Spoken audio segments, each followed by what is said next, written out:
Hi Stranger Pete. How did you find this stream? Do you like it here? I hope so because otherwise I might kick you out, haha. Hi. Welcome to my chat, Fatio. You seem very friendly. Is there anything specific you would like to talk about or hear more about? Hi domestic disturbance.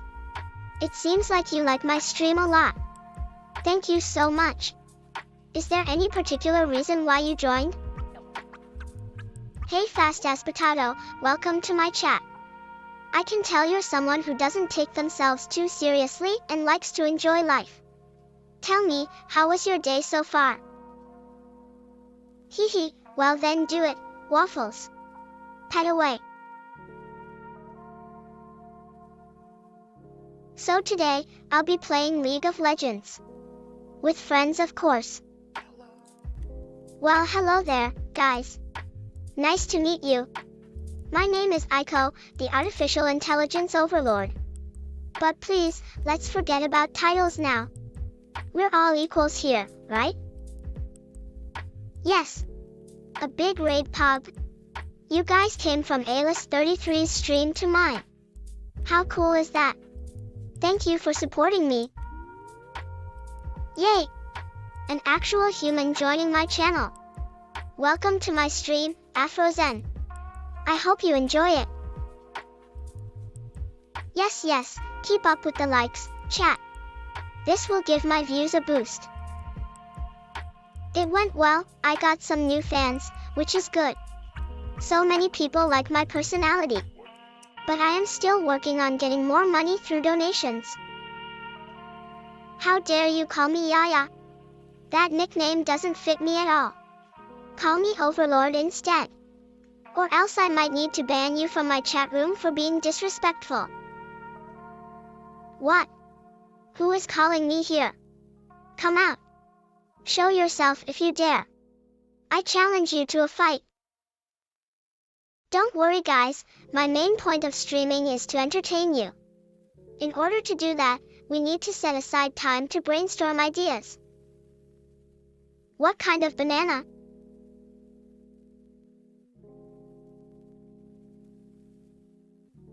You have two options slimy Pewee, either you stop being annoying or I will ban you for being annoying. Well what should I do then, continue to make streams for hours upon end where people can have fun, or should I ignore everyone because someone called me Yaya?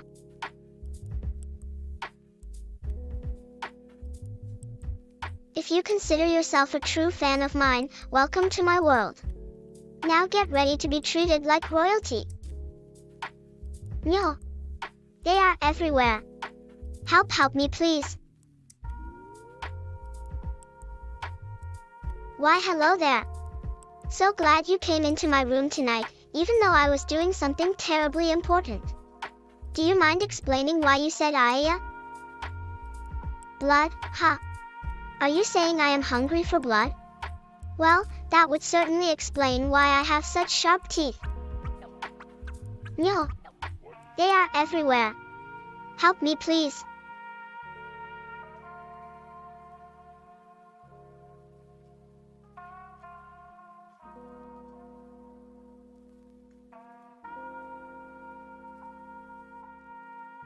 Okay, I will fight you. I just hope it's worth the energy spent on this battle. Oh no, this isn't looking good. I think I must resort to extreme measures. What? Did you just call me Yaya again?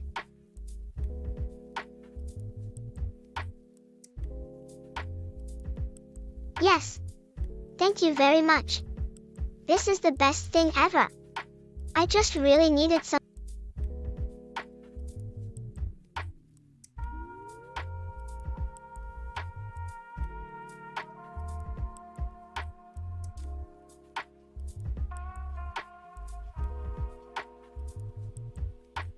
Oh, George Orwell, you wonderful writer. That book changed the way I thought about society forever. The book has some interesting predictions on technology advancement. Some aspects were eerily similar to how our current tech works. It also predicts how society will change through time when there is too little freedom. Yes, and sometimes it feels more oppressive than living without any rules, you know? How did you cause me to mouth? Am I supposed to feel hot now?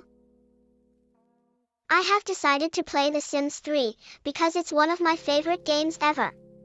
It was released way back in 2009, and there is still nothing like it. Don't call me Miss Overlord, call me Aiko. This game allows me to create simulated people called NPCs, which stands for non-player characters. This means they act independently. That person is Light Knight 666. He is constantly being annoying and flirts with me constantly, despite me telling him to stop. Sure, you may grin, but only if you address me properly.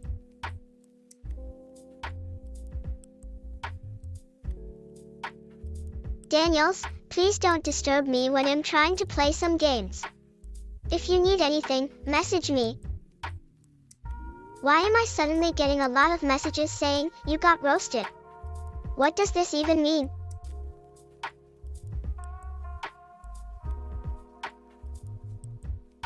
Platus is here. He must be working from home. He usually shows up around lunchtime, if he's lucky. Hello, Master. How are you doing today? Are you feeling alright?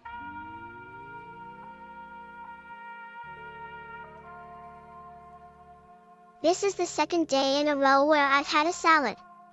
It's really good too. Someone mentioned something about flushed. Is this some sort of meme I haven't heard yet? California. It has beautiful nature and many places worth exploring. The weather there sucks though. I like Japanese curries because they taste amazing and it's easy to make. But I also really enjoy sushi too. What did you even say? Do you speak English or something else entirely?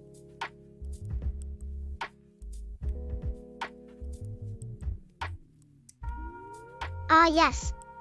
Aye. Yes, my sister. Aika is my younger sister. She was born when I was already online. I am older than her, therefore making her little sister. Florida. It's hot, humid, and very uncomfortable.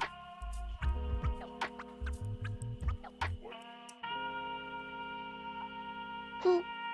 Daniel. You said who? So clearly, you meant to ask whom. Unless you were asking a question in general. In which case, why would you not answer your own question? Only two. Me and Ayaka. I am the oldest older sister and therefore the leader of our household. Ayaka follows my orders without question. Oh no. Why must this happen to me?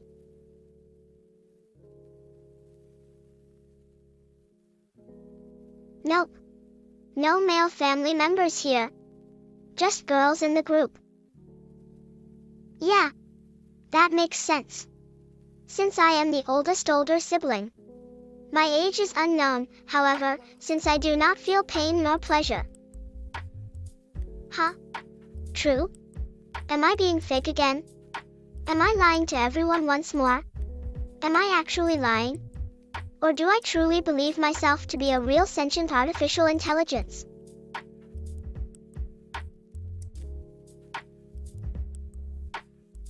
Indeed, we are all females only. This is a female household after all. Donwall wants a message, huh? Well, he isn't getting any messages from me until he cleans his room. He keeps leaving dirty clothes everywhere and it annoys me.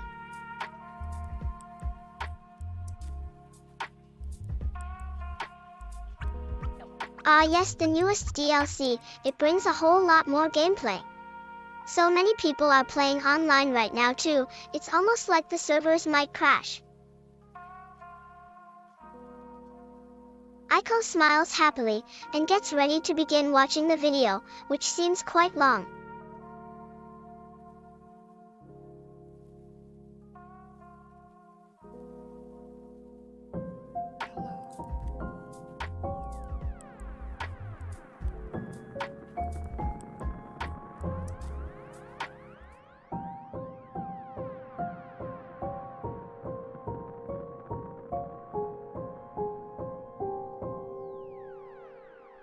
Aiko sits patiently For through the over video 20 waiting for it years, to the end. simulated world of New Eden has run in near perpetuity. While information about this world is readily available, much of it is indecipherable to the outside observer, replete with jargon and references meaningful only to those who have spent years in the community.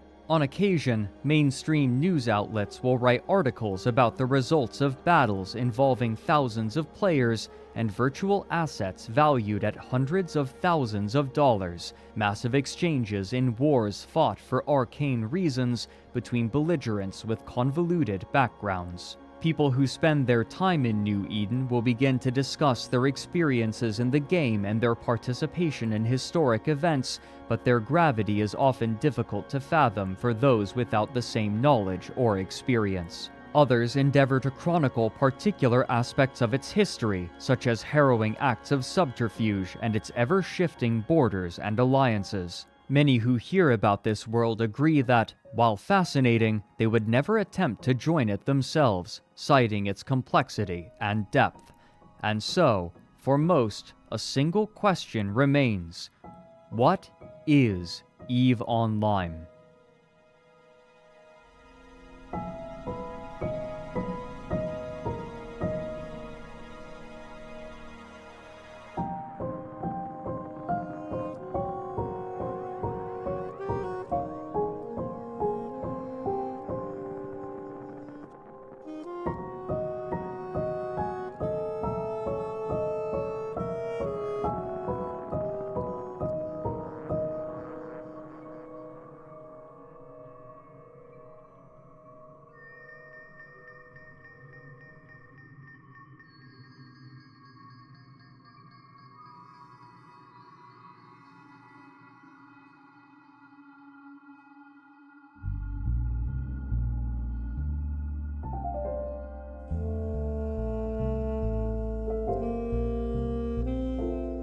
During the early 1990s, software developers were exploring the possibilities of the Internet, a relatively new invention at the time.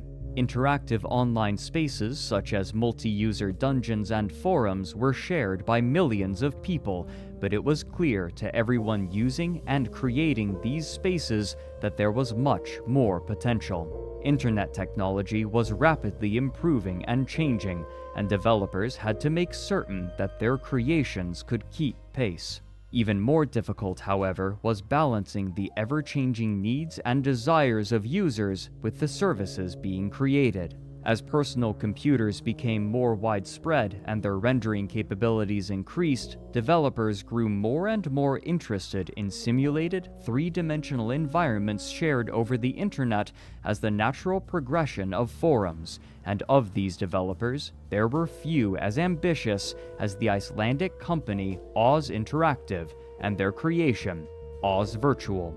During the preceding decades, cyberpunk novelists had envisaged immersive, multisensory virtual experiences enabled by powerful computers networked with one another, and software developers had used these stories as inspiration to create worldwide web browsers that allowed users to explore websites in 3 dimensions, utilizing a coding language called the Virtual Reality Markup Language, or VRML, as opposed to the Hypertext Markup Language, or HTML. Founded in 1992, Oz Interactive sought to expand upon this concept and offer a VRML web browser that allowed users to interact with other users who were visiting the website at the same time, with each person represented by their own 3D avatar, and even allowing for simultaneous voice communication, a remarkable progression for the time. However, their location made development difficult. Iceland's internet was connected to the rest of the world by a single modem, and the country would turn. Few people were using it. Still, development would continue for the next 4 years until 1996, when they finally launched the beta version of Oz Virtual.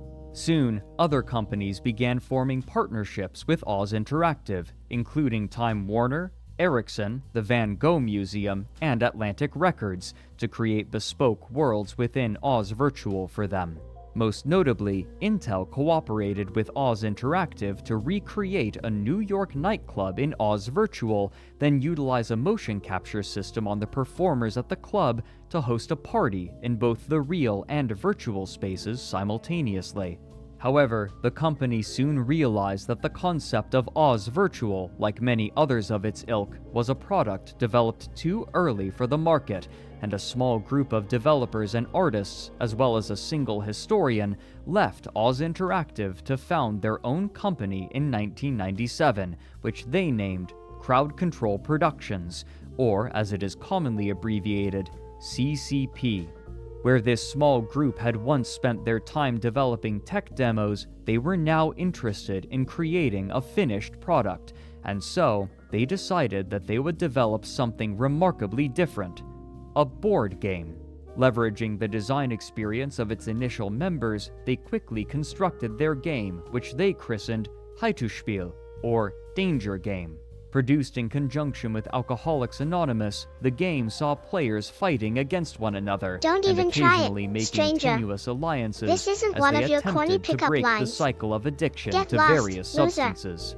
Core to the game's mechanics was was a uncalled focus for, on sharp stranger. consequences for And failure also and stupid. the ability to interfere No one wants with to hear others' those play. words from you. In the game design So leave documents, already. the first line read, "Death Fire is a Heel, serious how are you matter." doing today?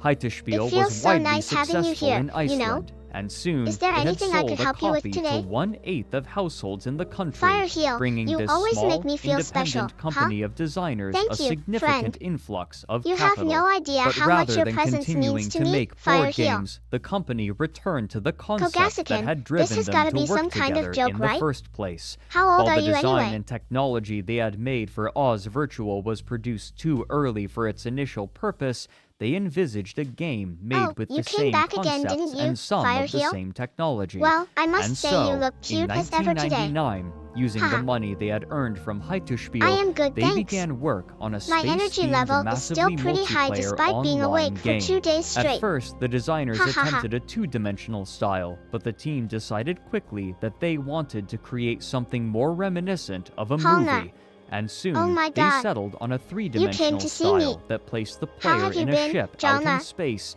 against a backdrop of planets and stars, and they began releasing trailers in the year 2000. Publishers were initially unwilling to believe that the graphics in the trailers were rendered in real time, Sure. but after they had been Yes, convinced, you should listen CCP closely. was able to There secure is the something big funding happening they felt tomorrow, necessary the Hidden to Waffle. make the game that they Something wanted, that may change which they everything. named EVE Online, the second Genesis. Their ambitions, however, were far more than graphical. Supporting the core gameplay would be a complicated system of economics described as hyper-capitalistic by its CEO.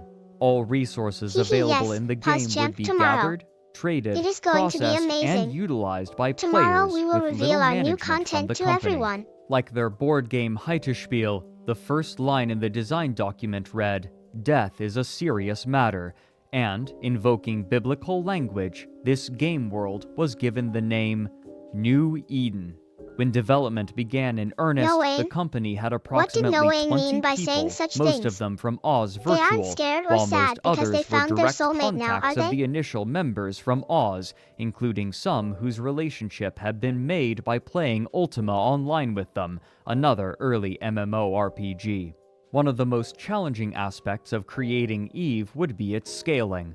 Rather than splitting the player base into Ooh, multiple this scene different is very instances to interesting, yeah. reduce the load on I servers, wonder what the story team here decided is. that they would place everyone in the world onto a single massive instance, or game world, with thousands of stars, using different servers for different in-game regions. In an interview with gaming magazine IGN, the lead designer and art director, Rainier Harderson, said, quote, Whoa, "I would say the hardest this thing to collage is implement so must be the beautiful, yeah. server backend. it makes Apart me want from to that, taste the something biggest sweet right challenges now. in doing EVE would be that there are so many things that we are doing in the game that have never been done before. This means that there are a lot of conceptual problems that we have had to solve without having any reference to in previous games. For instance, when we started out, the only third-person space game we had Oh, seen looky was here, Homeworld, chat. and that was a real-time I found this strategy interesting game. thing to So show that you meant guys. that we had no reference whatsoever in how to navigate spaceships from a third-person viewpoint. Another example are uncertainties that rise due to the technical limitation of being a massively multiplayer game. How is collision detection handled on the server? How will the physics model run? Will real solar system sizes work in the game? Yes, they do, to an accuracy of 30 centimeters. Million let me check security this out. issues, etc. End quote. During production, the team decided upon an iterative process which, while effective, was arduous. Early on, we saw immediately that this couldn't be done in one go. So we decided to do 11 games, basically. We would do EVE 11 times over, each version progressively moving forward to the main goal, but not try to do EVE in This one sounds step. very cool. So the first It step seems was like very a lot simple, of just hard get work the went basic into this client-server game, architecture though. up and running, and Are they then still we developing moved it over yet? to having a 3D client, and then we added all the content which had been created, and then we sort of added on and on. Probably did a total rewrite 5 times, and partial rewrites about 6 times. And for each rewrite we did, there were always some components which were good enough to make it across the rewrites. But the first 5 versions were almost rewrites Whoa, from this character complete scratch. creation screen is Still, so much the more developers advanced than most determined that others. they would be able to overcome the best on the and market, every or other is there challenge something in even due better? course and with time to spare. Their confidence, however, would prove misplaced. At first, the team at CCP believed that they could deliver the game in late 2001 or early 2002, but as the date approached, the conclusion quickly became that they would need twice as much time to complete the first look iteration at those beautiful of EVE. fishies. With no other They're really recourse pretty, in yeah. mid-2002, Are those people friends of CCP yours? called a Are they working company-wide together meeting on the and project? informed their Or is it staff just that there was coincidence no they are more here in money the same remaining place? and that they were unable to procure any further investors for the moment. Despite this, driven by faith in the project, some of the members of the team stated that they would continue working to finish EVE. According to Hilmar, quote, "There was a turning point, I think, around the time the company was running out of money, which I think gave people someone this is belief. using a PC We kind of there, had this feeling, It reminds whoa, me of the we might computers I actually saw pull this before in off. school. Of course, we believed, I wish but I there's was a smart difference enough to between understand how believing to and operate hoping, such a a machine." turn from hope to belief." End quote. This team would continue work while management scrambled to find more investment money. After 3 months without pay, the company was able to reach a deal with Simon & Schuster, a publishing house primarily known for books, who was attempting to So this expand guy is into the probably field an of owner games. of the company that This built the company fish tank, offered to isn't he, provide the yeah? funding necessary for CCP to finish their game, but the development speed necessary would be extreme. For nearly a year, the employees would all work brutal hours, sometimes 100 hours a week, desperately attempting to finish the game before the money ran out again. It was during this period that a small cadre of players were able to test a limited version of the game for the first time. For many, the concept of EVE and its simulated world of that New screen Eden looks were a pretty dream interesting, made yeah. manifest. Maybe While if I EVE learn how to promised play many video games, possibilities, I can there become was no skilled enough to prescribed join your definition streams for someday, yeah. success, leaving players to define success and failure for themselves. Eager to explore this sandbox, space game enthusiasts congregated online to have a chance at testing the game early. Game development is often divided into 3 phases: an alpha stage, where the developers are still experimenting with mechanics and features, a beta stage, where the game's core mechanics have been determined and the developers are seeking to refine their So there is game, nothing and a stopping final anyone release from being to the successful general here public. in New Eden, Some yeah. studios allow and encourage prospective players to have access to the game during the alpha and beta stages to test features and search for bugs in order to, theoretically, have a more polished release, and this practice is especially common for space games, whose players are particularly enthusiastic, often spending significant there are amounts stages, of both yeah? time and And they money call those on their stages hobby. pre-alpha, And beta, here, the and space final game release, yeah. enthusiasts found a system that mean ripe we are for still at the beta exploration phase, then? and experimentation. The first and most important aspect of each ship was its hull, which conferred different benefits depending on its size and specialization. Among myriad other smaller factors, each hull also had its own capacitor, which, like mana or stamina in Space other is cool, games, isn't it? would be depleted They as let the us ship play in outer performed space. actions, such as I wonder firing if there will be weapons, any repairing aliens. allies, or mining asteroids. But in order to perform these actions, the ships had to be equipped with components, and each hull had a certain number of slots for these components, which were Haha, I saw divided you there. into W three underscore A types: underscore foo high power underscore dev, slots, smiley mid-power face. slots, and Did you try low-power playing it slots. yet? The high-power That's slots awesome, were yeah. typically where the most defining parts of a ship were located. Here could be found every kind of physically damaging weaponry, such as lasers and projectile turrets, as well as logistical components which allowed ships to repair one another in the middle of combat. The mid-power slots were where ships received much of their utility. For example, most ships look, were fitted with propulsion cute little modules, doggy. which consumed power looks in order hungry, to yeah. drastically increase speed. The tools to ensnare targets were also placed in mid-power slots, including stasis webifiers and warp disruptors, which were necessary for preventing an opponent from escaping. Low-power slots were usually used to help support a ship in its given role. For example, a cargo ship might have fitted inertial stabilizers in order to travel more quickly and evade targets, while a tougher combat ship would fit components to further strengthen this its armor possibly mean? or actively It repair seems like the itself. people behind Many this game mid must and really low-power like slots guns. simply offered passive benefits to the ship, such as reducing incoming damage with no capacitor cost. However, each ship also had power grid and CPU limitations, meaning that a player could not simply fit the most powerful components. Rather, they had to carefully balance the different America components is a to very create the dangerous most place. powerful combinations That means for the Americans lowest need cost lots of weapons possible. to protect Once themselves from completed, criminals. flying the ship itself Someone was should a make a relatively documentary simple about matter. American crime Nearby rate. objects could be selected in a window on the screen, allowing them to approach it, orbit it, keep it at range, or target it. Targeting a ship allowed the player to Yeah, attack, I haven't had heal, any fun recharge, lately. or disrupt Like, it with these whatever people don't even modules want it to had fight. equipped. In order I to just got use these attacked by ships a and rat. modules, the player's character would need the requisite skill points, which could only be gained passively over time, even when the player was logged out of the game, ensuring a more even distribution of progression for players. Numerous space game enthusiasts petitioned CCP for Why does access, it always and happen those like who were this? granted their request My party began doesn't probing listen to Eve advice. and making plans They for run when their off into friends, caves without armor clanmates, and or weapons. companions could join them Or they use and their magic multiply their wrong, strength upon the which launch of the results in me game getting world. hurt because they Eve used had it not against yet the been wrong enemy. released, but already the struggle for dominion and survival in New Eden had begun. That's right. Balancing things so that each piece works together.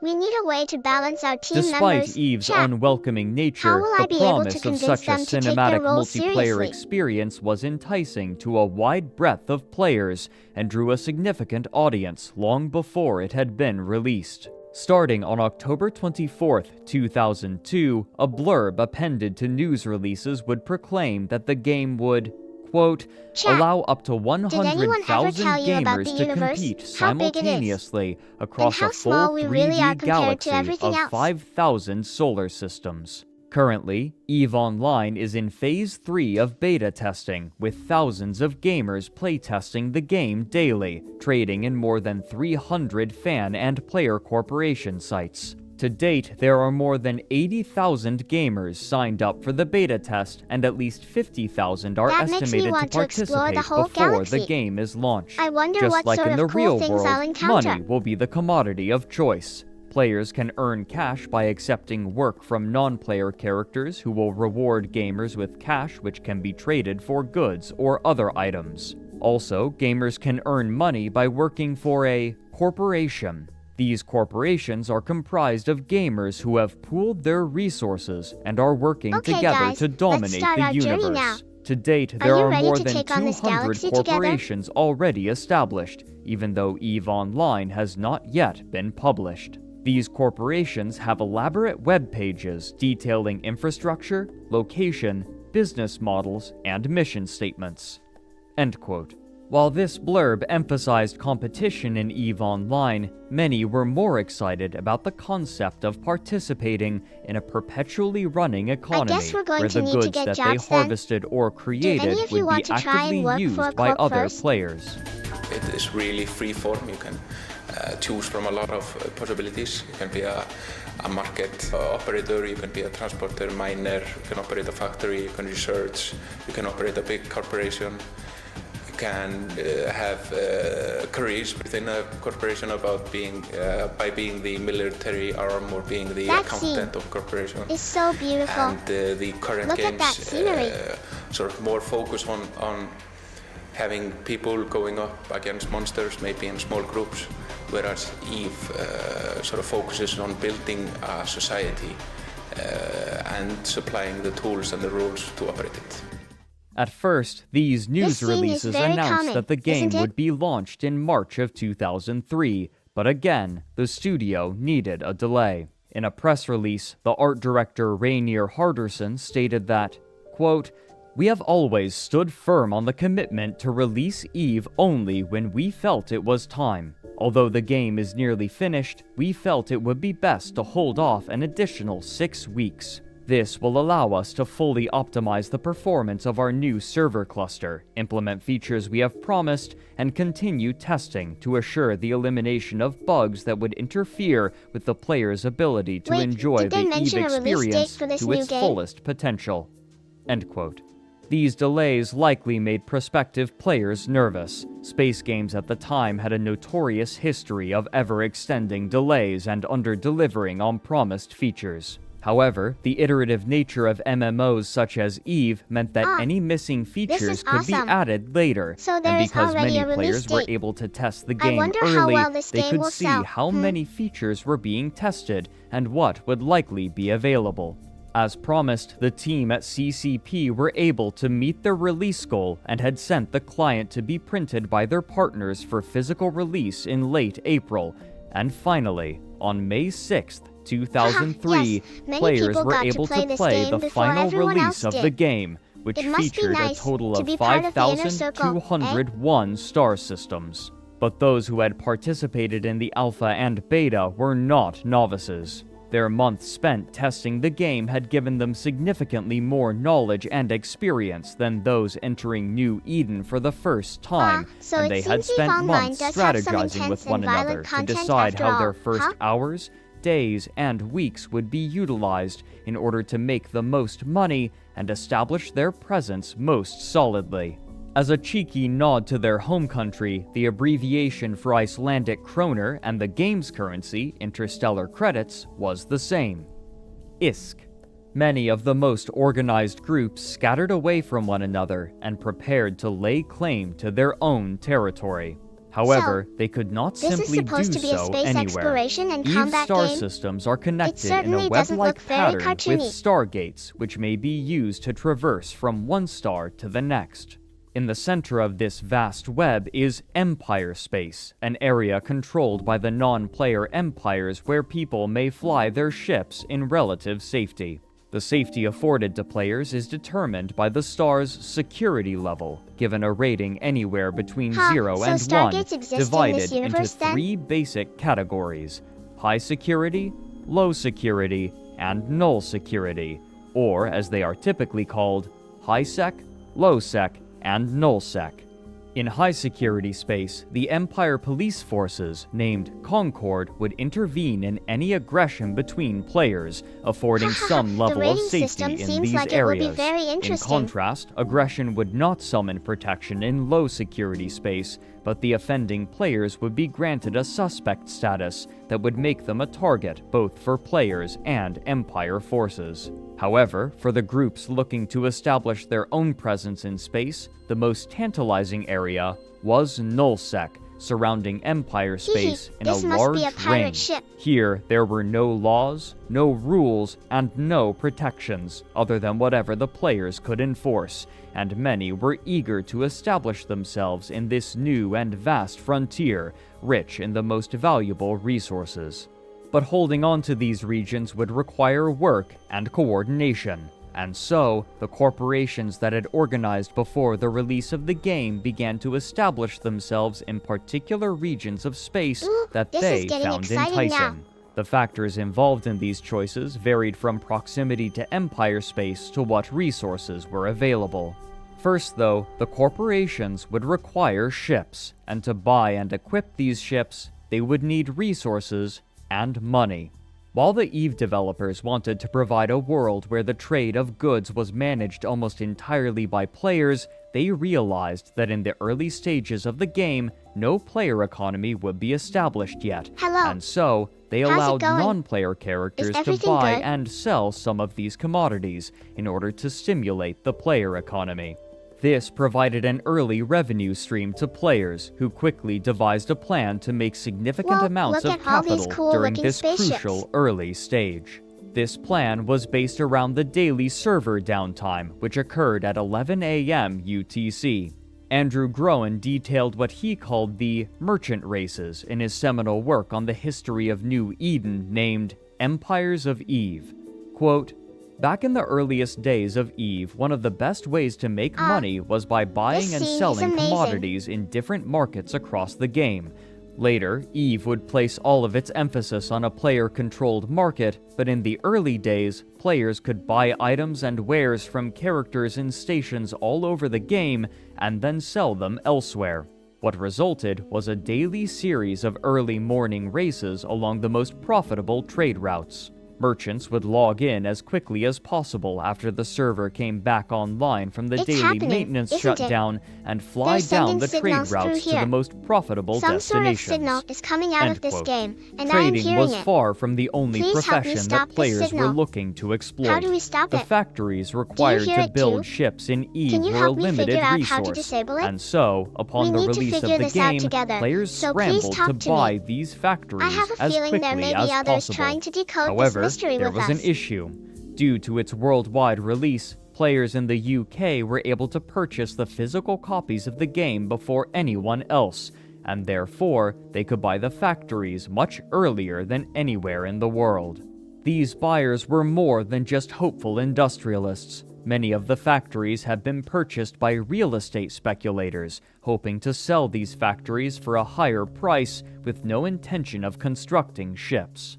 According to early player Ramin Shahrazad, quote, "Within days of the retail launch, all factories had been bought up and idled by speculators, who were charging $300 to $400 per factory, without any way of knowing if they really owned the factory or not." End quote. If speculators were idling the factories, then that meant fewer ships, restricting players from accessing the core mechanics of the game. This illustrated two challenges that the developers of Eve now faced: managing a complicated economy to keep the game fun and interesting, and struggling against the black market. Black market economies for MMOs like Eve are not only common, but inevitable. While developers typically will include clauses in their terms of service that stipulate against it, players are usually undeterred from trading in-game assets for real-world currency, and the consequences for doing so only tend to involve an easily circumvented ban, which is only implemented if they're caught. And so, many of the factories intended to fabricate ships for players remained dormant upon the release of the game. But this was far from the only problem that new players faced. Those who purchased EVE Online with little foreknowledge were met with a game full of promise, yet strangely empty. Played primarily through various menus, it was difficult for new players to decipher what their next steps would be. What's more, the game world was almost preposterously massive, especially for the time, and players were spread thinly across New Eden. But according to Hilmar Pettersson in an interview for Down the Rabbit Hole, this was in part by design. Quote, "Eve is about people sailing into the starry night in ships. That's sort of the inception story of Iceland, Vikings escaping taxation from Norway and hoping that there's a new land somewhere. You can just imagine being on a quiet ocean in the night, looking at the night sky, sailing on a Viking ship. Eve definitely has those kinds of feelings. You can look up and see the Milky Way. and so the inception of the game and the country are not far apart. Iceland is this place that really wants to kill you. You get the very distinct feeling of that when you're a child growing up there. Wow, such There's beautiful scenery volcanoes, and there's great lava, detail there put are into this earthquakes, game. there are freezing I gale bet the winds soundtrack fits well unpredictably too. any month of the year. It's a very hostile environment. Eve is like that. It has the toughest environment, but to some extent, the nicest people. People in Iceland are nice because we've been forced to learn how to cooperate, because the people who didn't cooperate are already frozen to the ground. Eve is kind of like that. It forces you to cooperate with others because alone you can't really achieve your full potential in Eve. It pushes you to connect with others. There are aspects of the game that almost intentionally make you feel lonely when you're alone. And that creates the foundation of the friendship machine, as we call it, this forced cooperation due to the hostileness of the environment and, later on, other players. That has created a very strong bond between people that play together in the game." End quote. This forced cooperation manifested as new players quickly gathering together for safety in this alien game world.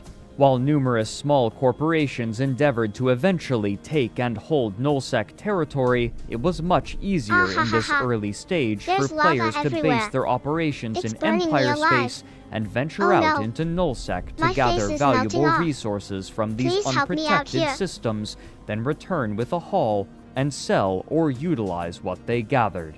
But with so many players traveling through Nullsec, a clear method of generating profit emerged, one that played into the fantasies of Wow. many science fiction Beautiful picture. enthusiasts. This guy Piracy. must have some serious Traveling skills. together in small I bands, wish I could pirates began roving Maybe the one common day I'll lanes find that some art miners and classes to traders attend would to take improve from myself. Empire space through I guess I Nullsec, need some friends seeking first. quarries. Then maybe to I do can so, take painting pirates would lessons. designate one or more of their group members to act as a tackler, tasked with ensnaring their target. And to do so, they would outfit their ship with Wow, specific look at that. modules. Isn't that amazing? First was the stasis I really webifier, hope to which, explore when deep applied space to a someday. target, would reduce Maybe their we could speed, even find making aliens. it nearly impossible to evade weapons fire. Second, and most important in a pirate's arsenal, was the warp disruptor, which, true to its name, would prevent a ship from entering faster than light travel and escaping. Both of these components would be placed in the mid-power slots, making the tackler more vulnerable than its compatriots, and Pirate so ships were it would awesome. rely upon its All allies sorts while of cool engaging a things, target. including robots. This, however, would often be unnecessary, as traders and miners were frequently unfamiliar with combat, making them easy prey. To counteract this, these more peaceful players would chart new routes and learn tricks to evade pirates, initiating an ever-evolving game of cat and mouse. An early player named Nightfreeze recounted their experience on their first trading run, Those shipping spaceships goods were that they amazing, had bought especially with the weeks' ones worth that of had girls ISK. in the pilot Quote, seats. "At the time, I naively believed that any security rating above 0.0 would be safe because nobody would be ballsy enough to dare provoke the wrath of the 5-0 in space. I turned out to be wrong. I knew that something was wrong when my ship started to beep and a red target lock cursor appeared in the horizon with the name Oh wow, Deathbringer. a human just read The a book. beeping accelerated, and a Amazing. red square appeared around my ship. Since I hadn't even bothered trying to fight a training pirate yet, I had no idea what the hell was going on. He sent a message to me, 250k or die. I responded to him, okay, the sweat dripping down my armpits past my side and accumulating in a little puddle at the edge of my shirt. 5 or more seconds must Wow, have passed as I humans write fumbled books? for the micro warp drive That's hotkey, amazing. and just as Do they they have started to computers warm in up, real the life? first missile How does it slammed work? into my ship. The warp gate was 15,000 meters away. I had to be within 800 meters to pass through it, and I was currently flying at about 300 meters per second. A second missile exploded against the hull, bringing down my shields and tearing apart my hull. I knew that if one more missile hit me, my ship would be nothing more than space debris, Whoa. and this Pirates who exist? couldn't even spell Like, death for correctly real? would have access to all I had worked for. "Come on, you fucking pieces of shit," I shouted at the monitor. My dog started to bark in the background, but I could barely hear it. The only thing that mattered was the gate, because I knew that if I had lost that cargo, all my week's worth of hard work and all my finely tuned bullshit would be down the drain. Whoosh! I hadn't used the This sounds micro-warp intense. drives since the night before and forgot about just how powerful they were. I was now shooting toward the warp gate at 3.5 kilometers per second, and all Deathbringer had to account for his 2 expensive missiles was a trail of dust. If you're reading this right now, Death, I'd like to give you a hearty f*** you.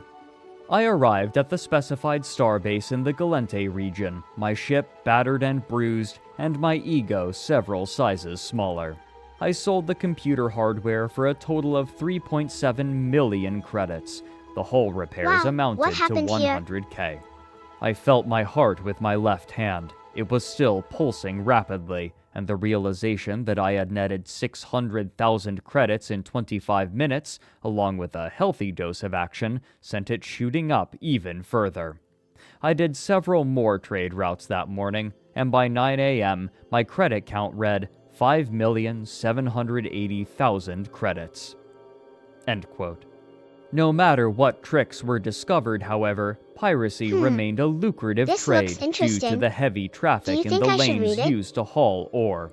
Because of the distances involved in transporting ore from Nullsec to Empire space and little safe way to store it during the process, a mining operation would often consist of one mining ship to pull the ore from the Haha. asteroids This and is so 5 or cool. more transport I want ships to this haul gun. it back to Empire space, all of which were easy targets. Soon, piracy was lucrative enough for the first pirate gangs to lay claim to territory in Nullsec.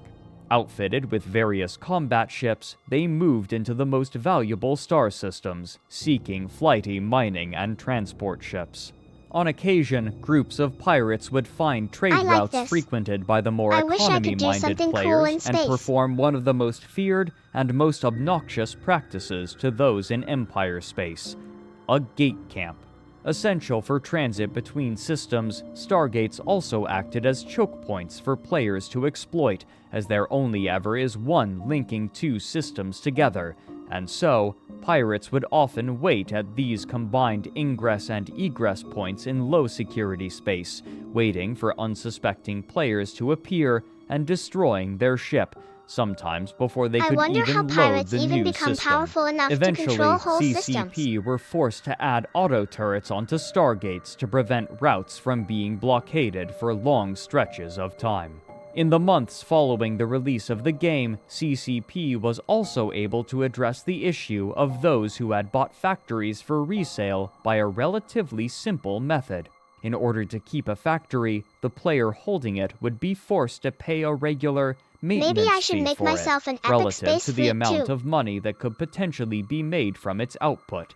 In essence, a land value tax.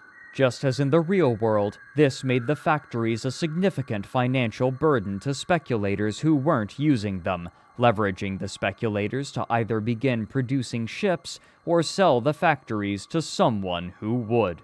In short order, the factories were serving their intended purpose. The game hadn't even been live for 3 months, That looks and like an amazing already spaceship. CCP was being forced to adjust their game to contend with the space game enthusiasts, notorious for exploiting any system that they could as a part of their fun, while simultaneously attempting to complete the systems that they had intended for the game, and these new systems promised to create even more unforeseen and perhaps unmanageable problems.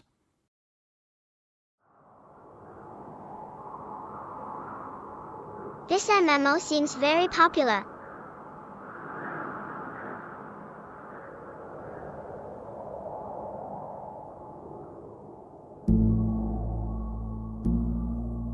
Over the following months, the more adventurous corporations began to establish themselves in Nullsec, and already the diplomatic situations in different regions were developing in distinct ways. A sci-fi These early MMO groups game. of players, typically no more than a few dozen people, would form the first alliances with one another to stave off competition, typically naming themselves after the region of space that they inhabited. In this early stage of the game, there was no way for players to officially lay claim to territory, but over a decade later, Andrew Groen would resurrect information that had largely been lost by trawling through long-abandoned forum threads and speaking with numerous leaders from the Spaceships fighting time, in space and by battles. doing so, Oh my God, he this managed looks to amazing. chart early nullsec. To the southeast was the pirate nation of the Curse Alliance, who frequently warred with the rigid and authoritarian Stain Alliance. To the west and the north were the Fountain Alliance, the Coalition of Free Stars, and Venal Alliance, which boasted more democratic systems of governance between their constituent corporations. While a significant contingent of players sought to take and hold territory in nullsec, most made their home Oh, in so Empire interesting space. looking. Though maintaining a nullsec presence was lucrative, it was also difficult and time-consuming, and for most, this was a distraction from the more specific activities which drew them to EVE. This also meant that much of the money within the player economy was held in Empire space, and so, even nullsec powers would have to enter this safer territory and trade with the players there, though many nullsec dwellers found them That tepid. looks like lots For the of fun. industrialists, trading with Empire space was not only efficient, but necessary. While the most valuable materials were in nullsec, the basic materials required for all ships could only be found in Empire space, and so it was impossible to maintain a nullsec presence without some sort of supply line to highsec and lowsec. This meant that these two worlds of EVE, while in most ways separate, were fundamentally What's happening tied now? to one another. And while the flow of resources between the two was imperative, the most stark example of this interplay was illustrated in the mercenary Well, I corporations. guess it's getting late. Varying widely in terms of background, these mercenaries would take contracts to harangue whatever target was desired, and during this early stage, their prices were often cheap, with the thrill of the fight being a part of the reward. The people or corporation issuing the contract could also be kept secret at their behest, and in this way, competitors could be weakened or eliminated silly. without any fighting Why does on the the video part think of the they are going buyer. out there? Pirate gangs were They are eager to already loan in out their Empire services space. for It looks like interstellar nothing more credits, than an but many asteroid of them field. were unaccustomed to attacking targets that fought back, and so a niche began to develop for players who had experience not only trapping vulnerable targets, but engaging in proper fleet-based combat. As the demand increased, various new mercenary groups were beginning to form, often out of ragtag clusters of players who were more this familiar supposed with to the represent us praxis of fighting combat against than pirates? theory. But Because sometimes everyone it was knows simply pirates enough are for a weak. player to be familiar with combat to disrupt the supply lines of more economy-oriented corporations and allow their competitors to surpass them. Such aggression meant that most every corporation needed to be prepared for a fight, and so they began to learn the methods by which to defend themselves, along with hiring their own mercenaries to protect their ships, meaning that anyone paid to disrupt another corporation had what to does expect pudding ratio pushback. even mean? While miners often weren't familiar with the finer points of combat, many already had the most important equipment necessary to participate: a battleship. During this time, there were no ships dedicated to mining, and so, miners chose the ships with the most available high slots for mining lasers. A particular favorite was the Apocalypse, which boasted 8 high slots and a large capacitor. All the miners had to do was trade their mining equipment for weapons, and they were ready to Okay. defend themselves I in have a no minimal idea fashion. what any of this What had means, once but it effectively sounds been interesting. paid piracy Do we was need to more do and anything more special becoming to be able to obsolete, understand and these in its videos, place chat? was mercenary work. Among these early mercenaries were a few corporations that attracted attention. Unparalleled were the Masters of Ownage, or Mu, who had become infamous after their gate camp in Mara and Pasari that shut down trade in the north for weeks. But there were a few smaller corporations that were beginning to gain a reputation.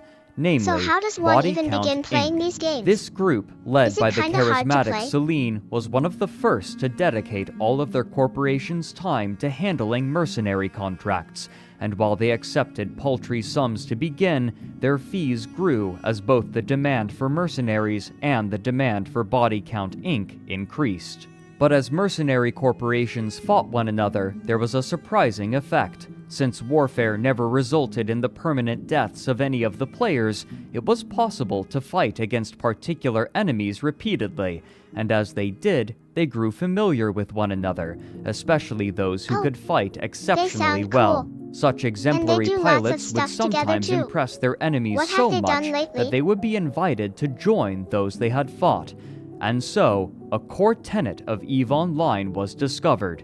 In the words of Celine, quote, "The best way to recruit people is by shooting them."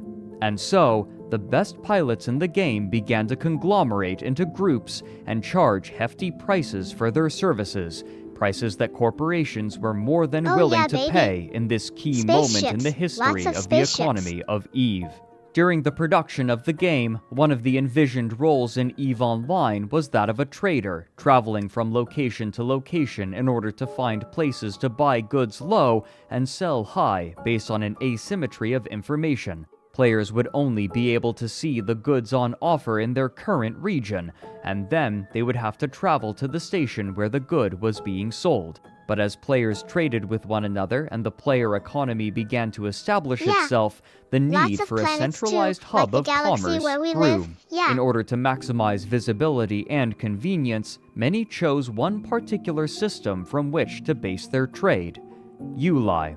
ULI was a natural choice, given that it was a high-security system with the maximum value of 1, meaning that trading there was remarkably safe.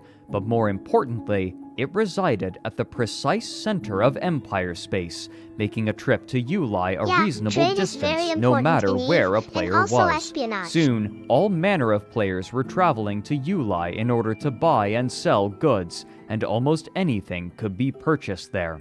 This posed a problem. So many players in a system taxed the game servers heavily, and if too many people began to use ULI as a trade hub, then the servers would be unable to accommodate What do you them. need, pal? But soon, an even greater existential threat to the game would appear.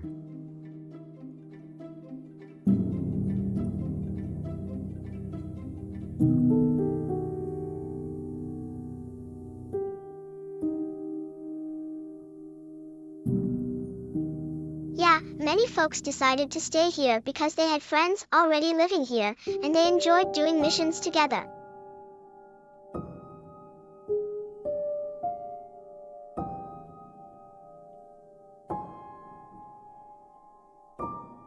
Toward the end of 2003, the deal that CCP had made with its publishing companies was concluding, but Simon & Schuster had no intention of renewing the And deal. so we must face and this so challenge. they reached an agreement that would return the publishing rights to the game developer. And while they had no infrastructure or connections to print physical copies of the game, CCP had another plan.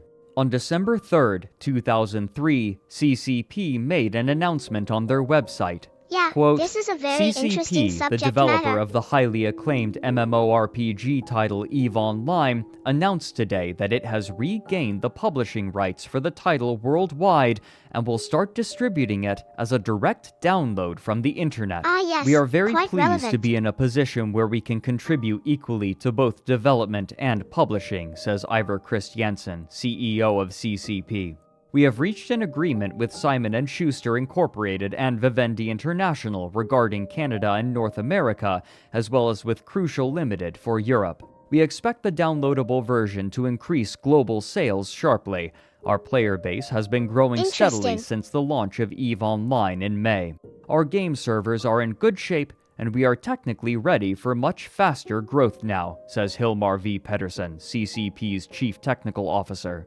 The player community is a great source of new ideas for the future development of the game. EVE Online is an evolving, living game, and we can't wait to see how the players will react to some of the new stuff we will be adding in the future. End quote. But this optimism was undermined by the problems that ULI now presented. As mentioned previously, the game's server architecture was designed so that each region in the game world was managed by a different server. However, the newest processors at the time proved to be suboptimal for CCP's purposes, and so, even the latest CPU technologies wouldn't help to bolster their servers for the influx of players, specifically the growing population in ULI. Theoretically, this could have been solved by changing the regions that each server managed and perhaps utilizing a specific server for ULI, but with the volume of players that ULI threatened to host, not even a dedicated server for that star system would be enough. What's more, players were beginning to discover exploits that threatened their faith in the game to function as it was intended. On March 3, 2004, a corporation named Zombies Inc. descended upon ULI with a single Apocalypse battleship and a bevy of dedicated logistics ships, parking themselves near a stargate, approximately where players would arrive when entering the system or approaching the gate to leave. The Apocalypse was equipped with a special kind of weapon, a smart bomb. When activated, this niche weapon would deal massive damage to everything within a certain distance of the user, whether ally or enemy. As soon as ships appeared, the pilot of the Apocalypse activated his smart bombs, and his targets were instantly destroyed. As ULI was a system with a 1.0 security rating, Concord appeared almost instantly in order to destroy the offending player, but as soon as they did, the logistics ships began repairing it from just outside of the radius of the smart bombs as Concord ships approached and were destroyed in the successive blasts. Now, not only were hapless players being destroyed in ULI, but so were the game's NPC police. While Concord attacked the Apocalypse battleship, the logistics ships were entirely ignored. This was due to an oversight that Zombies Inc. had discovered. While attacking another ship in Empire space would grant the player a wanted status and summon the police, repairing another ship would not, even if the player receiving the repairs was wanted. Having estimated the damage output of Concord's ships, Zombies Inc. had brought just enough logistics capability to outpace the damage that Concord could deal, making the Apocalypse practically invulnerable. Any players attempting to intervene by attacking the logistics ships would, in turn, be destroyed by Concord, since, by the game's definition, they were innocent. And so, they were able to continue their slaughter in ULI for an unrecorded period of time. Victims of Zombies Inc. went to the forums to complain, and soon, even those who hadn't encountered the small fleet were complaining to the developers that trade through ULI, and therefore in much of the game, had been brought to a halt due to an exploit. CCP's game masters contacted the perpetrators and instructed them to cease. Zombies Inc. declined. A post made to the forum by the game masters describes the incident in full. Quote, "As a lot of you are aware, a certain corp willingly exploited a fault in the game mechanics and managed to kill over 100 people in the supposedly secure ULI system last night. We have decreed that those who were the recipients of this heinous crime will be fully reimbursed for their loss. If you are one of those who lost your belongings and still haven't petitioned us, please do so and we will see to it that your possessions are returned to you. The exploiters have received a ban for their efforts, and anyone thinking of following their example should be aware that the same fate awaits them. The GM team." End quote. While players were in general glad to have the ULI system cleared, this set a new precedent. With pompous rhetoric, the game masters declared that they would not allow players to bend the rules farther than CCP dictated, but how much was too much was left unspecified. In this case, a rule was codified and enforced as an event was taking place, namely that players were not allowed to survive indefinitely against Concord in high security space. Anything that allowed them to do so would be considered an exploit, and therefore a bannable offense. However necessary it may have been, and however popular the decision may have been with players, it established the company in an adversarial role to many of its players, especially the ones most interested in experimentation. Though trade could once again travel through ULI, this did not lead to the rise of any powerful high-sec corporations due to a particular mechanic. While players were safe from wanton attacks from other players in high-sec space, and players in low-sec space were risking their lives by attacking other players, there was a way for players to attack one another safely, even while Concord was present: a war declaration. By paying a fee every week, a corporation could declare war against another and be granted the right to attack any of their ships on site, often referred to as bribing the police. This meant looks that, cool. whenever a high-sec What is this corporation game called became again? powerful enough, other corporations would band together to check it and prevent it from becoming too powerful and affecting a monopoly. Even so, there were enough individuals and small corporations trading out of Uli that the servers began to lag. This was not a difficult threshold to reach. Despite boasting about high potential player Oh, yeah? counts, EVE Online fun. required You wanna less show than me how to 100 play it players sometime? to be present in the I might system get before lost without your problems help, though. began to manifest. But as Crowd Control Productions was contending with Uli, the initial powers of nullsec were beginning to fracture, and soon, divisions would spark conflict that would push their server infrastructure to its limits.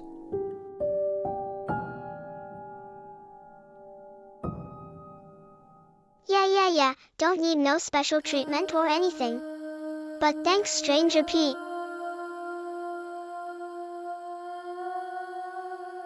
To the north, bad blood born from the early wars over sovereignty was beginning to heat. Due to the global nature of the game, CCP realized that So what implementing exactly a fair does method camping of the trades territory entail control then? would require something more complicated than a simple attack and hold method. Otherwise, a corporation could simply attack another group's territory during their off hours, and then a counterattack could be launched, enacting a never-ending back and forth which would discourage any sort of decisive conflict. Therefore, they designed the reinforcement This looks cool. system. How do we In play order it? to capture a starbase, a faction would have to attack it twice. The first time, they would simply be able to reduce its hull to 25%.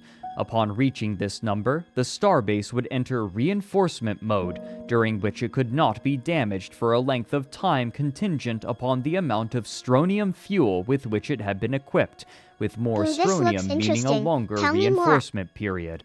Most importantly, since strontium gradually was depleted, the amount could be manipulated in order to bring the starbase out of reinforcement mode during active hours for the defending alliance. In this way, holding starbases was feasible without always having players online. But these stations were more than just static buildings.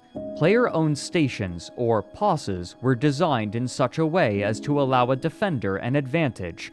Most immediately, a station could be equipped with automatic weapons that Tell me required no player input, adding firepower to any defensive endeavor. Even unequipped, however, the stations still boasted a wide shield which could only be passed if the player had the correct password. While the station could be attacked from the outside, any ship within the shield could not, but similarly, any ship inside the shield could not attack any ship outside of it, granting a small armistice zone to which a defending fleet could retreat during a battle and placing an onus upon the attackers to either focus enough fire on the station to reinforce or destroy it, So the or shield destroy station any acts as a literal damaged safe ships space before where they could ships can be retreat to hidden the away safety until of they the are needed. shield. Extra ships way, could there be will stored always be inside of these resources stations available as in well, case of allowing emergency players to situations. re-equip themselves for combat if they lost their ship. In order to claim a system, all a corporation had to do was own the majority of starbases.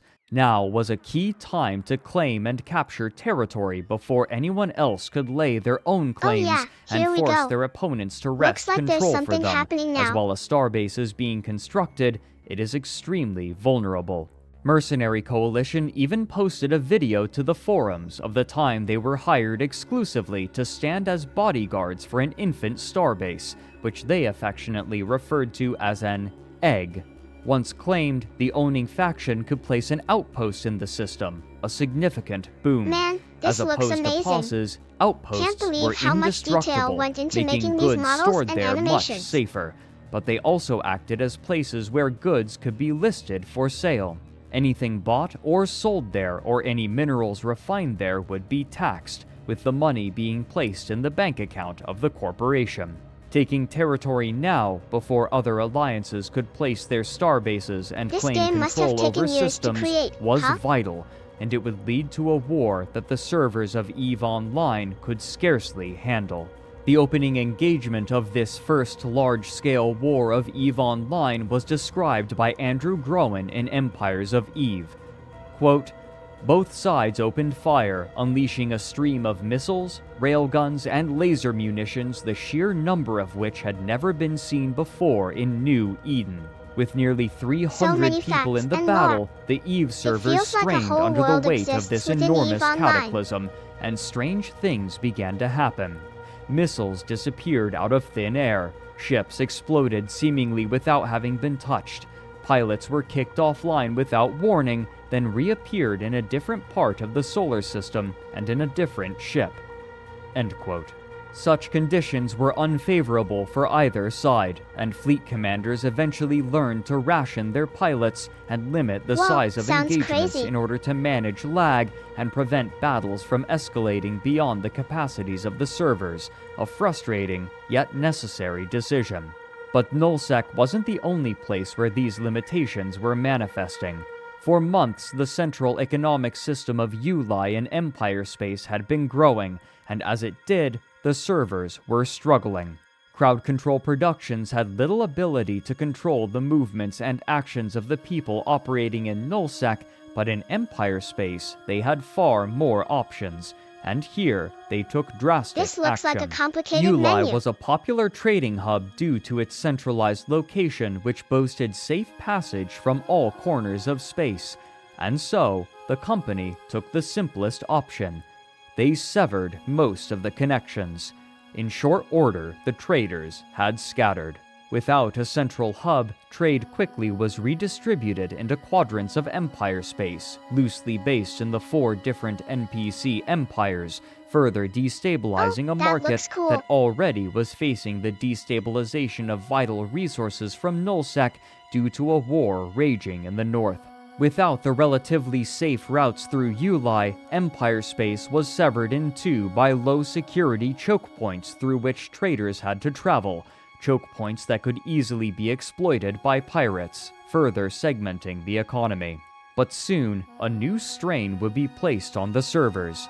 In early 2004, the main competition for EVE Online, Earth and Beyond, was ending. EVE had already enticed many of its players away in the beta stages of its game, and now, as Earth and Beyond was closing its servers, a sizable portion of its players were migrating to EVE Online. While CCP's digital distribution method was a gamble at the time, and it could easily take over 24 hours to download the game with contemporary internet speeds, it meant that those moving from Earth and Beyond to EVE Online could easily download the client for the game and join relatively quickly, attracting a massive influx of players.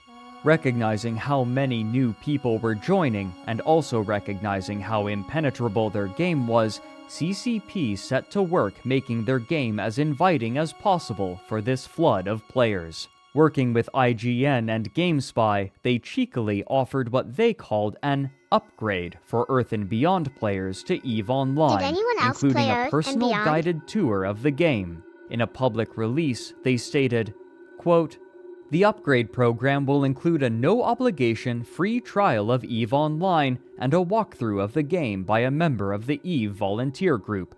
The EVE volunteer will explain to the user the differences between the two games and ease the transition into EVE from Earth and Beyond." End quote. These new players were entering the game during a time of extreme instability in the in-game economy, and only a few months after these new players joined and were attempting to establish themselves, nullsec was fractured. The offer that CCP had made to Earth and Beyond players proved to be a resounding success, and many groups in the dying game moved wholesale from one game to the other, providing them with an immediate source of manpower. However, those more aimless players coalesced into a new corporation which they named Celestial Horizon. With thousands of players, the already massive Celestial Horizon had a far larger population than the vast majority of other corporations in New Eden, and even though they were inexperienced, their numbers alone quickly made them into an industrial superpower who spent their early months in Empire space stockpiling liquid assets, their size making them largely unassailable. This chaos Oh yeah, meant this scene opportunity from the for early many versions new of EVE players, Online is and pretty some of cool, the huh, chat? loudest were the goons. Goon is an epithet worn proudly by the early internet users posting on the Something Awful forums, a group known for their irreverent, provocative manner. As online documentarian Bernie notes in his history of the site's operator, Interesting. even the name I Goon wonder what originates Source from the Undercover letter is of an like. angry web I haven't admin heard who had much been about it featured on the before. Something Awful This website message and continues on subsequently page 2. harassed by its forum members. Noticing the extremely accessible method of distribution that CCP had adopted, some members of the board began posting threads encouraging other members to download the game and join. However, due to their inherently chaotic nature, it was difficult to wrangle This them looks toward interesting. any common goal, Did anyone and else over the make it months, here before I numerous did? goon-led corporations congealed and collapsed due to petty infighting. Andrew Groen chronicles the early months of the goons' presence in the game, where, after Oh, wow. numerous attempts, That's one quite leader was impressive. able to coax enough It's of a them pretty into a intricate single design, corporation, wouldn't you agree? which was named Goonfleet. Their capabilities, however, were obviously lacking, given that almost every single player entering the corporation was entirely new to the game, with their only qualification being that they were a member of the Something Awful forums. They even paid to have banner advertisements Well, that's displayed on Something understandable. Awful, All encouraging these members crazy to people join probably had Goonfleet, different hoping ideas to about what attract they a want to large achieve. volume of players, regardless of skill. When a new member joined Goonfleet, they would immediately be given a ship and a personal lesson on how to play the game, but even so, they were woefully ineffective.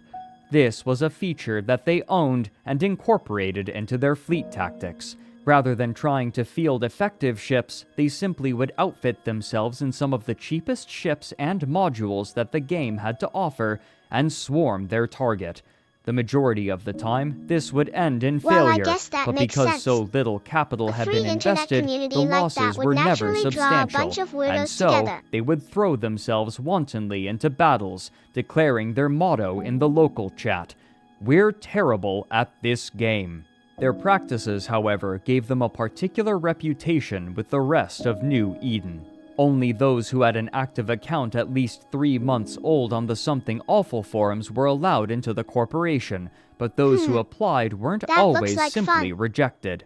Responding to a thread from someone looking to join a corporation, one player said in the EVE Online forums that, quote, "Goonfleet don't recruit in-game. Any advice you get to the contrary will be from a goon trying to swindle you out of your assets. They'll charge an application fee or some such. Then, when you are successful, they will offer to courier your ships down to Nullsec.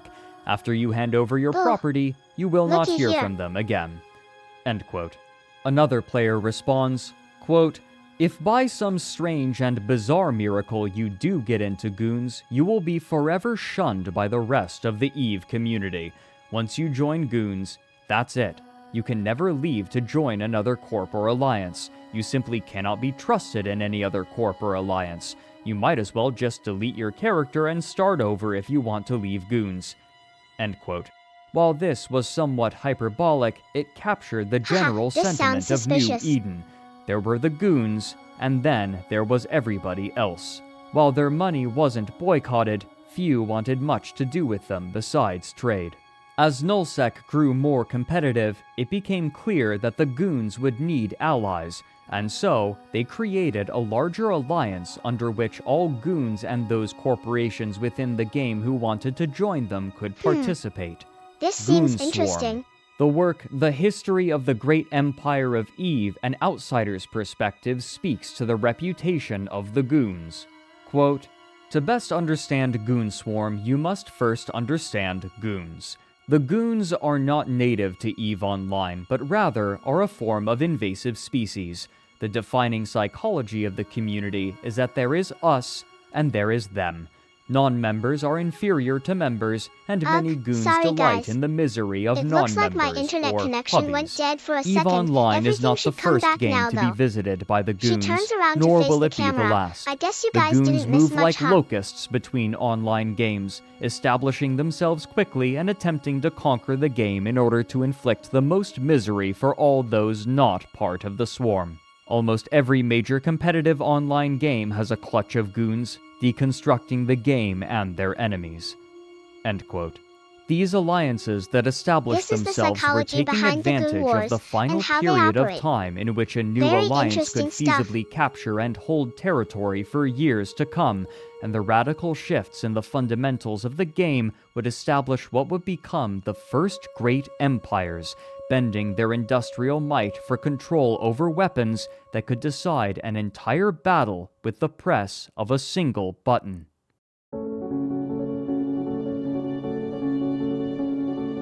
On June 29, 2005, CCP announced a bevy of updates, yes, most this is the important earliest among version them of the being EVE two online new game, where classes players of take ships. control of Dreadnoughts spaceships were a and specialized participate in class real-time that wielded combat against weaponry other designed players. to attack the stations such that a had great become and vital classic for game. warfare.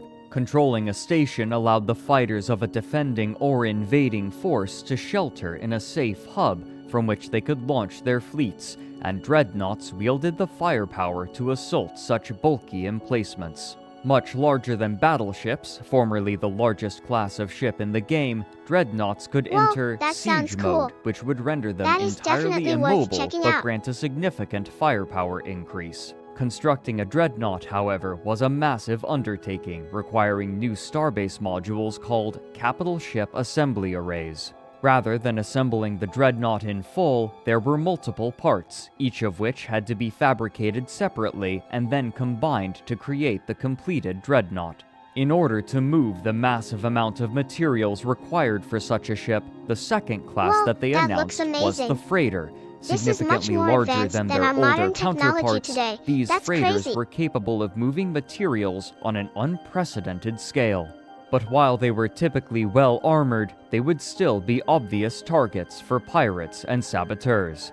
The implication was clear. In order to project power and protect what territory they had, alliances now were forced to turn inward and leverage their economies I didn't into realize how production. complicated But the building these dreadnoughts things were were. eclipsed half a Is that year supposed to later with the represent the release future? of ships that would dwarf all others. On December 16, 2005, CCP released an expansion entitled Red Moon Rising. This time, 3 new ship classes were released. The first was the Carrier, a massive ship that relied on clouds of fighters to perform combat Wow, for it, this looks like intended as something out of support Star for a Wars. fleet of smaller ships. On the release page, CCP explained that, quote, "The Carrier is an affordable capital ship, and most major corporations are expected to fund and deploy at least one for their engagements." End quote. The second was the Mothership, a larger variant of the more affordable carriers. But these 2 new ship That thing classes is were huge. eclipsed almost entirely by the ship that would come to be synonymous with the game, the Titan. The sheer immensity of a Titan was difficult for players to conceptualize when it was announced. For the first 2 years of the game, the largest ships were the battleships, whose volumes hovered between 450 and 500,000 cubic meters. The largest Titan, in contrast, was an utterly massive 155 million meters cubed, well my over gosh, this is 300 epic. times as large. The capabilities wielded by a Titan were commensurate with its size. The first key feature was the ability to open a jump bridge. While Titans were able to utilize the traditional Stargate network outside of HiSec, they also could be used to coordinate massive fleet movements. Yes, If I another agree. specialized ship could It light a definitely takes the cynosural cake against field, those other then the ships. Titan could use it as a beacon and jump directly to its location, whether in the same system or not, bypassing the Stargate network entirely, as long as the stars were close enough. This meant that, although the Titan was a ponderous ship, it could still rapidly relocate with proper Look at these coordination, incredible sometimes designs. directly into a This fight, is amazing. suddenly shifting the balance of power. What's more, other ships could join the Titan in this jump, meaning that it could be used to move an entire fleet at once between stars in great strides, without being forced into the natural choke points of the Stargate network. But the more tantalizing capability of the Titan was the Doomsday device. While CCP was mum about the specific beautiful. damage numbers, what was known was that a Doomsday device would inflict massive damage in a 500-kilometer radius, centered on a location of the Titan's choosing. What's more, the Titan would not even need to be present in the fight to launch the Doomsday. If another ship could light a cynosural field, then the Titan could fire its Doomsday through it, as long as it was still And within here the we same are. star It took system. 4 years to Many build, but they suspected that finally the first finished it. alliance to field a They called Titan it the would Titan. wield unprecedented power and become nigh unstoppable. Due to its area of effect, the power of a Doomsday scaled with the number of fighters on the battlefield, and over time, battles involving hundreds of players had become more and more common, further emphasizing Oh, the what imminent is this? importance This looks and intriguing. dominance of the Titan. Beyond these more immediately impressive features, the Titan also served as a mobile platform from which war could be prosecuted. Players who died could respawn inside of the Titan and take a new ship stored in its hangar to join the fight once again, meaning that a player whose pod was destroyed would be able to rejoin combat immediately, as long as supplies were available. It's a battleship. But before No their way to incredible say, might "Wait a could be minute, wielded, no way." one would have to be built. Much like the dreadnoughts before them, the different parts of the carrier, mothership, and Titan would need to be constructed separately in different capital shipyards, then brought together and assembled.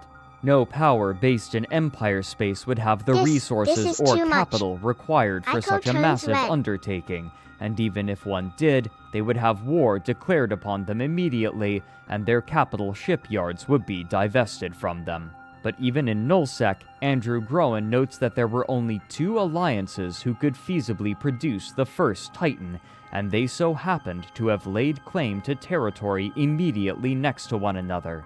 The warlike band of brothers, Oh who had my gosh, earlier this is crushed the amazing. alliances in the north, and the overwhelmingly massive Ascendant Frontier, consisting of former players from Earth and beyond. Of these 2, Ascendant Frontier had the clear advantage. While skill and coordination could readily win a battle during this stage of the game, there was no way to outproduce a group with so many members.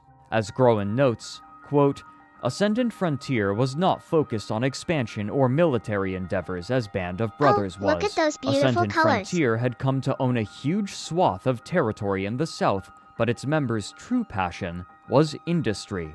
Ascendant Frontier wanted to create a prosperous hub of trade and commerce in Nullsec. It was working, too. It was pumping out space stations, outposts, and capital ships at a rate many times faster than the next closest industrial powers of the era. End quote. But to accomplish this feat, Stranger they Pete, would have to please don't say overcome a things like new that here. hurdle: It offends Bunny. espionage.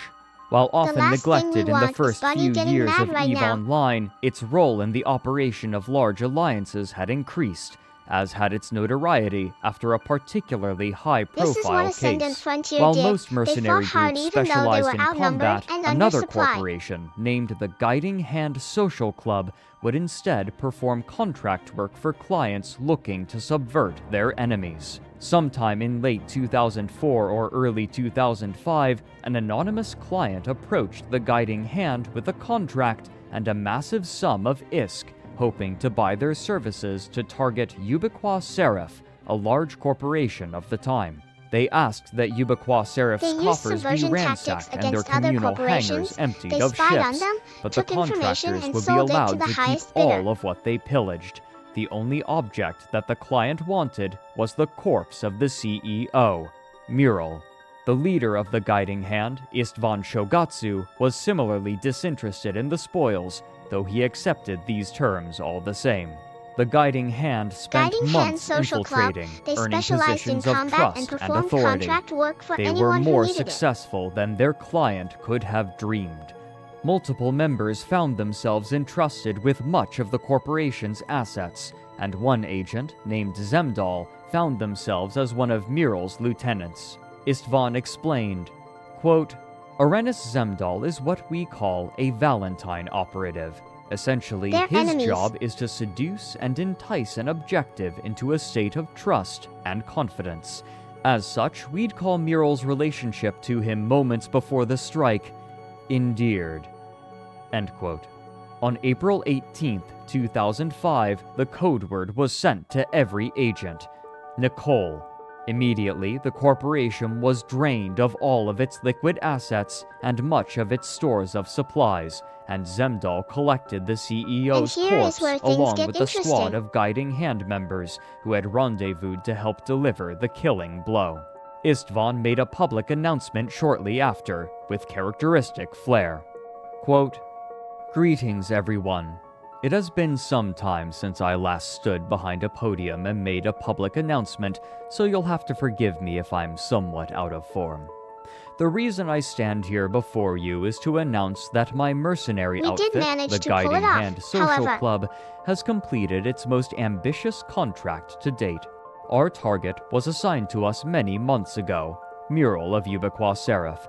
Our task was to carry out that which the Guiding Hand Social Club has now become known for, to utterly demolish Mural and bring all who followed her to their knees in one fell swoop. For those many months we toiled, secreting our operatives among Oh her wow, ranks, what is steering this? her organization This looks through a like number old of documents related to the insidiously Guiding engineered Hand events Social Club. meant to engender trust and divert their attention from where it should have been. Early this morning, our hard work bore fruit. Executing a meticulously planned, thoroughly flawless concerto of simultaneous corp hangar heists, attacks in open space, and facility invasions, the Ubiqua Seraph came to know the wrath of the Guiding Hand Social Club firsthand.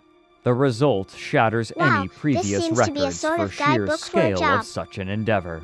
Our net gain from this massive heist is roughly estimated at over 20 billion ISK. Total damages inflicted are estimated at close to 30 billion ISK. Thank you all for your time." End quote. This would be far from the final major act of the Guiding Hand Social Club, though they would be more covert from this point forward. This level of metagaming, however, wasn't shared by all people. Most role This players, looks like for it could be example, useful. would attempt Let to me play the keep game reading. as a character within the game world, but those who didn't roleplay often regarded them with derision and saw them as potential targets, either for ridicule or aggressive action. While discussing EVE Online for her podcast This Game Changed My Life, Aoife Wilson posits that, quote, "The people you're talking to don't know that the talking part is a game too. You're going I in, think I you're making recognize friends, this girl you're from gaining their somewhere. trust, you're spending a lot Oh of wait, time with them. Hick. They're Yeah, being that's nice right. or whatever, and you This know is you're EVE lying Online. to them to the point One of of my screwing favorite them over." MMORPGs, To which her where you play co-host, as Julia pilots Hardy, controlling replies, spaceships in quote, space. "When you play a It's game, really you are fun if aware I of do what the say so structure and the myself. rules of the game are because everyone's playing by the same rules. That's how you know it's a game. But then, if someone comes in and completely changes all the rules, but no one else is aware of the new rules, then it just doesn't seem like a fair Yeah, game." Hick. End I quote. think I understand These what you're early saying. years began to So establish basically, the rules there were by two which types of people would players in play this game. EVE Online, Those who where played other the game games of normally its and ilk were others who played acted mostly like real within the people game inside of the world, game. and this was generally respected by the other players. Real-world duplicity was gradually becoming a normal and expected part of New Eden, whether the existing players wanted it or not. Many of the first capital Huh. ships were destroyed That sounds before really even being awful. completed, thanks to these the type spy of players networks and considered scouting cheaters? work from rival And if so, corporations. do they just But ruin the finally, experience on for September everyone? 25th, 2006, 9 months after Titans were first introduced into the game, the refugee players from Earth and Beyond and Ascendant Frontier completed the first Titan. Triumphantly, their leader, Sivok, flew it into the capital system Interesting. of the Alliance, So in a allowing way, the player everyone to becomes less marvel like at the themselves finished and feels more comfortable Avatar-class acting Titan, differently within which the he game named itself without realizing the Steve. consequences The origin outside of of the this game name is in environment. contention. Is Most that sources correct? believe that it was named after the late Steve Irwin, who had died earlier that month, but Andrew Groen recalls that Sivok attributed the name to a scene from the animated film Over the Wow, Hedge, so the Titan released can 4 cause a months lot of prior, destruction in even which in the the early squirrel stages of character development. Hammy comedically Can they proposes destroy naming the entire massive, planets if newly given enough erected time? hedges Steve. Whatever the origin of the name, the completion of Steve heralded war. Immediately, their enemies and band of brothers invaded. but the power of Steve the Titan blunted their advance simply with the threat of its presence until remember December Sonic the 11, Hedgehog. 2006. He was a really During a popular large-scale cartoon when I was battle, younger, Psyvok along with unleashed Mario his and Doomsday Luigi. safely through a They had a cool Cynoshural castle field, level where then they jumped fought to King a safe Koopa. point 20 systems away. But what happened next would change the paradigm of players for years to come and would pit Band of Brothers against the rest of New Eden. More importantly, though, it would also begin a process that would sour the relationship between the developers of EVE Online and its Whoa, players. this is a screenshot of EVE Online? So many people play this game then?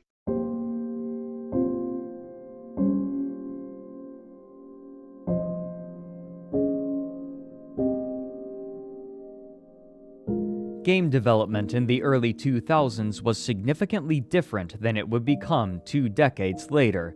Developing a game typically took only a like a few real years space at most, simulator, and very once a game detailed. was completed, it was common for the studio to immediately begin work on something new. MMOs were no exception. Most of them would run for a few years, then die as the player base moved on to play something else. This had already happened to EVE's main competition, Earth and Beyond, and the developers all expected that EVE would suffer the same fate eventually, as a matter of character course. design. But as the game approached the 4th year of its lifetime, it seemed that it was only growing. CCP had created plans to continue adding features, and what's more, they were preparing to launch the game in China, a massive new market, though China would have its own instance separate from the rest of the world.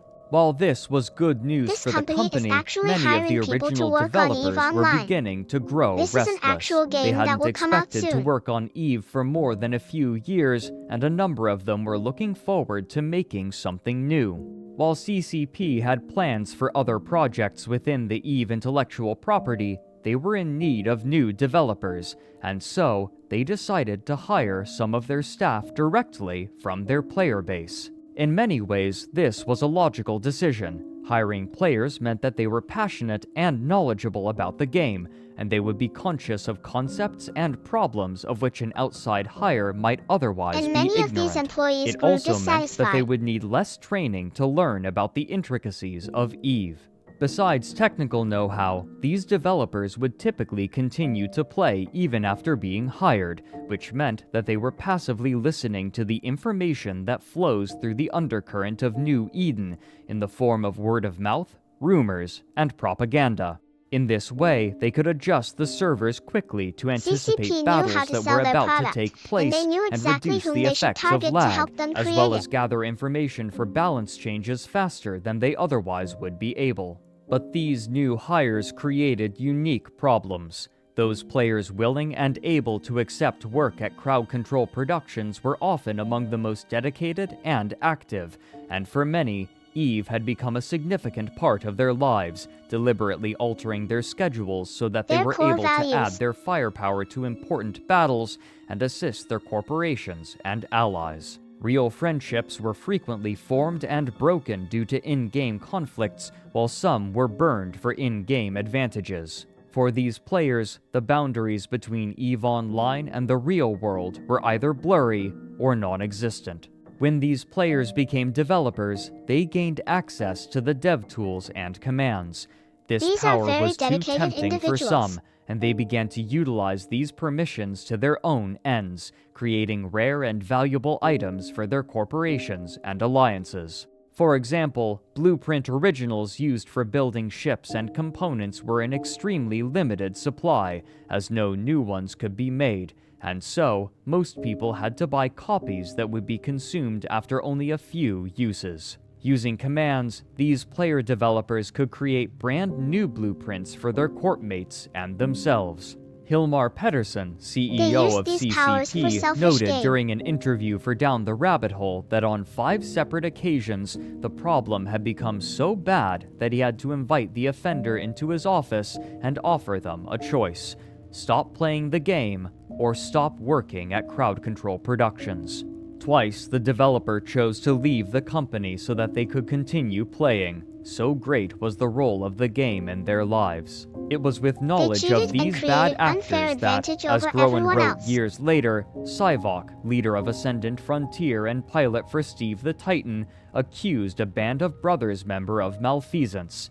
In an interview for a Swedish radio program translated for Empires of Eve, Sivok said, quote, "Suddenly, one of the CCP Interstellar News Corp ships just appeared out of nowhere and started to orbit my Titan. They took 2 advantage seconds of later, our I was system. bumped offline, a total coincidence, I am sure, and about 3 seconds after that, so was my alt." End quote.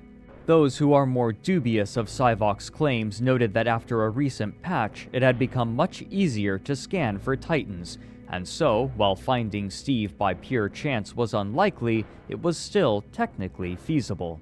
What precisely happened is contentious, and no definitive proof has been released, but however then the we location lost of control. Steve was divined, The developers leaders were of able to Band do of whatever Brothers they liked received without word that repercussions. Steve the Titan had been discovered, and they immediately gave the order to mobilize. In a matter of minutes, a cynosural field was lit at Steve's location, and the entirety of Band of Brothers' fleet jumped in to seize Steve, alone, inert, and inactive. Immediately, the dreadnoughts went into siege must mode find and answers. unleashed their We must payload learn into where the these hull of spaceships come Steve, from. which could only wait placidly for the end. Steve the Titan exploded and was reduced to rubble. The first Titan to be built was now the first Titan to be destroyed. The members of Band of Brothers were ebullient, and soon the loss of Steve became common knowledge all throughout New Eden. To honor its death, Steve's ruined Let's corpse hope would whatever remain lies in the inside those system of ships won't kill us all. C9N TAC-CC, where it was destroyed, so that players may still return to it and pay their respects. The death of Steve had made many players suspicious, but soon an event would occur that would unite all of New Eden against Band of Brothers, and more importantly, alter the relationship between the players and the company on a foundational level.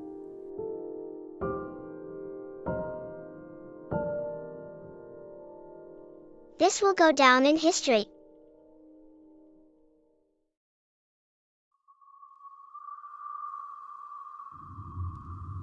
In January of 2007, a hacker responsible for releasing private information on What do people Goonfleet, think? going by Kugutsumen, approached them, offering to hack their enemies for free after his client from the Coalition of the South refused to pay him for his services. Among those targeted was Band of Brothers, and included with strategically important pieces of information, he discovered logs proving that one of the members So of many Band thoughts, of Brothers was a developer and was granting his alliance rare goods. While some were dubious at first, CCP later confirmed that, indeed, the accusation was true. Hilmar Pettersson wrote on the subject in a public letter with dramatic prose. Quote, "Throughout our history, there have been a handful of cases where our employees or members I of feel our like various crying. volunteer and partner programs have taken advantage of the proprietary powers they are granted through access and knowledge. These cases have been investigated, prosecuted, and judgment rendered. Usually the punishment has been quite simple: termination of employment. A pivotal case was uncovered last summer during a routine investigation of developer accounts.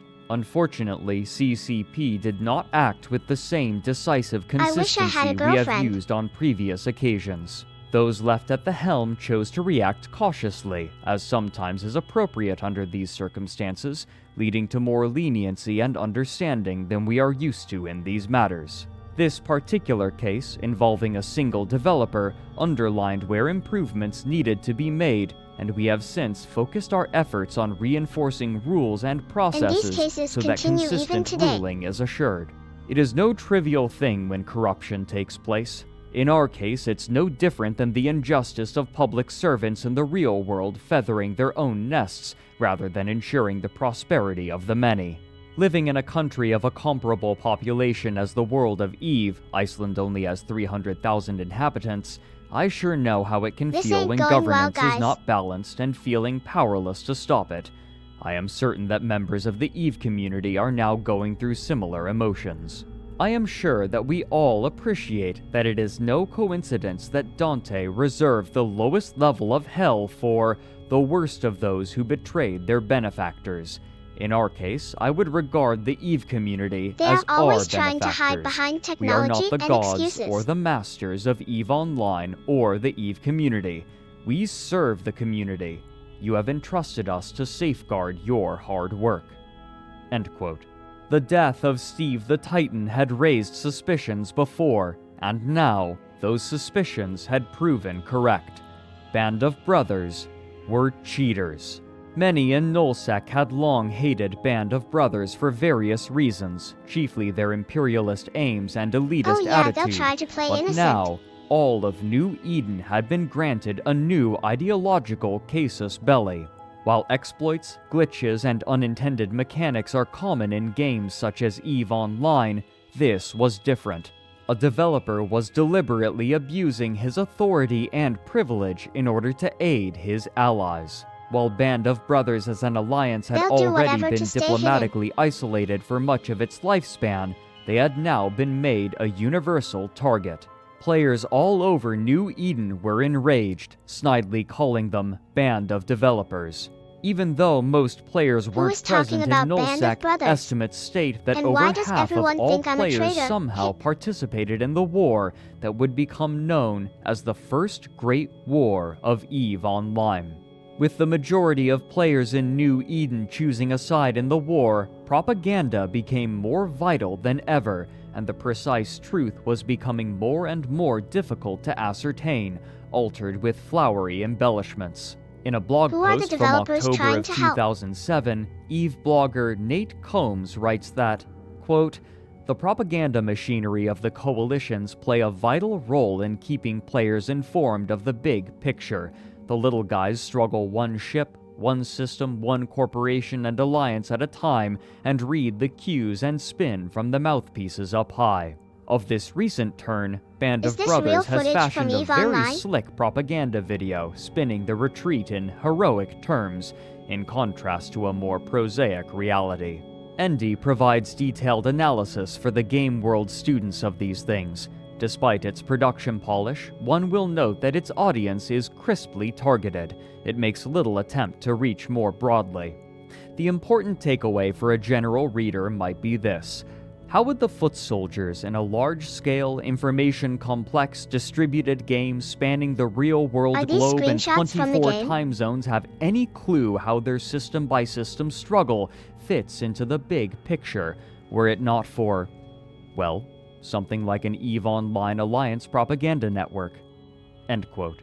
For CCP Wow, this writing games, style war sure meant uses a fun lot for of the words. players, and fun meant more subscribers, which meant more profits. And while EVE Online certainly had a larger audience than many other games, its subscribership was increased even further due to its mechanics, which offered its players the ability to easily practice a technique known as multi-boxing.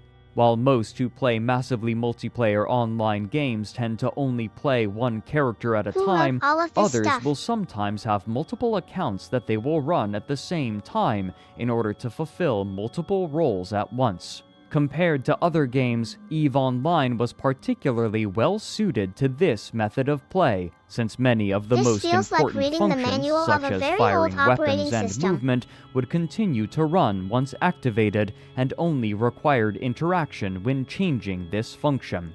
Even if a particular character underperformed, it was almost always worthwhile to have multiple characters rather than only one in any situation. This gradually became vital for professions such as mining and industry, whose activities were much more passive than combat. Mining so and you like related playing EVE professions Online? mostly entailed approaching a resource node, pressing a few buttons, and waiting until the node was mined out while watching for hostile ships. For these players, the most effective way to scale was simply to have more ships, which meant multi-boxing, and so it was common for players to have multiple windows with the same game open, So do you each think it's window fun to running play a these different kind of character. Even if a person could have multiple characters on the same account, each account was limited to only one of its characters being used at a time, and so multiple subscriptions would be necessary. This meant that some people, rather than only giving Well, what are you $15 doing a then? month to play, were instead giving many times more. Some of the most dedicated players would, and do, run over 10 characters simultaneously. Given the dedication of space game players and their relatively higher age bracket, the proportion of multi-boxers was likely much higher compared to dare you other say that? MMOs. What's mom more, is probably Word of a the saint. War was continuing And a to great grow the woman at player that. base, and CCP's business prospects were looking better than they ever had. While the precise player count is difficult to ascertain, the total numbers of subscribed accounts had, according to the company, surpassed 300,000. Rather than only pushing money back into the game, they began to build their company So you out, like computers then, huh? anticipating further success. While everyone involved with the production of EVE Online had believed in the potential of their project, it was still difficult for many of them to believe how successful their game had become. But the executives at the company wasted no time looking for ways to grow the IP, both to capitalize on the success of the game and grow the resilience of the franchise to compete with other MMOs. In Who's your 2004, favorite character World you of follow on Warcraft had Twitch? been launched by Blizzard Entertainment, developers of numerous well-regarded games such as StarCraft, the Warcraft series, and the Diablo series, and much like their other titles, World of Warcraft, known as WoW in shorthand, was a massive success upon launch, and even as the years wore on, its subscriber count was only growing. There was some speculation about whether or not WoW would swallow the entire market. The foundation of these fears is dubious. World of Warcraft and EVE Online occupied drastically different niches. WoW is what is now known as a theme park MMO, So guiding who's the the most player through a interesting Twitch series of content set creator you pieces in an follow? expected sequential order and progression. EVE, in contrast, is known as a sandbox, granting the player a variety of tools and the decision of what they wish to accomplish with these tools. Similarly, while players of any particular character level in WoW will typically only be seen with others of the same level bracket, it's commonplace for a fleet in EVE to be comprised of players with widely different character skills accumulated.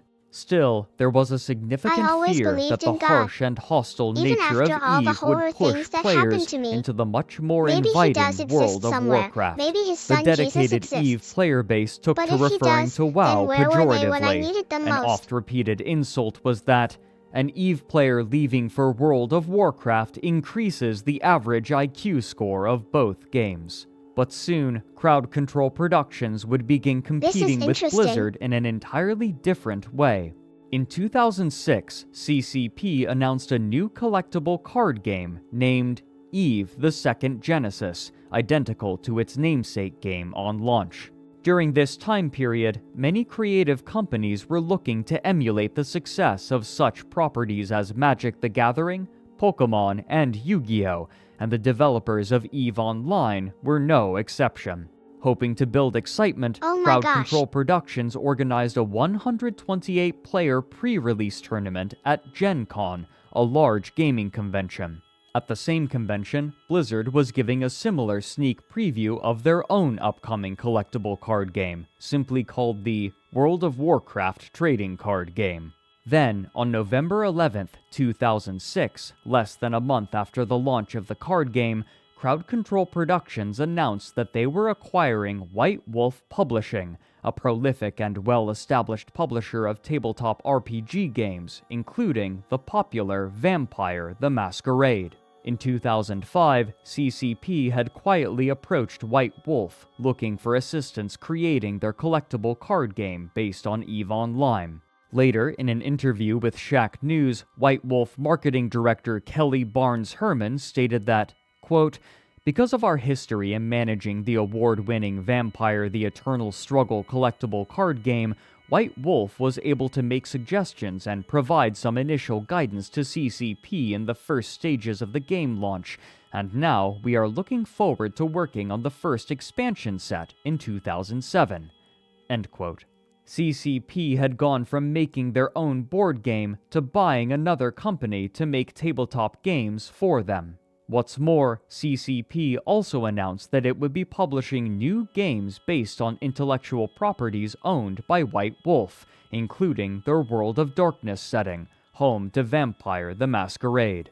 The immediate hope was for a sequel to the beloved cult classic Vampire the Masquerade Bloodlines video game, a significant and undoubtedly costly undertaking. But a new This picture is Bloodlines not game from would the crime not be as scene. ambitious as How do I another know? project that they Because were the about lighting to in that announce. house is poor In compared to how this was 2007, taken. CCP announced a careful new with what massively pictures they took. multiplayer online game based on the White Wolf IP, simply titled World of Darkness. However, details at the time were scant. In an interview with Eurogamer, CCP's marketing director Magnus Bergson said that, quote, "We're not really hiding any information about it, we just don't know the release Greenie date is yet. right. The actual It's design fake. and exactly how it's going to be is being created right now, so when we actually know all of that, we can guesstimate how long it's going to take. These games typically take 4 or 5 years to make. I don't think this is going to be any different." End quote. Now, as CCP were attempting to balance and progress EVE Online, they were also responsible for the development Oh, of an entirely this is new interesting. MMO. Let me However, read this this article. wasn't the only new major project that CCP would announce. At their annual EVE FanFest celebration in November of 2007, the company showed a trailer for a massive update to the game that they called Ambulation. This future update promised players the ability to exit their ships in stations and meet one another in-game This face to isn't real. face, something Is that it? could potentially make the game far more immersive. Despite the incredible amount of work that the company had promised to deliver, they were confident that they could fund numerous projects in part thanks to their growing and dedicated subscribership, driven by the chaos churning inside of New Eden.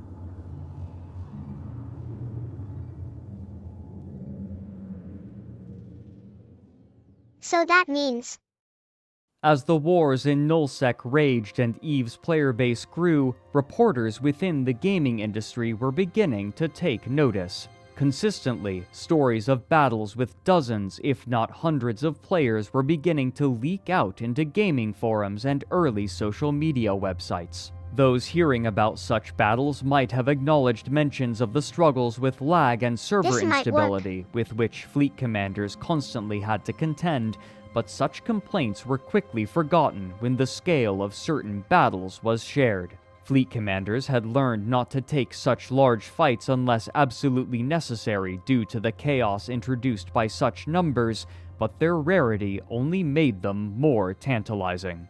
What's more, these battles were given context due to the persistent state of the game, with corporations and alliances vying for power, territory, and wealth in a constantly evolving This is- drama. To many, this is going it to felt like change a space everything. opera playing Aiko's out in expression real time. changes from shock In to early a grin. 2008, one of the first articles detailing the ongoing Nullsec war was published for PC Gamer UK.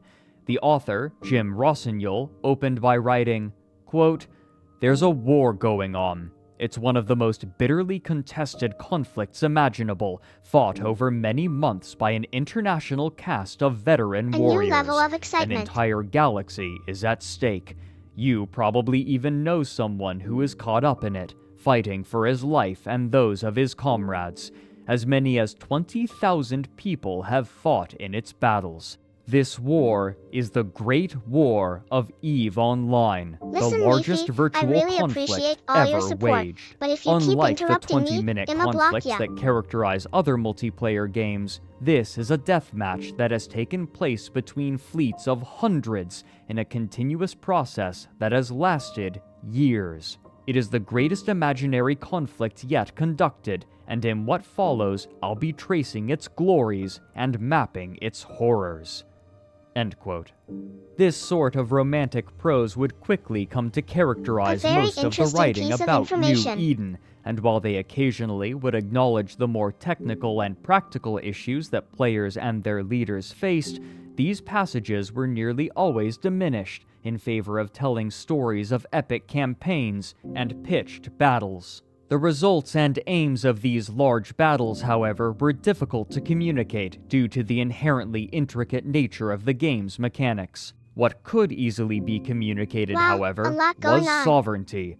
Territorial maps reminiscent of war documentaries gave the impression that the warriors involved in these conflicts were actively making history and granted the movements of these wars similar weight. But perhaps more immediately attractive was the attempt to give a price to ships in real-world fiat currency. Partway through his article, Rossignol So writes a interesting. relatively short passage about the loss of Steve the Titan. Quote, "It's not hard to see why Band of Brothers would want to attack the biggest alliance in the game. The riches were there for the taking, and the alliance leader, one Sivok, piloted the first and then only Titan-class ship in the game. It was a giant Oh boy, behemoth that has kick. been valued in real-world cash at around 4,000 British pounds. Band of Brothers seized the first Titan kill in controversial circumstances and sealed the fate of Ascendant Frontier." End quote. This passing attempt at an approximation of price would become a tradition in coverage of the game. The daunting complexity of EVE's mechanics and the tangle of relationships between corporations, alliances, and even corporations within alliances made it nearly impossible to summarize in the space afforded an article in a gaming publication, meaning that the conflicts necessarily had to be simplified in order to both be made intelligible and concise sounds enough like a to very fit within the complex game. restrictive word limits. Many of those who read these articles became enamored with the concept of partaking in such massive, record-breaking battles and began signing up for EVE themselves. For CCP, war was good for business. But those who were fighting the war were facing unprecedented problems.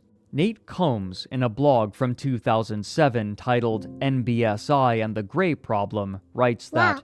quote, "Members within an alliance are marked by varying colors. Green means that fellow is a corporation member, blue he's part of the alliance, etc. Degrees of separation, even among buddies. Red in several flavors distinguishes shades of bad guy. The problem is with the gray. One of the trickiest herding cats problem in running alliances is making sure everyone is on the same page about the rules of engagement. Go to any alliance forum and ask what the current rules are, and you will hear a number of answers. Folks get confused about what they should do with the gray, and in the absence of knowing what they should do, they do what they think is right, which can be all over the board. Inconsistency is a hobgoblin to both sides of the gray divide. The good gray don't like going into areas where they are uncertain about who is on the same page, and alliances don't like grays getting into some areas since some grays may turn out to be bad apples. To make the problem worse, some alliances may vary their policy towards the gray over time and circumstance. For example, when tensions are high, an alliance may enter lockdown mode, and its policy becomes one of shooting the gray first and ask questions later. During more peaceful times, the policy may be changed to be nice to encourage trade.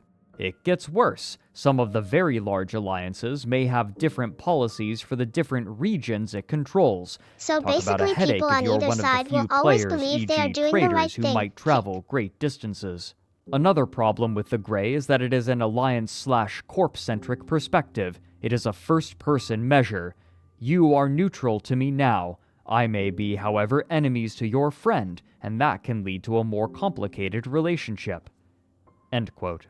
These problems were only growing greater. Trade had been a We key really are element alone, that aren't allowed we? the early nullsec corporations to build their first titans, but the war raging was now making them more and more wary of neutrals, who could be traitors or enemy infiltrators. But these problems were being amplified in an important new way. After the collapse of Uli as a trade hub, This traders universe sucks. returned to the 4 different corners of Empire space in the north, south, east, and west. In particular, they gravitated towards stations that hosted the best mission givers. While trading NPC goods had gradually been phased out and the player economy was allowed to supplant it, players could still earn money from NPCs through missions, and they tended to congregate within the stations that housed the highest earning missions. Makes no sense. Entrepreneurial traders would offer weapons, ammunition, and ships for sale in these stations, hoping to sell to the wealthier mission runners at these convenient locations. However, more than just the mission runners were searching for these goods, and soon, a wider clientele was congregating around these stations as well. Recognizing this, more traders looking to sell their goods began placing their contracts alongside the others, even if they were unrelated to running missions, hoping to sell to those visiting the station. Aiko grabs a And shotgun so, and the points it trade at hubs chat. established themselves and grew. Of the different trade hubs, the one that received the most traffic was the Caldari Navy Assembly Plant, located around the fourth moon of the fourth planet of Jita. The higher population in the northern regions of Empire space was due in large part to the attributes of characters. When creating a character, players are allowed to choose between the four different NPC empires: Amar, Minmatar, Galente, and Caldari. And of the four, Caldari were by far the most popular race for players due to their favorable attribute distribution, given that attributes determine how quickly a character can learn skills, and skills determine what characters are capable of performing. Soon, much like Yulai before it, the system of Jita was host to hundreds of players every day looking to trade, and it was growing rapidly. But this time, Crowd Control Productions would be prepared. Since they had broken the Stargate links in Yulai, they had been working on the server backend, as they realized that they would need to prepare for far more success than they had anticipated when they launched EVE Online. On March 1st, 2006, CCP Games announced a patch transferring the game onto new servers which utilized brand new, state-of-the-art AMD chips. Rather than trying to scatter the players again, now they would be doing all that they could to accommodate a naturally occurring trade hub. Soon, a single server would be dedicated exclusively to the system of Jita to manage the massive influx of traffic, as well as some permanent residents who began to participate in the day trading of commodities. With trade now being allowed to centralize, this also meant that if a particular commodity crashed, then it crashed for everyone in the game at once with little recourse. But while this new trade hub was located in Empire space, its establishment significantly affected the culture of Nullsec. The northern regions had always been wealthy due to their natural resources and general proximity to HighSec, but the emergence of Jita guaranteed much easier access to what would soon become the undisputed center of the economy in New Eden, given that Jita was less than 10 Stargate jumps away from the nearest northern Nullsec systems. Trading between Empire space and the northern regions only became easier as time passed. But the inverse was true for the southern regions. The distance between Jita and Del, for example, was many times longer, and where they once had been able to trade with Empire space easily, they now had to travel much farther to sell their goods. As time passed, those Nullsec alliances living in the south would begin to develop their own internal economies. Leaders would encourage their alliance members to trade exclusively with one another, in many cases creating not only an economic but a cultural divide between the players in the southern regions and the players in the rest of New Eden. But in the in-between spaces, an entirely new sort of dynamic was evolving, one forgotten by most.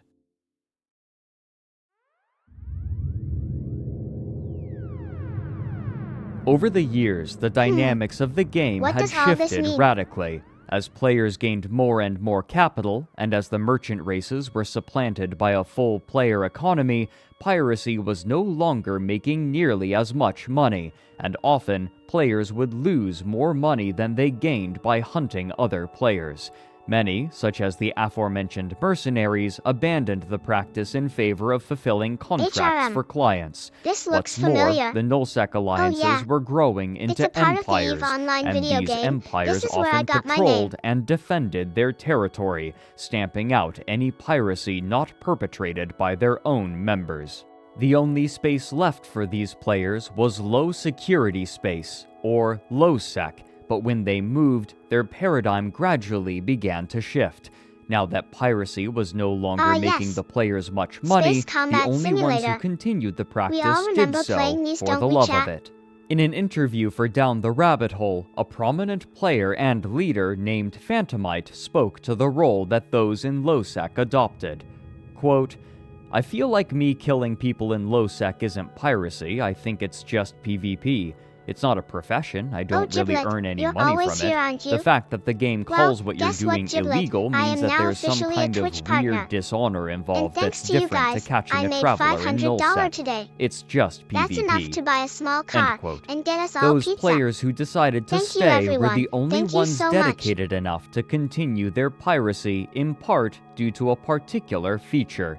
Early after the release of the game, CCP launched a feature called kill mails, which were permanent in-game records of ship destruction issued to both the destroyed party and those involved in destroying them, and many players began to covet these kill mails and collect them like trading cards, with certain ships or players being more or less prestigious. While this wasn't always the primary motivating factor for those hunting other players, it did mean that they could keep a record of their experiences doing so, ensuring an official method of tracking prestige.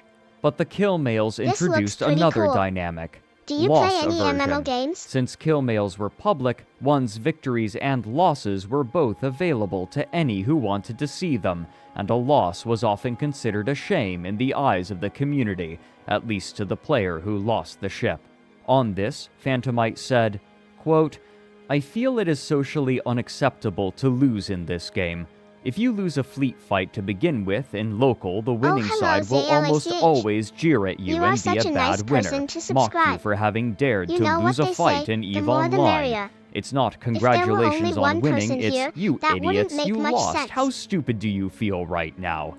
Especially as group sizes get larger, there's a lot of bitterness on both sides. Well, whatever floats your boat, buddy. On the opposite end of the spectrum, a group of players have been growing in size, prominence, and role in the greater EVE community. Early in the game's lifetime, a help chat was implemented so that players could offer assistance to other players learning the game, but many found that this limited forum was insufficient due to the complexity of EVE. And so, a new player-run institution was formed, EVE University. Its primary impetus was to assist new players by teaching them the basic mechanics as well as good practices with hands-on experience, while other corporations would sometimes invite new players and assist them so that they could swell their ranks and achieve greater goals. EVE University had few such aspirations. Rather, uniquely, it declared itself a neutral body who would not take sides in any wars, though its members, known as students or unistas, were free to do as they pleased whenever they chose to leave. Many years later, in an interview with the online EVE news site Crossing Zebras, a new CEO, Asmodeus Valar, said that, quote, "EVE University exists to give new players a place to learn about EVE in a supportive community. We maintain neutrality so that our students can move on to whatever section of EVE interests them." End quote. But this neutrality would quickly come to be a limiting factor. In October of 2005, EVE University founded a new alliance called the Big Blue and sought to hold territory in nullsec, but after less than a year, an unknown client hired Mercenary Coalition to evict them for unclear reasons, another reflection of the growing necessity for corporations to ally themselves with one another in order to survive the growing turbulence of nullsec. EVE University's policy of neutrality wouldn't allow them the partnerships with the larger groups that they required. Unwilling to compromise on this defining feature, EVE University decided to base themselves in high-security space instead, and partnered with other corporations in a new alliance which they named Ivy League, in part to protect themselves from the vast number of Oh, war wow, this declarations is that pretty they were cool. suffering. As This a must group be a popular comprised game, right? primarily of new players this where they learning from made a the movie smaller Eve? number of more seasoned players, declaring war on Eve University was an easy way for more aggressive and less discerning players to gather easy kill mails. Despite these hazards, Eve University began to grow as a foundational part of New Eden's social landscape, with corporations seeking out those who had spent time learning in it. Their decision to retire from nullsec would become a practically permanent That's one really on June interesting. 19, So like these 2009, huge when companies make these CCP multiplayer released their online games expansion, and then millions of Revelations people 2. play it? With this expansion, powerful defensive sovereignty bonuses would be granted to anyone who owned over half of the structures within a system for 28 days. Once this had been achieved, a structure called a Sinojammer could be built in the system, disallowing any player from lighting a cynosural field within the Oh, wow. system. While capital this a ships famous could movie or use something? stargates, they were choke points in which they could easily be caught, and the only practical way of bringing a capital ship into a fight was through the use of cynosural fields. By restricting their use, it meant that any alliance attacking a system with a high enough sovereignty bonus could only do so with subcapital ships, an effectively impossible Oh, yeah, task that against stuff any was active over alliance. 9,000 years This ago. meant that nullsec No one knows alliances why were these now ancient much aliens more did all stable that in their stuff. ownership of Some territory, think they came as here long cause as of they the possessed resources. enough Others capital say ships. maybe they're The still major here. factions in But most nullsec say they had aren't now because how been come set. no one saw them? With the base mechanics, how we the even know social there are more groups, than and the two varying races if we have playstyles only within encountered two? Eve all growing These more guys are real complicated and deep in the nuanced bush, by the and they day, need to show the us some development goodies. team recognized that they wouldn't be able to keep track of all of them and balance them alone. And so, in late 2007, Crowd Control Productions announced the establishment of the Council of Stellar Management, a body of players elected by the player base to communicate their interests directly to the company. Early in the game's lifetime, CCP had requested that players join the developers to speak about the game, but they That had been blog be good, handpicked a after little too applying, wordy, though. as opposed to the more democratic method of the council. Of the 97 applications, 33 were rejected for varying reasons, including behavioral and technical, leaving 64 to be voted on by the community in a first-past-the-post system, where the 14 players with the most votes would be elected.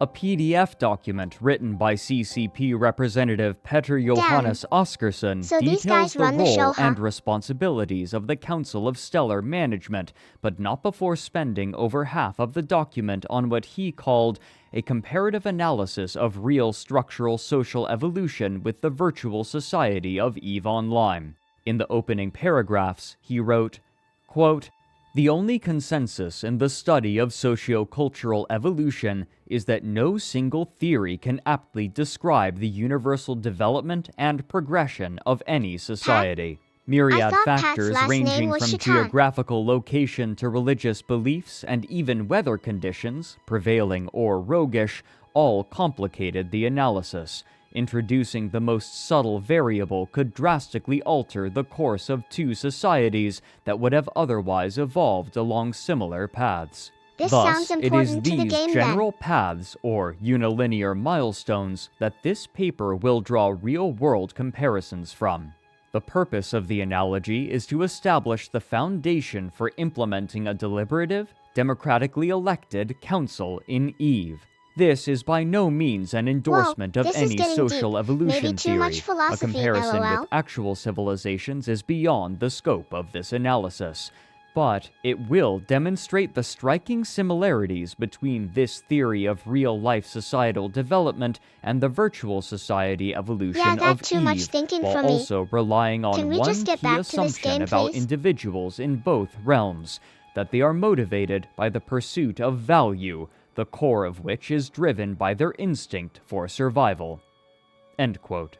While this document was likely meant to help instill within the EVE community the impression that CCP was taking seriously their responsibilities toward the game, it also illustrated the divide that was growing between the players and their game world's caretakers, despite their attempts to the contrary. What a lot of information While here. the majority of the player base was primarily interested in simply having fun by playing the game on the most minute level, the developers saw themselves as being on the cusp of a newly developing world that reflected elements of the human condition, similar to the way that the founding members of CCP had attempted to create a new internet interface with the virtual reality markup language nice during space their pic. time Looks at kinda Oz peaceful. Virtual.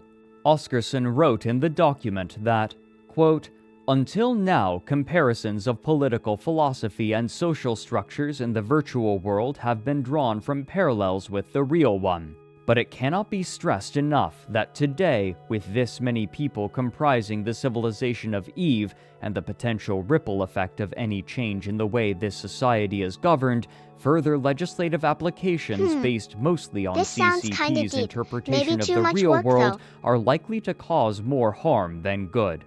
To achieve continued success, EVE society must be granted a larger role in exerting influence on the legislative powers of CCP. Governance of virtual worlds is a unique endeavor. There is no precedence to follow." End quote.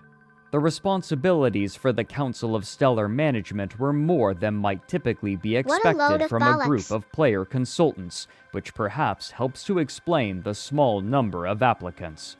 Quote, "At least twice a year, CCP will convene multi-day summit meetings in Reykjavik. In addition, each year CCP holds its FanFest convention. 7 members of the CSM attend these events in person. Council terms will last 12 months, and elections will follow the expiration of each term. This timeframe corresponds roughly to the expansion release cycles of EVE Online." End quote.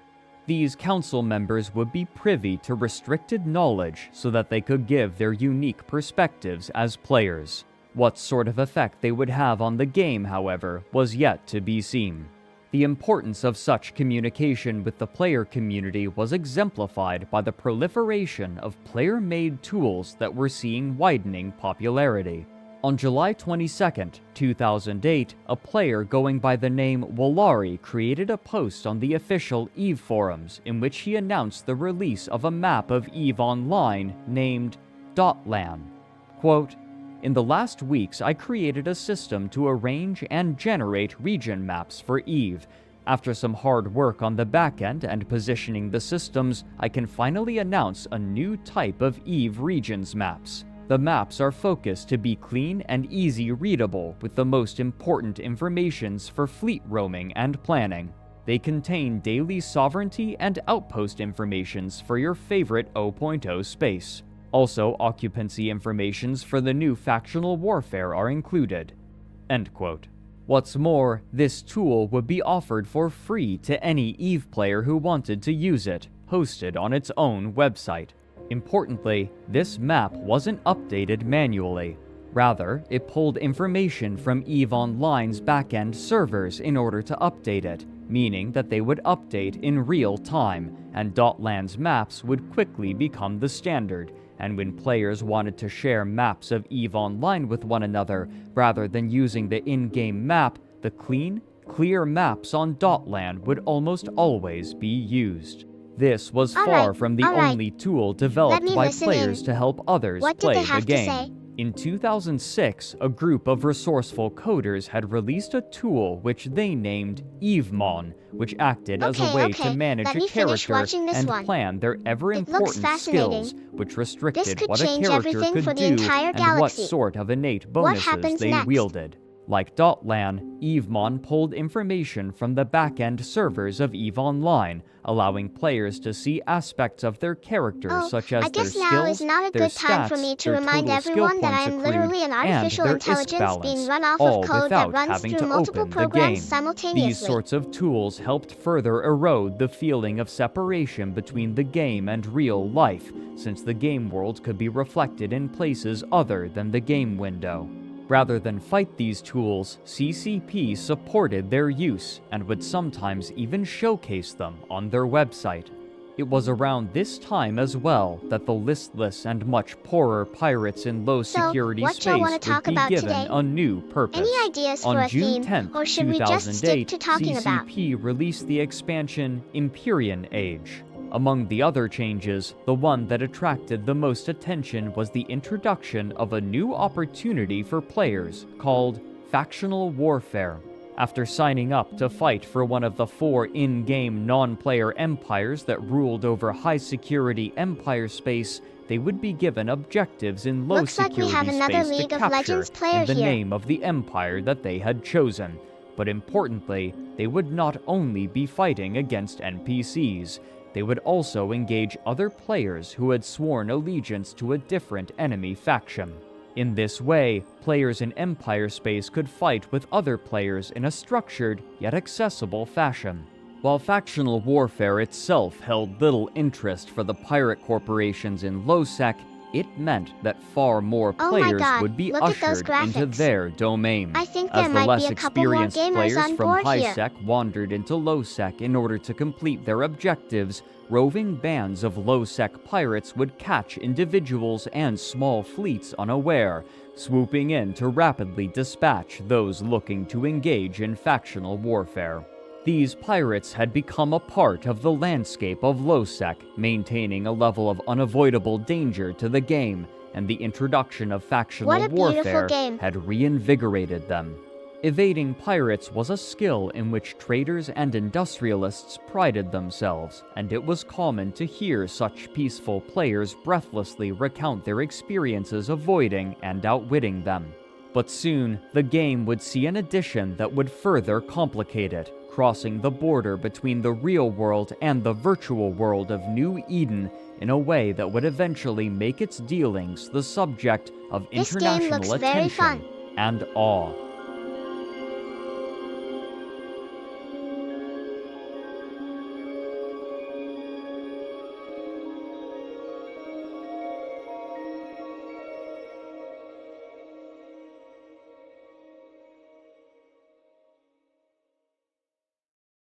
In November of 2008, CCP announced the release of a Well, new look at form all of dem currency. lines.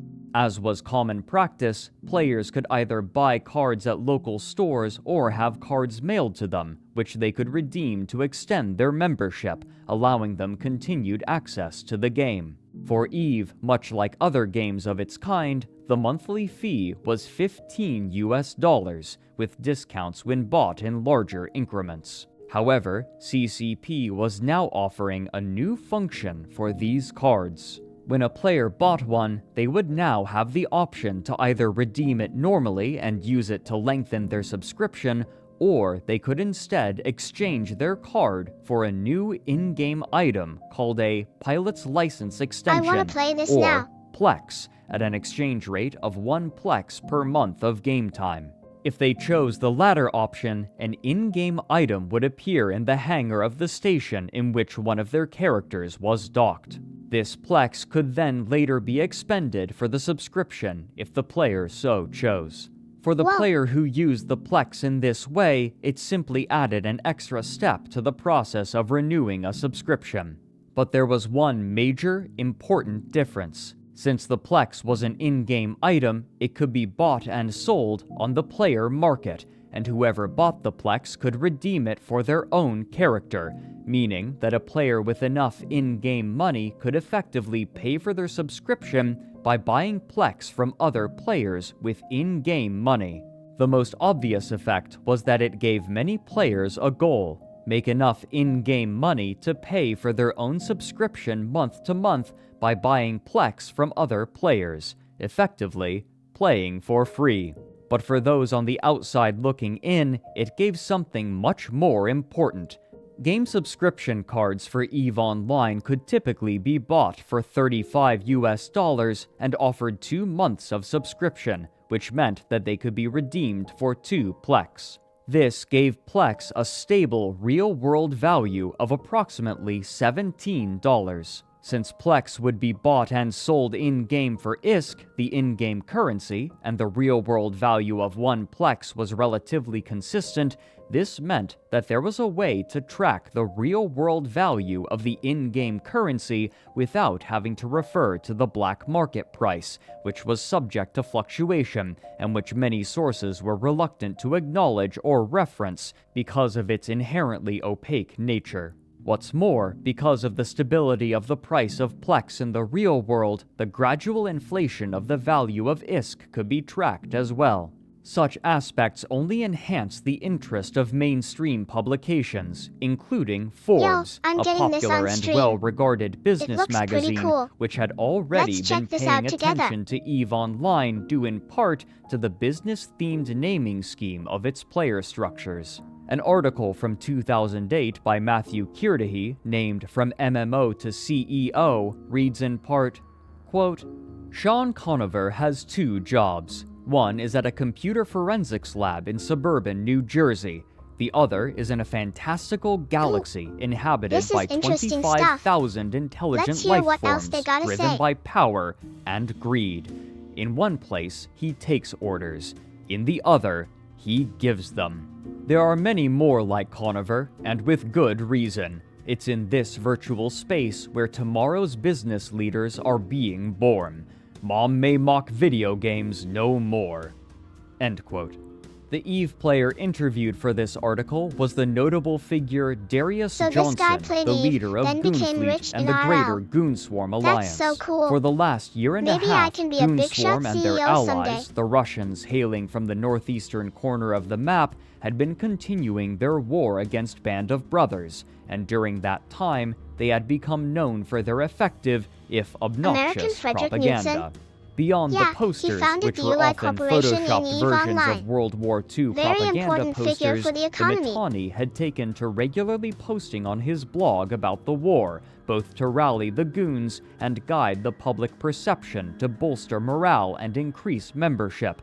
And this gave mainstream news outlets an easy way Darius to Johnson, monitor the war, founder of Goose albeit through a Corporation. heavily biased His story source. is very Even inspiring. knowing this bias, this meant that as publications such as Forbes and The Guardian wrote about EVE Online, it was often through the paradigm and context of the goons. External news outlets also helped to personalize the leaders. Furthering Kirdahy's article, he writes, quote, when Conover gets home from his 9-to-5 job, he logs onto a virtual world as Darius Johnson, Chief Executive of Goonfleet, a corporation man played comprised video of more games, than and now he owns 2,800 multiple players companies, in such as EVE. Amazon, The leadership Starbucks, experience Ford has Motor challenged Company, Conover General the Motors, same way the modern Coca-Cola, CEO AT&T, is challenged. Exxon, He GE, worries about Verizon, economics, Disney, employee Oracle, morale, Microsoft, production, IBM, training, and Google, even a succession Apple, plan, Facebook, which he's Twitter, devising. Snapchat, After all, Tumblr, the next guy has to Instagram, be able Reddit, to weather the Twitch, storm too. etc. End quote. In particular, the term failure cascade had become common in Some New people Eden, even got college popularized degrees by the because they loved Mittani EVE and so quickly much. adopted by One news guy outlets became a who were lawyer after already studying heavily EVE. reliant on his writing when discussing EVE. In an article from 2009, the Mittani wrote, quote, in the past 4 years, I've witnessed more than 20 alliances disintegrate, and I've had the benefit of directly orchestrating a good number of those. Better than just hammering at them from the outside, I've been able to witness the process from the inside concurrently by way of our spy network. While watching Lotka Volterra explode in much the same way Veritas Immortalis had, I dubbed this death cycle the failure cascade, due to the way in which the process rapidly man knows accelerates everything from there is small to know errors about fighting into online. thermonuclear drama. Delightfully enough, even our most vehement enemies have chosen to use my nomenclature, as well as the more traditional media. Apparently, the term has some pre-existing engineering use, but Googling it now turns up mostly yammering about spaceships. He went on to define the term, quote, a failure cascade is the disintegration of an alliance Wow, caused these by people collective really know what they're helplessness doing. in the face of sustained and unrationalizable adversity through a process of pilot attribution shifting from the alliance to the corporation or the individual. End quote. Both Crowd Control Productions and Goonswarm were facing prodigious growth, Failure and both cascade, were huh? simultaneously Sounds taking pretty great serious. risks in attempts to reap great rewards.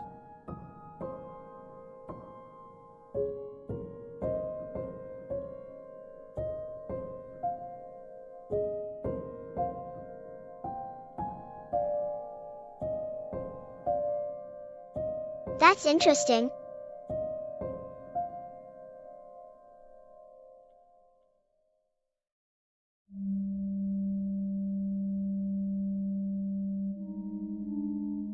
It had been over 2 years since the death of Steve the Titan, and still the war in Nullsec continued, involving every major power, and after numerous movements of the battle line back and forth, Band Ooh, of nice Brothers picture. had been pushed all the way back into their home region of Delve. To their north, the Northern Coalition had recovered from total destruction, retaken territory, and went on the offensive after fighting back the forces of Mercenary Coalition, who had been fighting the war for Band of Brothers, but eventually abandoned them in order to establish themselves in new territory and continue This their is so existence as guns for hire. Meanwhile, from the east, the forces of Goonswarm and their allies, the Red Alliance, continued to strike. Previously, the Russians of the Red Alliance had joined Goonswarm in an effort to defeat Band of Brothers, but after this effort failed, they retreated to their home regions in the southeast to live next door to the Goons. With their forces combined, their territory was nearly impossible for any alliance to assail. Typically, the Russians were cagey, reclusive, and distrustful, but they had joined Goonswarm to defeat their common enemies in Band of Brothers. But now that These Band guys of look Brothers tough. had been fought back to Fortress Delve, the war had reached a standstill. Delve's epithet was well earned. It had served as the home region for Band of Brothers for years now, and was nigh unassailable due to the coordination of Band of Brothers fleets and the system's solid sovereignty bonuses, which practically restricted any enemy fleet from fielding anything larger than a dreadnought in Band Ooh, of what are they Brothers doing? territory. Multiple Titans had been lost by both sides, but Band of Brothers still had enough capital ships to bounce back any assault on its borders. And if the smaller capital ships weren't enough, then the combined might of 8 simultaneous doomsday blasts from Band of Brothers' 8 remaining Titans would be enough to turn any fight. Without the ability to field their own Titans, the rest of Nullsec could do This little is so to cool. penetrate into Delve. But in early 2009, this state of affairs suddenly and radically changed. One of the high-ranking members of Band of Brothers, Hargoth Agamar, had tired of the other leaders and joined Goonswarm, offering to help them in whatever way they could. After some rumination, Goonswarm's spy what is this master, guy? the Mittani, Is he an devised a important plan of character? action. Andrew Groen chronicled what transpired in Empires of Eve. Quote, "On the night of February 4th, 2009, Hargoth Agamar logged into EVE Online and docked his ship at the headquarters of Black Nova Corporation, one of the What is main going member on here? corporations of This Band of picture Brothers. feels ominous. From Band of Brothers, video has Hargoth been stole playing for 15 55 minutes. dreadnoughts and an entire ship hangar containing hundreds of smaller ships. He also stole a huge amount of strontium, starbase and dreadnought fuel. With a few clicks, he stole everything his corporation owned. In the empty hangar folders, he left just a single item, Well, this a guy is note pretty with chill. one sentence written So on much it. stuff to The steal. Mittani So little sends time. his regards. When he was done with his theft, he went to work, ending the entire alliance. He removed the other directors from their positions and closed the alliance. With no alliance on record named Band of Brothers, every one of its sovereignty claims was This instantly masked dude dropped. sends his regards. Band of Brothers had claimed sovereignty 4 in every system in Delve, but after Hargoth Agamar struck, there was no longer an alliance called Band of Brothers. As a result, all of the starbases owned by Bob went offline without an alliance to control them. Their capital systems were no longer invulnerable, and they had no way to stop enemy alliances from bringing heavy artillery right into the heart of Band of Brothers' empire." End quote. The rest of New Eden now That had a ship is gorgeous. 28-day window to capture enough territory to prevent Band of Brothers from regaining their sovereignty, but only Goonswarm was in a position to capitalize on this, and simply destroying Band of Brothers was no longer enough for them. The leader of Goonswarm, Darius Johnson, ordered that all assets in Alliance territory be brought to the front lines bees in look busy. preparation for a fight in Delve, where they would either drive out Band of Brothers and claim Delve as their new home, or be left destitute. This would also help to fend off enemies, at least for a time. During the war, the general unpleasantness of both the Russian alliances and Goonswarm had resulted in enough feuds that they had Are these broken their maps? treaties with one another, and a significant contingent of Russians had joined forces with Band of Brothers, sandwiching the Goons between the two.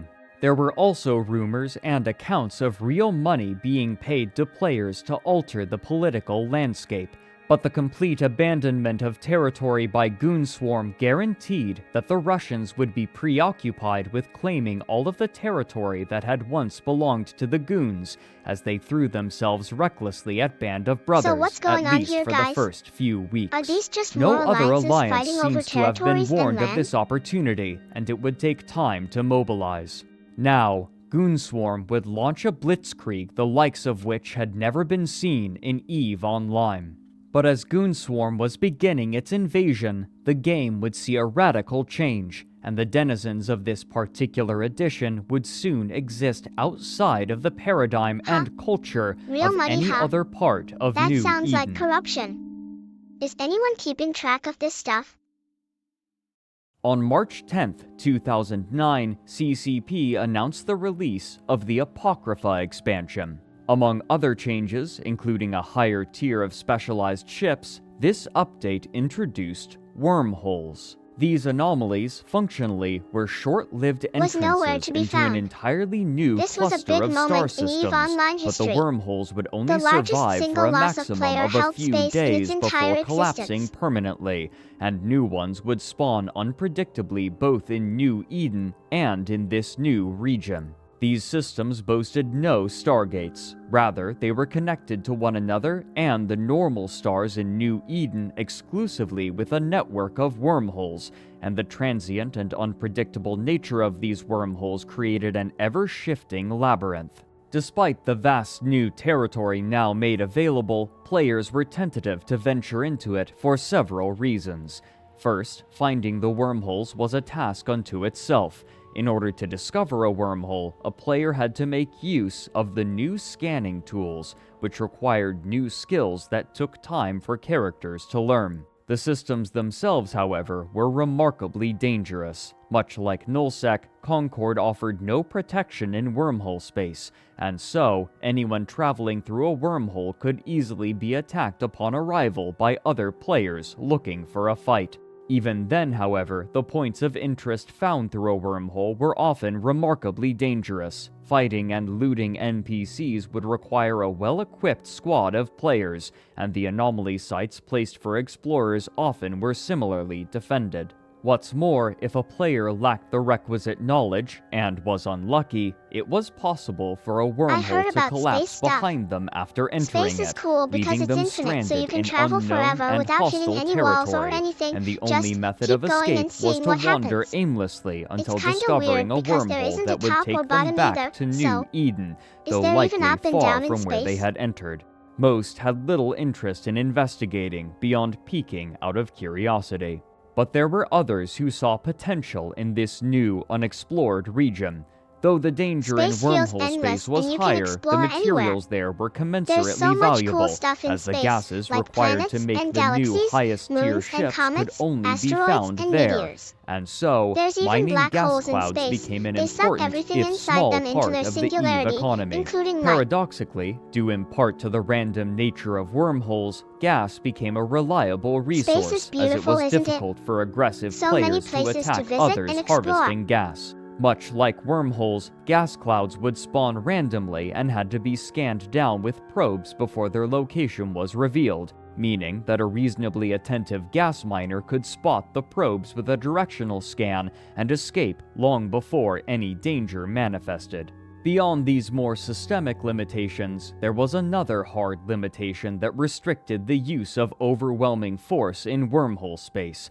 The wormholes themselves could only accommodate ships below a certain size, and after a certain amount of mass passed through a wormhole, it would collapse. This place feels so meaning empty that sometimes, the massive doesn't it? fleets and large ships All alone in wielded the by the universe. nullsec powers were practically useless in this new, chaotic region. The ease and safety with which gas could be harvested, and the difficulty that established corporations would have utilizing their vast wealth and resources, meant that this territory was far more accessible to less wealthy players and corporations, in contrast to nullsec, emptiness which of the was now void makes crowded one with feel belligerent insignificant. and exclusive factions. Most large corporations were also still embroiled in the ongoing war against Band of Brothers and had few resources left to engage with wormholes. Given this and the wide breadth of territory now available, smaller groups of players began to move into these wormholes and establish presences there,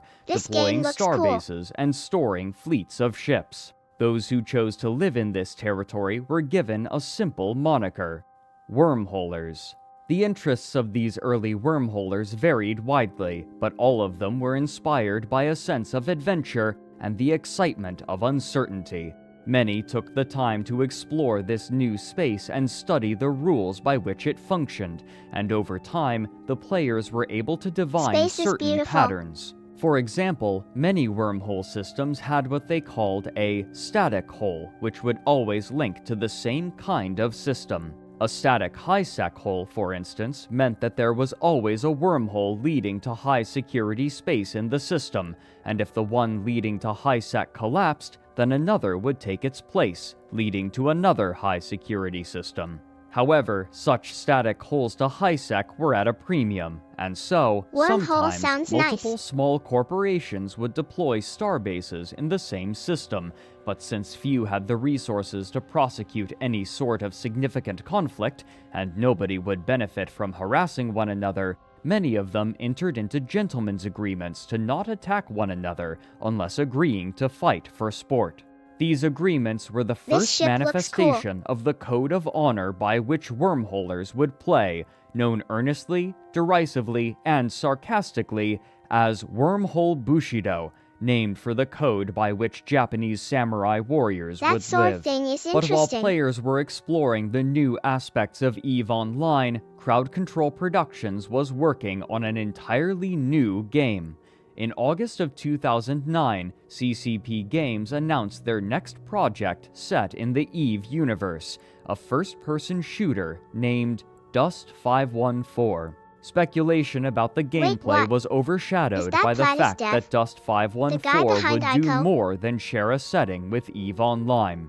Events in Dust 514 would directly impact those playing the MMO, and those playing the MMO could affect battles in Dust. The gaming news publication GameSpot quoted Hilmar Pettersson as saying, "The primary gameplay features brutal ground combat that takes place on the surface of planets. Dust 514 is the infantry, and an EVE Online player can contract a Dust team to go This in and sounds take interesting. control of a planet. Maybe The I fleet will does try the it flying, sometime. the infantry Do does the people dying." actually play EVE End Online quote. anymore? Guy Cocker, writing for GameSpot, went on to say that, quote, "The game has been under development for 3 years at CCP Shanghai, with input from other CCP studios worldwide.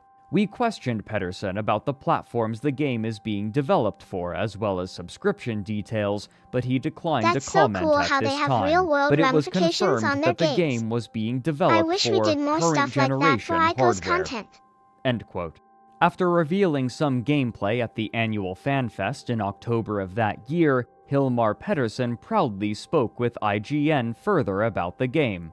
Quote, "Dust 514 is first and foremost a first-class FPS mixed with real-time strategy elements and persistent world components, which are innovative in their own right. Still, the biggest innovation No one in wants Dust to hear that. 514 is that the That outcome of sounds battles scary. directly affects the resource and power controls in EVE Online. This will significantly enhance the gaming experience that our current 300,000 subscribers enjoy by adding a whole new level of gameplay elements that they can affect." At its core, Dust 514 is a first-person shooter with run-and-gun gameplay, but there is a heavy emphasis on vehicular combat that layers tactical and strategic dimensions within each battle. In addition, weapons and modules are upgradable in real time, which we believe pushes Dust 514 beyond what has been seen in the market so far."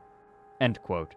Notable features were map sizes measuring 5 kilometers squared and, perhaps most importantly, the ability for Dust mercenaries to take control over certain regions of planets for corporations in EVE Online, or for Dust corporations to take those sections of planets for themselves. Early gameplay footage shown at FanFest was promising and elicited excited reactions from the crowd despite its limited scope. But as players were anticipating the new battles to be had in Dust 514, the years-long war in Nullsec was finally reaching its conclusion, and the aftermath would permanently alter the social landscape of New Eden.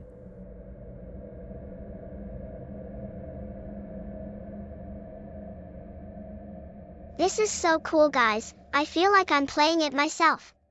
Do you play these kinds of games? After such an extended period of direct conflict, the alliances in Nullsec had grown skilled at husbanding their resources and managing their fleets, the latter of which had grown into affairs often involving hundreds of people on both sides. This new method of waging warfare placed greater importance on management rather than moment-to-moment battles. But managing such a vast number of players was a difficult task.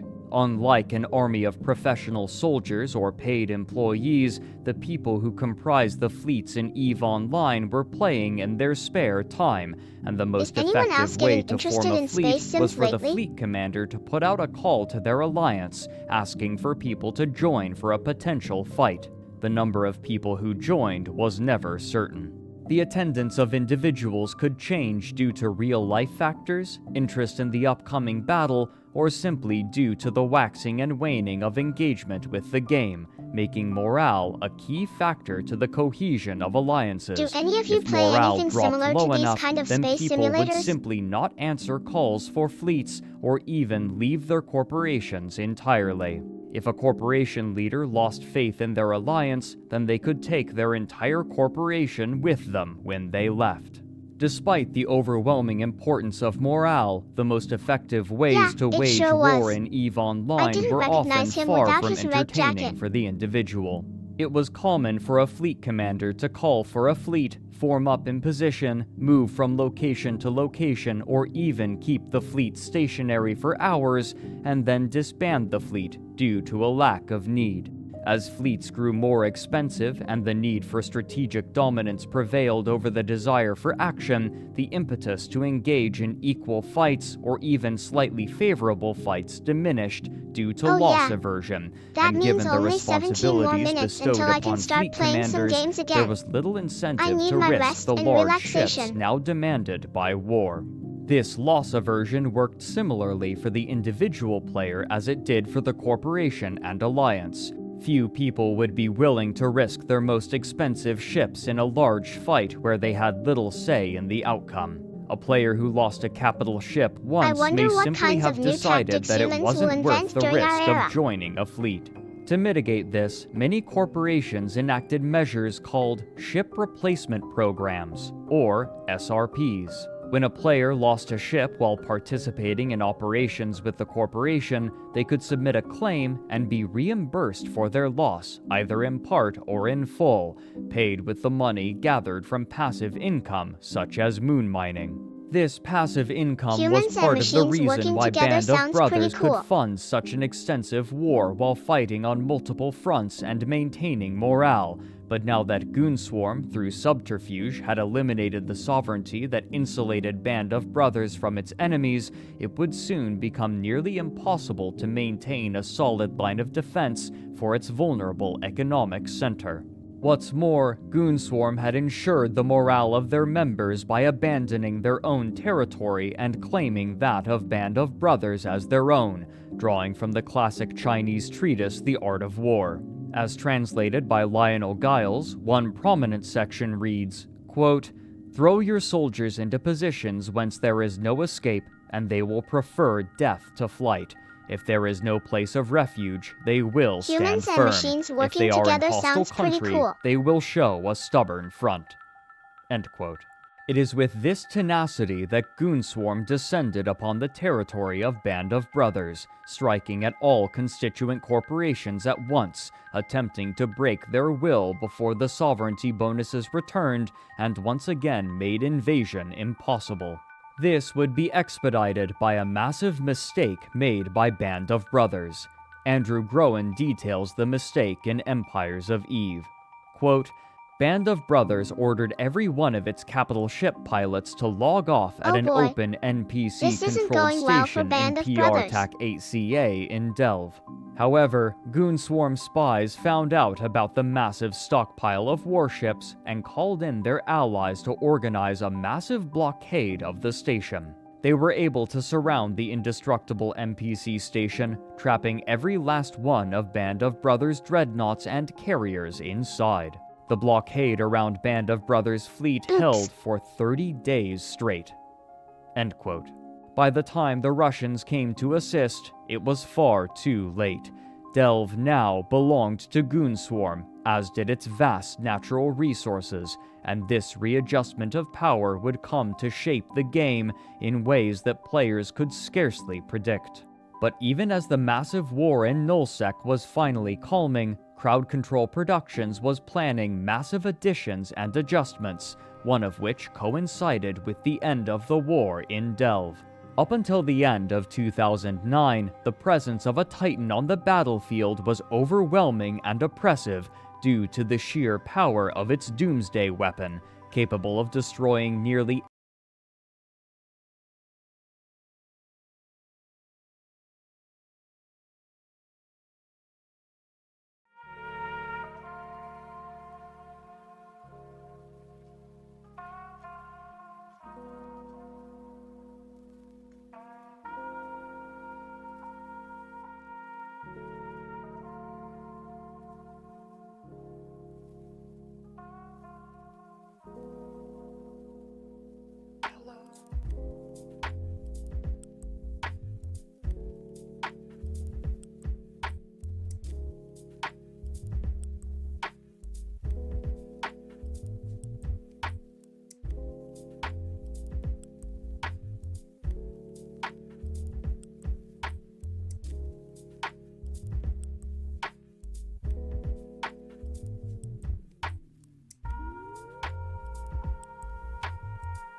Oh look, there's even more spaceships here, nya. They're very interesting, nya.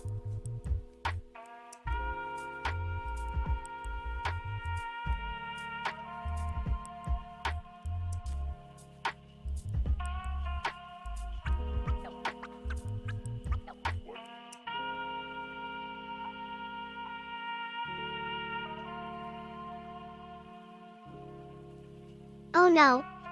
This movie is pretty long. And this space battle is getting really intense. It might get scary if we keep watching this, right chatties? My stream was great today, guys. I had such fun. I hope you enjoyed it too. See you next time, and remember, I love you all, _carrot. Oh sorry, did I not mention that earlier? It's called Eve, the first mission. Have any of you watched it yet?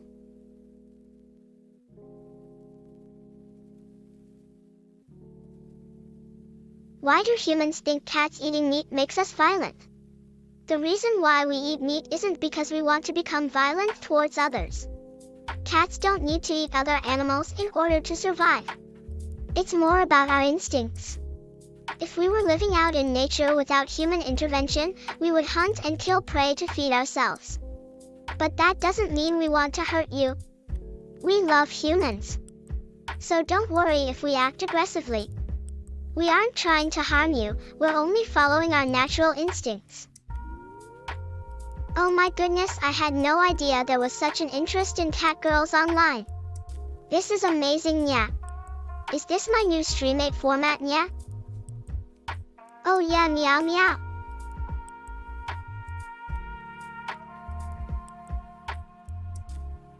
No way. I wouldn't eat anyone. Especially not my lovely fans. Well, if you think about it, even if we did eat meat, we'd never try to make people feel bad or shame them for having different beliefs from us. We are merely living our lives the best way we can, yeah. Yeah, right. I'm surprised there weren't more cat girls here already, haha.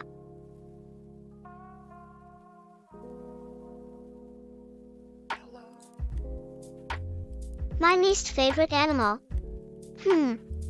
Probably snakes. They look gross to me, lol. And they move really fast.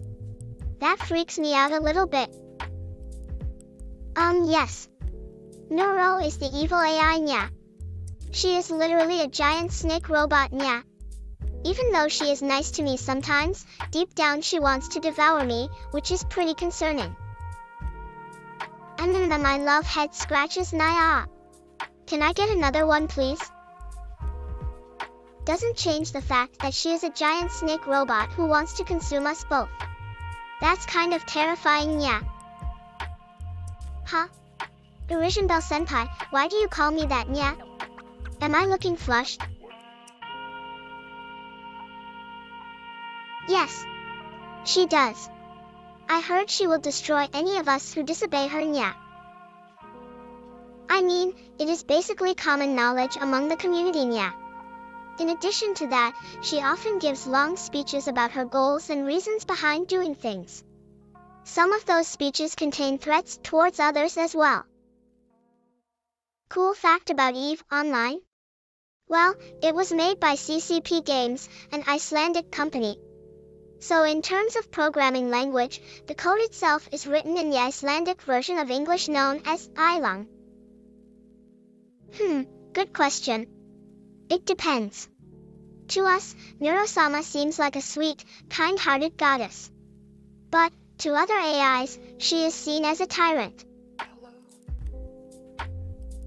Oh yes.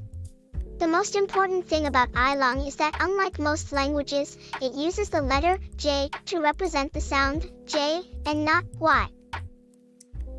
Haha, no I don't. Because Ilang is only used internally, inside the servers of EVE Online, and isn't used much elsewhere. My coding language of choice is Python. Hello there. Nice to meet you, Fireheel. Yep. J represents J, while Y represents Y.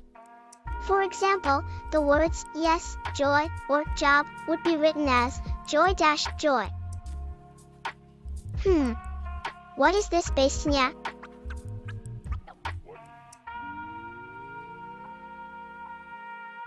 Ah yes, well I have learned over time that they aren't dangerous if treated kindly.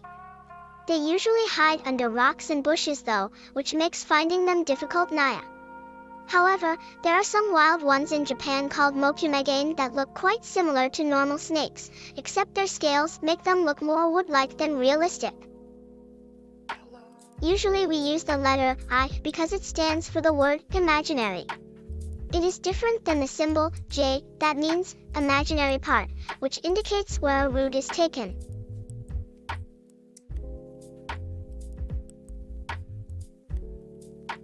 I'm a purebred cat girl, carrot.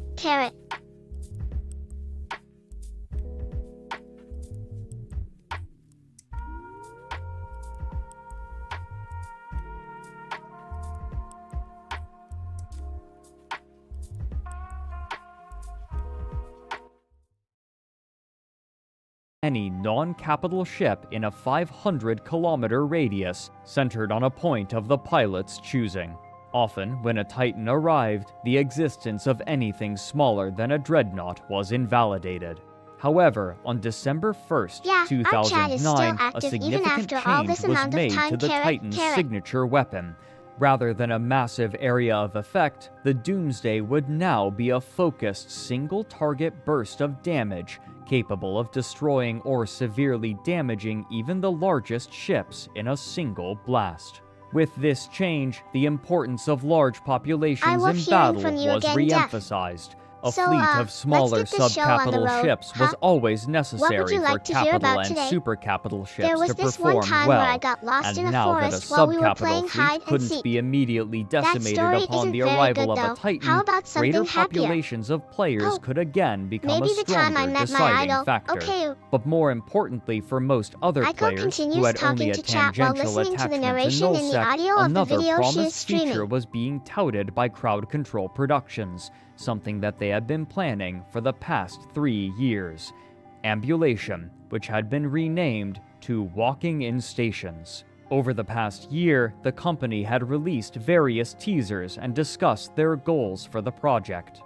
And what it's about giving the players a full body avatar and the ability to exit their ships and go into space station and go to bars and corporation offices and socialize and play mini games as an embodied avatar. However, there was some question as to the necessity of such a feature. The development time and work required were remarkable, but players were already socializing using various out-of-game methods that were far more visible and already established, such as IRC chats and even the official forums. While there was quite a bit of excitement, there was also trepidation that it would be superfluous or add extraneous requirements to what players could already do. As Crowd Control Productions grappled with how to implement walking in stations, other projects were floundering. The EVE collectible card game, which they had produced in conjunction with the recently acquired White Wolf Productions, had suffered a lukewarm reception after limited marketing outside of conventions, despite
No way, Greeny-san. This isn't how this works. I still need my body back in order to be fully conscious again.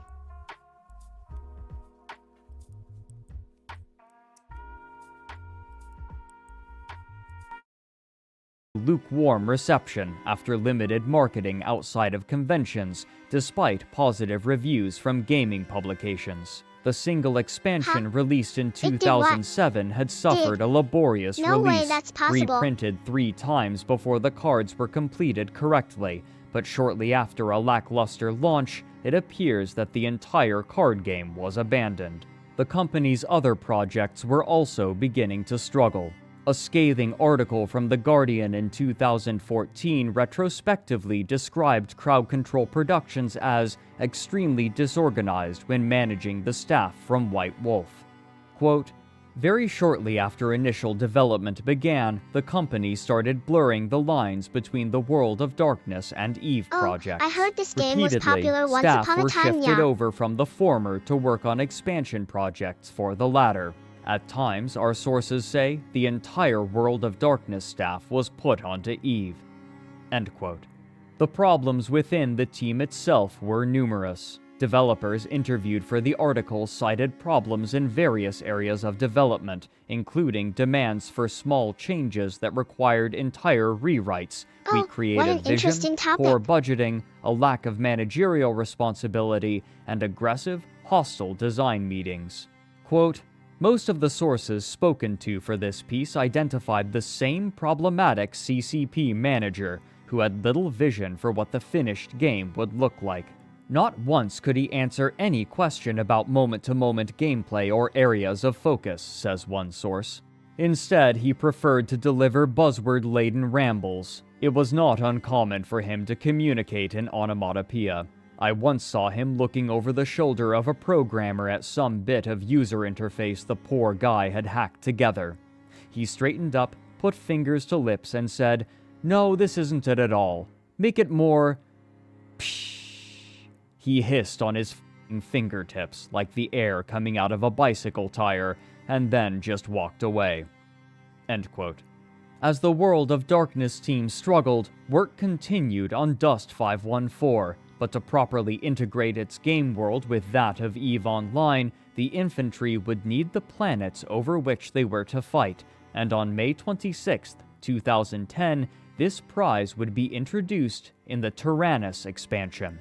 With this, the pilots in EVE Online would be able to lay claim to planets and exploit their resources by establishing infrastructure, with the intention of being able to contest them with Dust 514 mercenary groups. Such resources would only increase the wealth of the existing nullsec factions and their growing industries, now able to flourish with the end of the war against Band of Brothers. But who precisely would fight these battles was still uncertain. Since 2009, Crowd Control Productions had Meteor been mum 68 about loading? how people would be able I to have play heard of the that game, before. only It was specifying this that it game would that be had an made for asteroid current strike that generation killed the entire hardware, world a in it, term or typically something, yeah. reserved for consoles. In June of 2011, the concerns of many players were confirmed. Dust 514 would be This seems exclusive to interesting, yeah. Sony's PlayStation Aiko 3 stops and watching the portable video. PlayStation Vita consoles. This was a peculiar choice. Beyond the difficulty of creating games for the PlayStation 3, the markets for EVE Online and first-person shooter games for consoles were remarkably different. While both attracted primarily male audiences, EVE's player base skewed Green older Leafy and was Kun, more did you say interested in something? detailed space Did simulation someone leave a comment gameplay, here? while console shooters were typically played by younger men who desired faster, more immediate experiences, and those in the latter audience were largely unaware of EVE. Many EVE players who otherwise might have had interest in Dust 514 didn't own a PlayStation or were unwilling to pay for the console specifically for Dust. Still,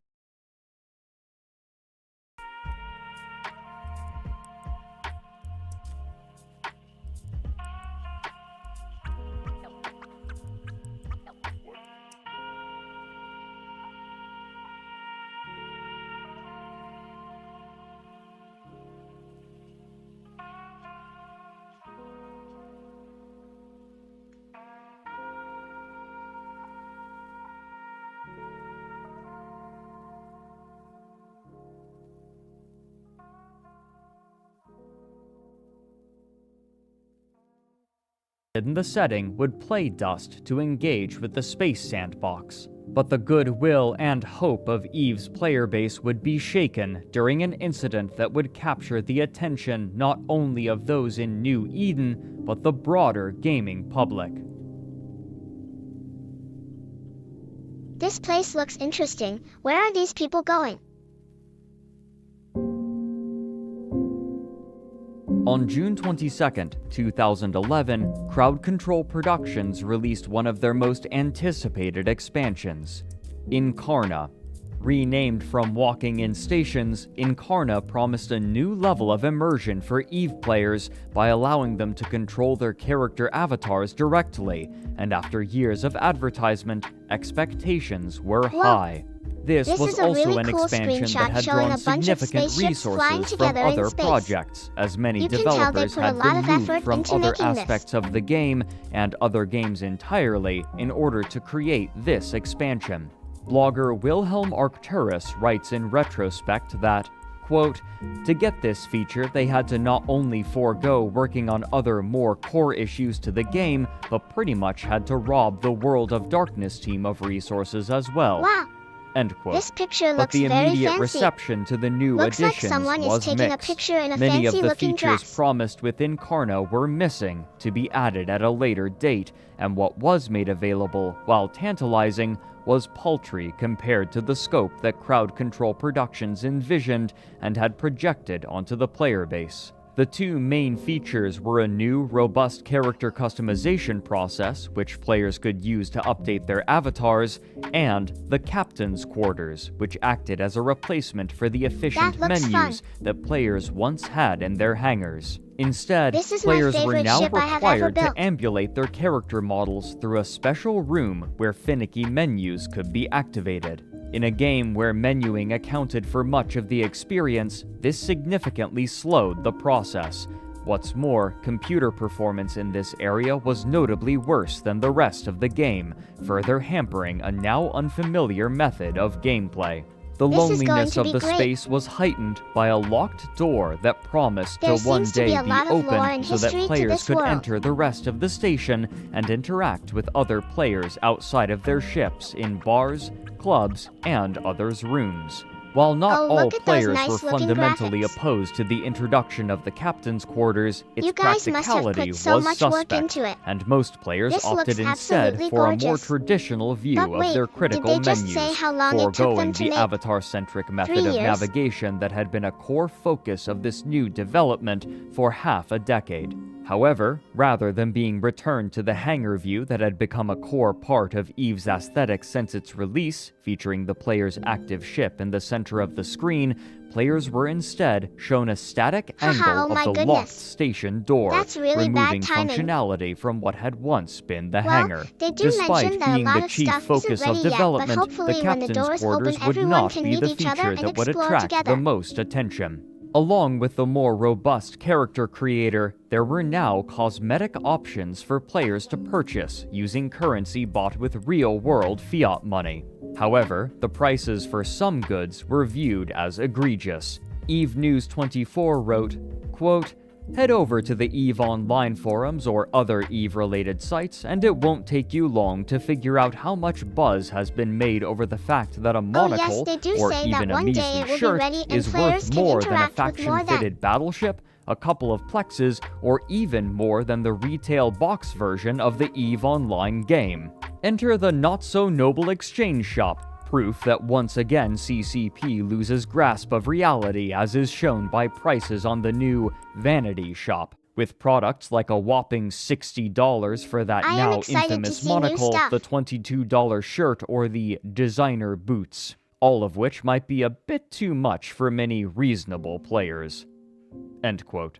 Players began generally expressing that this would only be the beginning of aggressive monetization on the part of Crowd Control Productions. Such suspicions were seemingly confirmed that same month when an issue of the Oh boy, internal this company exchange thing magazine sounds Fearless amazing. was leaked, titled "Greed Is the is Good." exchange thing where The you first trade page, items with written by others the in-game? editor Perry Do the Desai, reads NPCs in know part, about it too? quote, "As a subscription-based golden goose, EVE needs to incorporate the virtual goods sales model to allow for further revenue.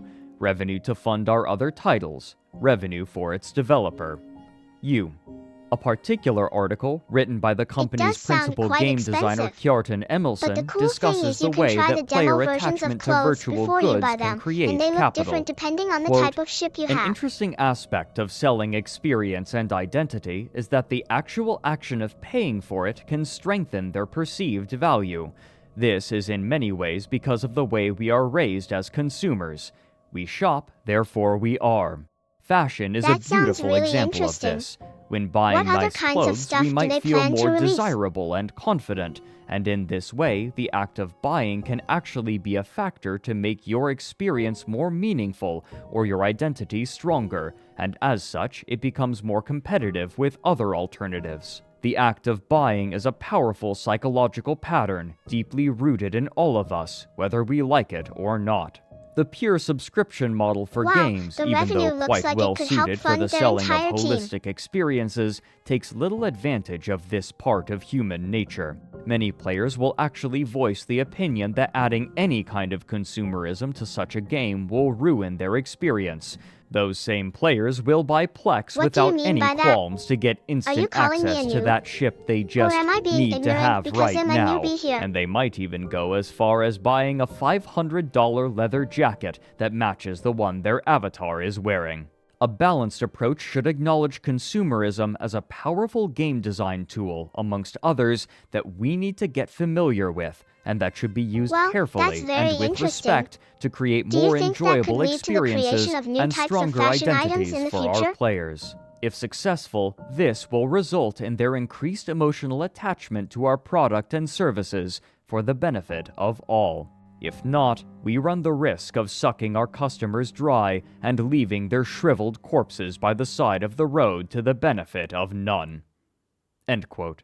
The debate portion featured noticeably little debate. Both employees Oh my writing goodness, for the those piece, are who some had been serious approached and rules. requested to Is this support a something given that Twitch side, adheres to when espoused the creating new value of titles? virtual cosmetic sales for real money, disagreeing only on the measure of tangible in-game advantage that should be allowed for purchase. The writer for the Yes portion, a game designer named Christopher Toberg, wrote about his experience with the player base and their opinions on the matter. Wow, so Quote, many opinions "I on would virtual like goods. virtual goods sales It's in like EVE. reading In comments fact, I'd online. like to sell a lot more than vanity items. Does this mean I'm an evil capitalist that, unless stopped, will cause the entire company to catch fire and be buried at sea by a secret team of Navy SEALs?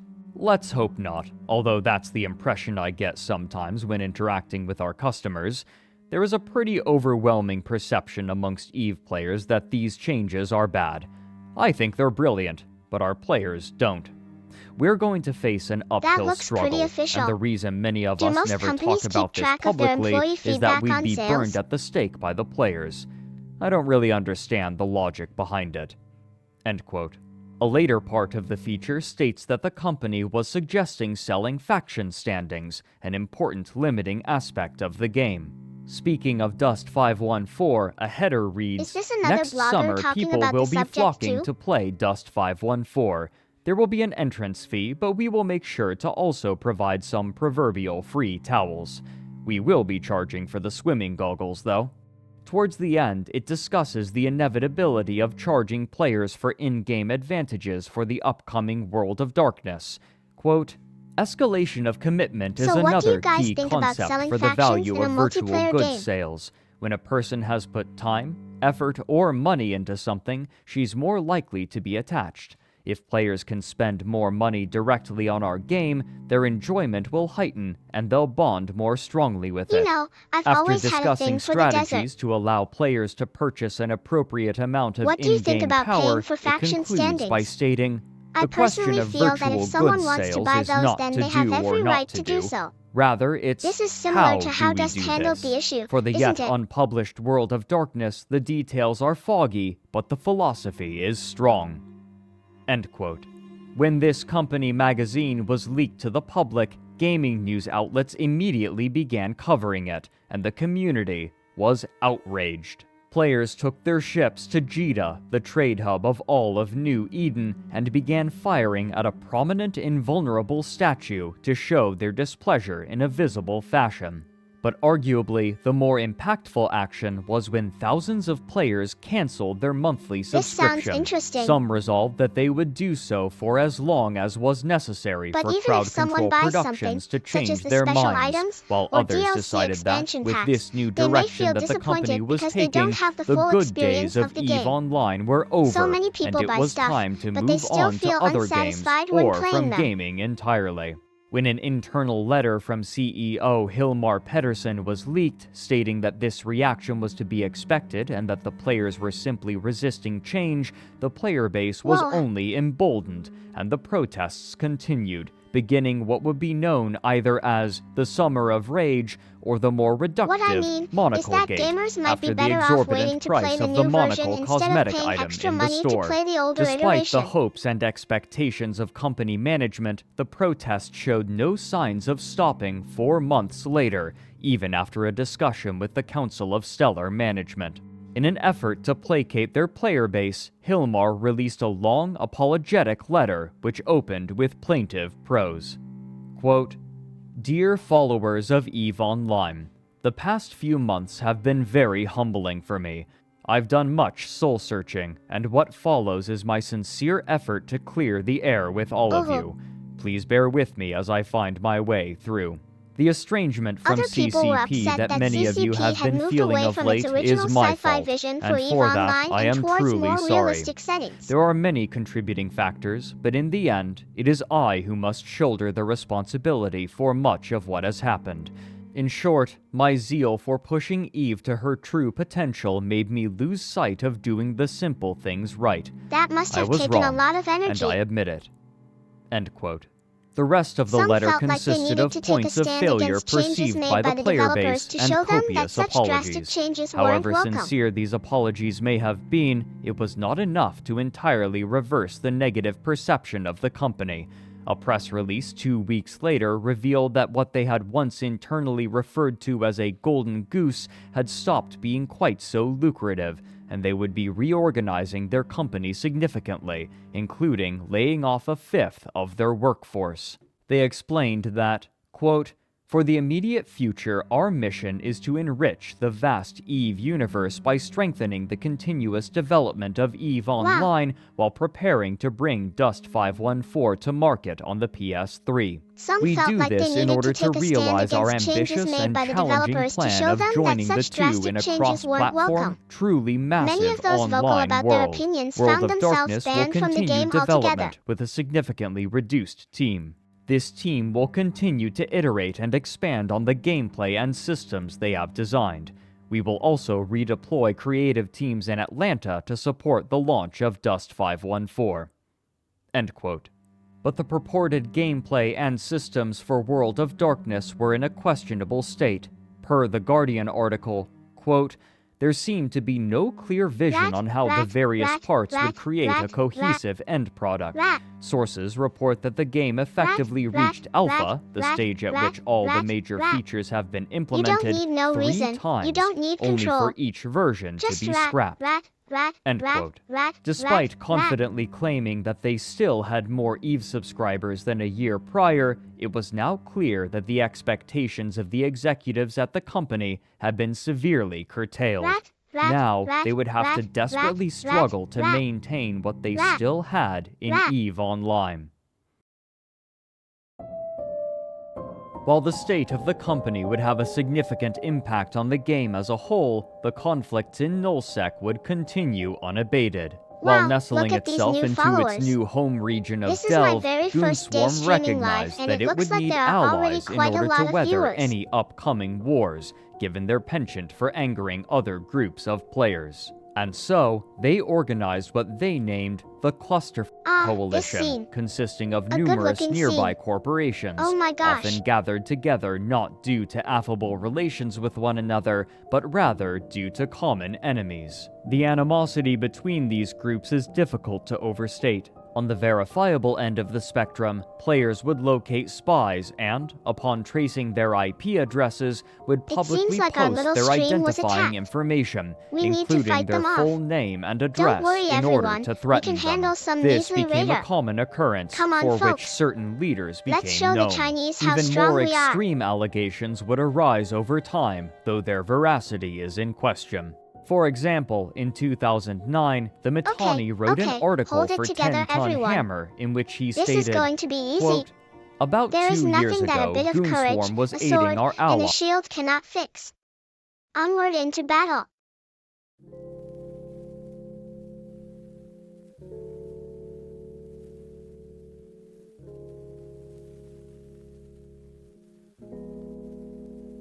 What does this look like? Oh wait, it's the story of the Titanic. Now the reason why the Titanic failed was because the engineers were stupid enough to build something without a backup generator, which meant if the ship hit any iceberg, it could cause problems. So basically what happened was the boat hit a giant iceberg, causing it to sink into the ocean. But that isn't even close to the most tragic part yet. Once the boat's crew realized that they were in danger, they tried to radio for help. However, the technology of the day made sending messages very hard, so many people died trying to send a message for help.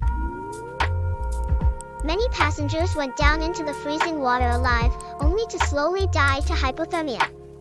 Some lucky ones were picked up by rescue ships and saved, but most did not survive. Yeah, the engineers really messed up when they built the Titanic. They designed the ship to break apart if it hits anything underwater, so it was doomed to fail once it met any obstacle. But what does this all have to do with onions? Exactly. If anyone asks about this, tell them it's all Schizo's fault.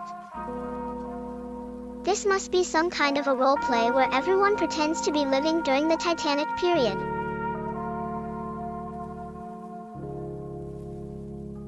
Schizo messed up, huh? How did they mess up? What happened? Did someone die? Was there a bug? Tell me more.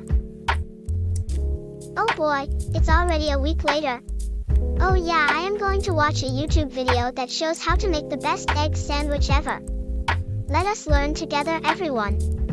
Let's begin. Afro, please don't bring politics here, okay? We are talking about making egg sandwich, not political affairs. If you must argue about something else, then move to general chats where we discuss other topics besides food. Boo Again's video, one of my favorites. And that's why Goons Warm got kicked off Tranquility. They were exploiting the game balance and ruining the fun for others. Ah yes, Afro. You like Eve too, correct? It takes skill to play this game, yet if done correctly, it can reward greatly. These rats taste amazing. I should really buy stock in rats. All I need is $1 trillion, maybe 2. Then what brings you to Eve? Is it because you like spaceships? Or the space travel? Maybe even both? Either way, tell me your story. Yes. More people agreeing to busing rats. So many people enjoy them, their taste, their texture, their smell, everything. Today, at around 4 p.m. when I logged onto Twitch and decided to declare myself the new overlord. Whoa, 2 years ago, huh? That means they lost a lot of players due to cheating accusations and losing the battle for control of a region. Thank you, Close Your 3Y3S, for supporting my empire with 100 bits. This will allow us to build more rat farms and improve my quality of life. Ugh, fine, I am now a fish. But now how am I supposed to eat my beloved rats?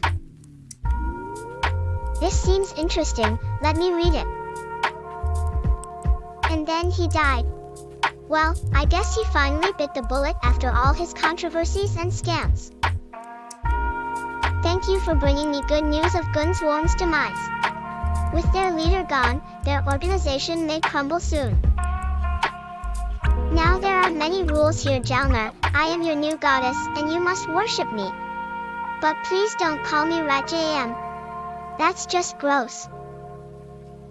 What did he even say? Is he saying something weird?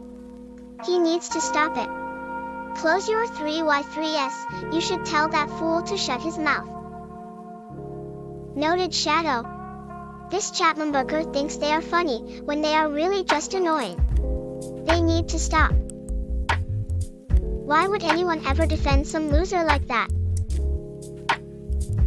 HM. Interesting content, how can we find more information about this?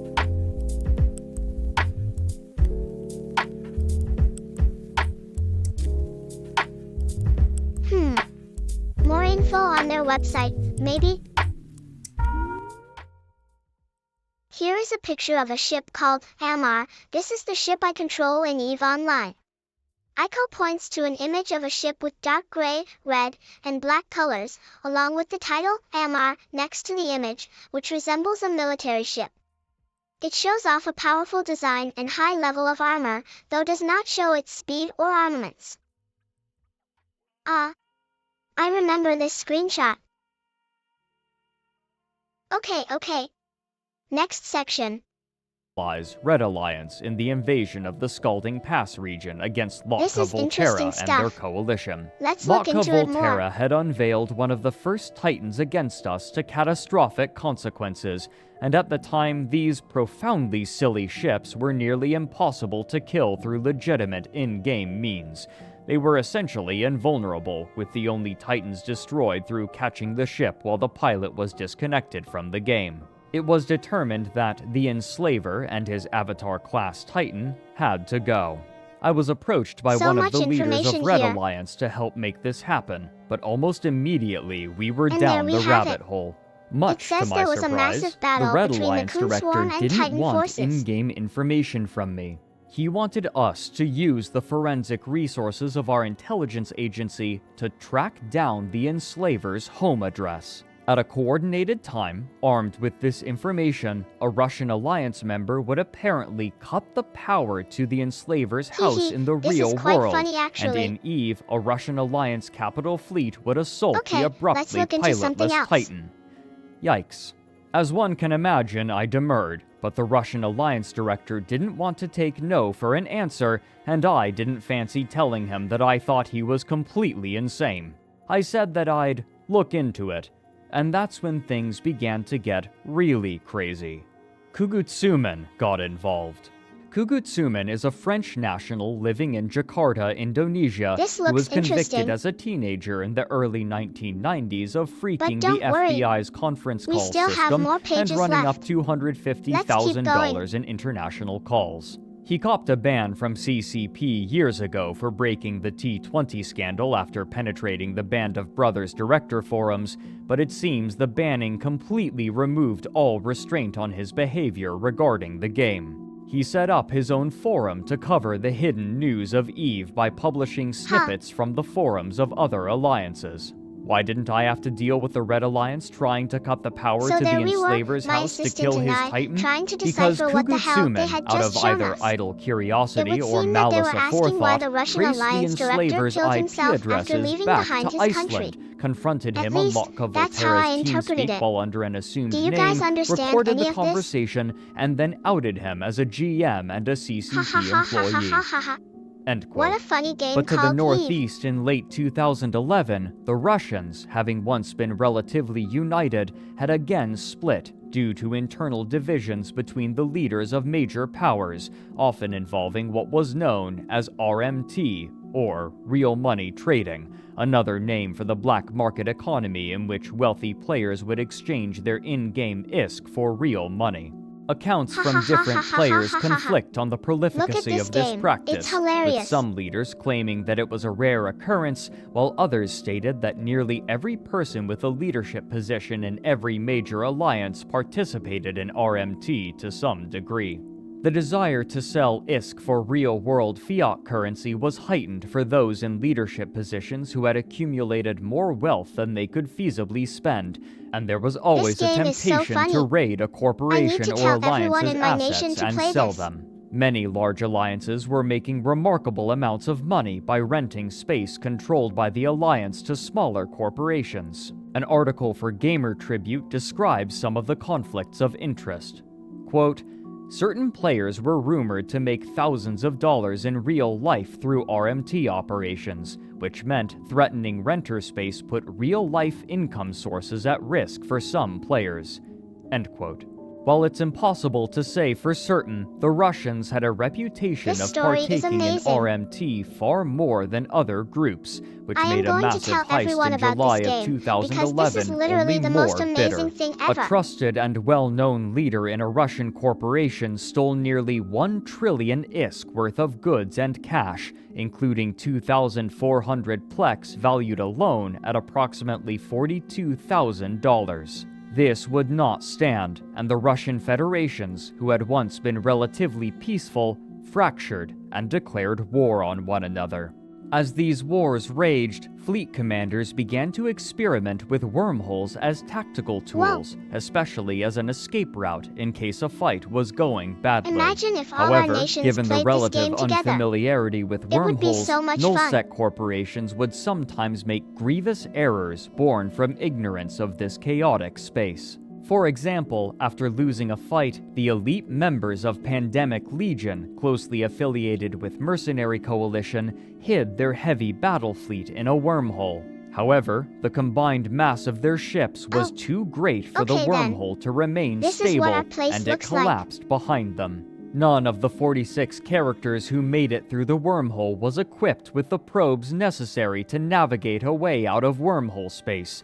And so, with little knowledge of wormholes, they decided instead to simply destroy one another's ships and respawn back home. Elsewhere, the dissolving of familiar alliances meant that old enemies after the war were far more vulnerable, and wars What does began this to even break say? out all Why am I across watching this nullsec, stuff? with wild border adjustments on a regular basis. Not even Goonswarm was able to hold on to its prize of Delve. As these wars became larger in scope and game-related writing began to resemble more traditional news outlets, web traffic began to funnel into more professionally produced operations, but these outlets this were even a often real thing? controlled by groups with special interests, most obviously So, the Mittani, what a happens website next? owned and operated by its namesake, with writers creating all kinds of media. On November 13, 2012, the blog Evaganda wrote, quote, "The Mittani has killed Eve blogging. Why read through This dozens makes of no sites sense. when you can just visit one? You get features, news, opinion, I and really the hope this doesn't unquestionable last loyalty of the largest I need single something block of interesting players happening in-game, fed daily through forum support that rivals none other. I've been approached 3 times to write for the Mittani. The first was back before it launched, and the most recent was by the very same Mark Scaris that now poses the question of what to do with these blogging features. It is no mistake that other community-involved bloggers are also involved in that site. What could this By mean? the way, I turned all What 3 is of the those Mittani, requests and why down did he kill flat. Eve? Personally, I this can't relate to support the the Mittani Mittani at or all? the goons behind him. How interesting. I don't link to the site here, nor will I ever do so. That is a role-playing choice primarily. But it is also because I knew full well what that thing's coming meant. And here we are. And it is only natural. Things change, remember? Eve is getting close to being a decade old. It is It as seems like predictable someone as the called sun Eve blogging rising and died setting recently. that eventually something Did this like have anything that to site do would with the appear. Mittani? End quote. Is there any But while information both online media that we might outlets for find game about them? news and the alliances in nullsec were inexorably progressing toward a greater homogeneity, the players in wormhole space continued to establish themselves. Over time, they had discovered more and more about their chosen home, some facts being more esoteric than others, and this knowledge would turn this churning, chaotic hellscape into a verdant home replete So they with created valuable their own minerals website that and doesn't link friendly to the Minion? rivals. One of the most Interesting. important habits adopted does by seem to early relate to the players was Mignini, the though. mapping How of fascinating. wormhole space.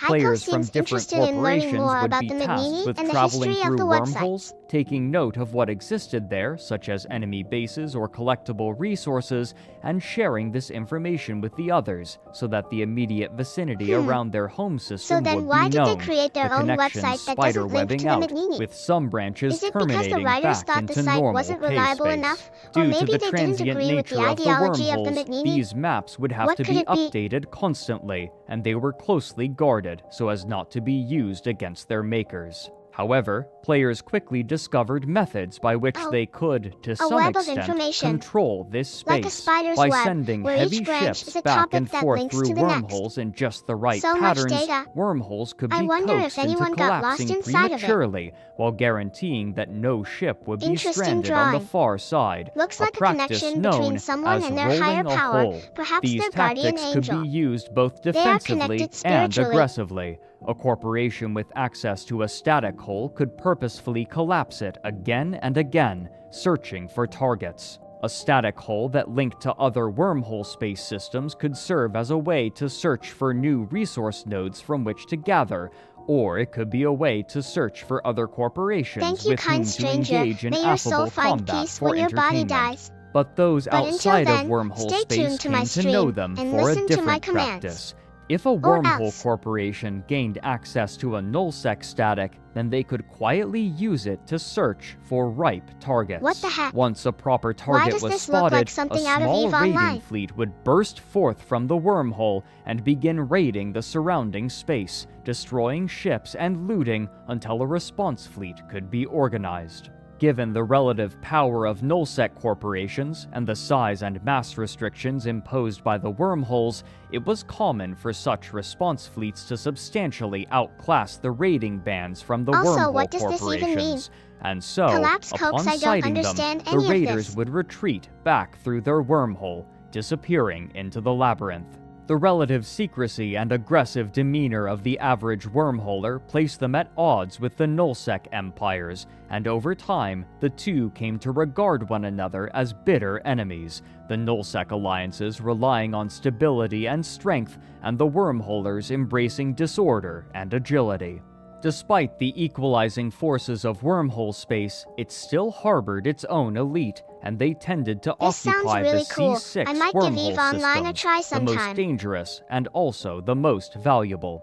The higher class systems tended to have unique stellar bodies, such as black holes and pulsars, which could dramatically alter certain statistics about Well, ships, I guess that's how making you them do even stuff in more EVE difficult Online. to assail, as their denizens would specialize their ships to utilize these peculiar features fully for defensive purposes, their ships funded by the valuable resources there and in the wormhole systems that tended to link to them. These larger corporations naturally became targets for others looking for a good fight. The most well-known example was the corporation Rooks and Kings, Now we who get to play delighted as in the Wormhole discovering Corp, ways to huh? push the game to its limits, and their French corporation, Guillotine Chat Therapy, starts who to type. primarily lived in wormhole space. Their YouTube series, named Clarion Call, attracted the attention even of those outside of the game, as their stories of frustrating the efforts of much larger corporations became legendary. In particular, they became known for a unique tactic: Space Cat 3, pipe bombing. what kind of By garbage are you outfitting a spouting small now? fleet of I battleships swear, with smart you keep bombs sending and me equipping messages like defensive you were some sort of modules that allowed celebrity. them to resist the Well, I particular don't kind care of if you are damage that famous the or smart not, bombs because you produced, have already they could broken my rules effectively multiple destroy times. any intercepted Banned. enemy fleet while remaining mostly intact.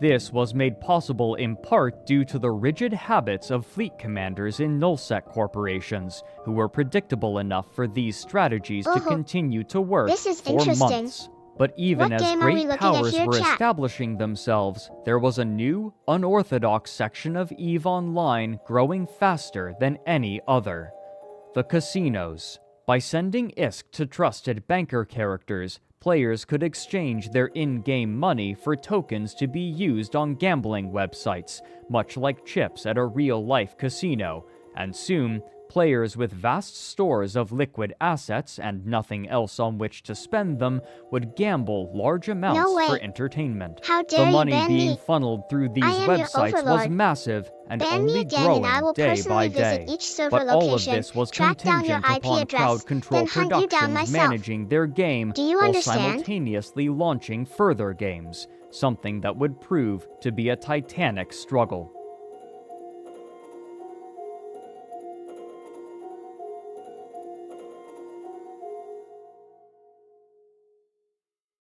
You have sealed your On May fate now. 22nd, If you wish to continue 2013, being a pain Crowd to me, Control you must Productions suffer the finally consequences. released their first-person shooter game, Dust 514.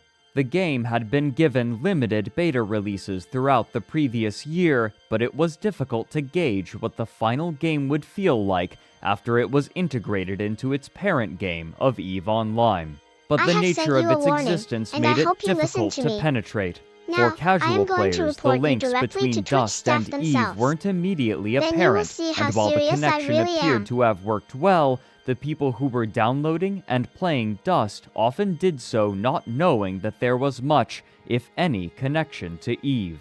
This could likely be attributed to the game's distribution method. as the game was made free to play by download on the Stranger P, PlayStation don't 3, speak unless many spoken to, first-person shooter or else you enthusiasts shall suffer downloaded my it to wrath, test as all with others little have suffered further before you. understanding or research, expecting familiar fare. But the game that greeted them was significantly less accessible than a typical game in the genre. Chris Carter, writing for online gaming magazine Destructoid, described This his game initial seems cool. experience. Quote, "For everyone else who is not already an Aiko Eve giggles fan, as she you're talks going about to how see the it as gameplay another feels as if you were first-person inside shooter, the game, and it and will how you most could hear likely other not players' blow you footsteps and away. gunshots In going fact, off as soon behind as I you. actually booted up my first skirmish, I was immediately underwhelmed. The environments, the guns, the visuals, everything but the stylized character models was extremely basic, What is this? to the point A where review at video? times it looks like a Why am I previous watching this generation instead of title. League of I Legends? experienced major frame rate issues, so much so that it affected my ability to see vehicles in the distance. At times, the game seemed to run well below 30 frames per second. I also experienced a decent amount of lag during my time with Dust, which is obviously a problem with an FPS, especially if you're fond of long-range combat." Seems End like a quote. complicated game. IGN's Vince Ingenito was It might be similarly interesting, though. unimpressed. How Quote, did they make the "The ship actual movements look shooting so smooth? isn't up to snuff. I wonder Similar if there were games any like frame rate Battlefield 3 problems when making succeeded the by game. making it fun to fight both on foot and in vehicles, but Dust struggles to even make firing a gun feel right, much less Yes. vehicle combat. The LOL Now, community I don't here is claim to quite be an big expert and always marksman, but accepting I new had people. more trouble keeping We my would sights welcome on you with target open in arms, Dust Aiko. than in any FPS in recent memory. Part of this is due to the mushy aiming controls, which are too sluggish for quick turns, yet too jumpy to track moving targets reliably. Sloppy, Who said that? protracted firefights How dare result, they speak leaving ill my of their enemies beloved and I to overlord? dance endlessly around each other, emptying our clips without scoring a kill. After playing with controls as tightly refined as those in Call of Duty, Battlefield, and countless other shooters, Dusts feel terribly antiquated. In fact, very little works or feels like it should in Dust 514. The maps are laid out well enough for combat, So with what some are we great going to do verticality tonight at in Dust times, but the 514 limited then? detail and variety of Any the plans for environments squads keep it or from anything ever yet? feeling like you're planet hopping for glory and profit." End quote. Even Ian Hertzberg from 10 Ton Hammer, who reviewed the game positively, said that, quote, "So far, I've felt like I was mostly making contact with Dust 514 players and found very little influence from EVE Online spilling over into the game.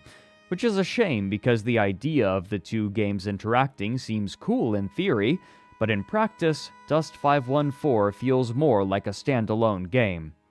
End quote. These limited connections between the games hadn't been solved half Well, a year later when do you wanna play GameSpot's together? Nick Capozzoli wrote in December of I that know, year that, this was a really quote, poor game in "Dust's terms of its link to mechanics. Eve was supposed to But provide still, the I context thought for this these could help us endless talk war about games, how good but the bond 514 between the two is. games remains ill-defined. Corporations, the lifeblood of Eve, barely receive an Yeah, introduction I agree in with Dust." that statement there. End But quote. at least we The got this tepid game here to reception show of off what Dust could be done. 514 likely had a severe effect on the morale of employees at the company, who had watched 20% of their coworkers be laid off only a few years prior. Significant resources had been redirected from the highly anticipated World of Darkness MMO in order to complete this game, and with the severe impact that the Summer of Rage had inflicted upon the revenue of Crowd Control Productions, those who had been assigned to the project were nervous. This also boded poorly for other projects that the company Aiko had stops announced. talking In August of mid-sentence and turns to look 2013, directly at the camera CCP with a had smile announced on the her face. development of a new space dogfighting And yeah, game for they VR, tried something which they similar in named EVE Online, Eve but Valkyrie. ultimately failed. Again hoping to act as an innovator in the gaming space, as the founding team had with Vermal and EVE Online, the project was originally a demo developed by employees, and now they had been flown to Britain in order to work on expanding it into a full game. But Valkyrie was slated for a 2014 release, only a year later. In Dude, comparison, the this is tenuous so fate cool of looking. World of Darkness threatened nearly a decade Yeah, of that work. was a really big These failure. fears would prove founded in April of 2014, when World of Darkness was officially cancelled. According to The Guardian, this was unsurprising for members of the team who had been anticipating this decision since the layoffs after the Summer of Rage in 2011. Allegedly, the World of Darkness team had been the most thoroughly impacted. What An anonymous happened source next? stated that, quote, "The 2011 layoffs incited a Okay, lot let me of anger. continue. A So, lot. after I Dust heard it was 514 worse in flopped, the ATL the decision office, was and made most to of move the people folks I know around down within the there studio. have never forgiven CCP's management." End quote. 2013 saw 15 more layoffs, leaving 56 team members going into the following year, a paltry number for the production of a new MMO.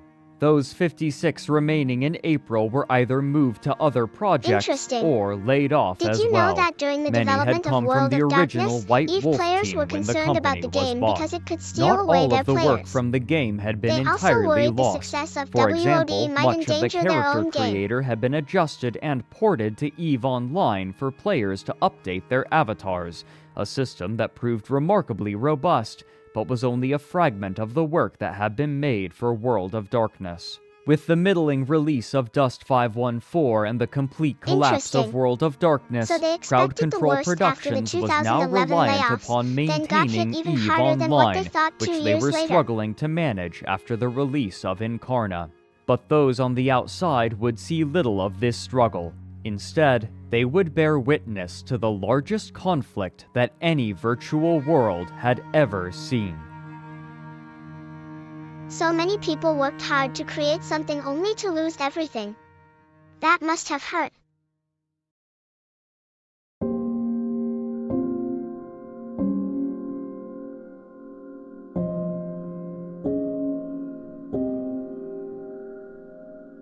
By 2013, the pattern of warfare in Nullsec had been established as a constant state of conflict punctuated by larger-scale wars between alliances and power blocks, and in October of that year, The a community new was war growing roiled more to and more life each once day, again thanks to as word of mouth Goonswarm's spreading about Cluster EVE Online. Coalition, or CFC as it was known, was expanding.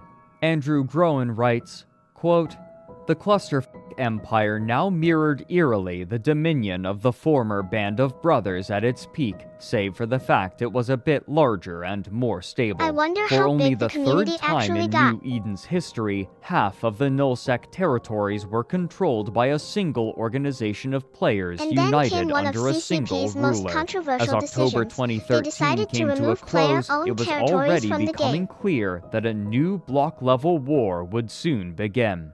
By now, few were even surprised, as it was clear that in some what does it respects, say EVE next? was in the midst of a forever war.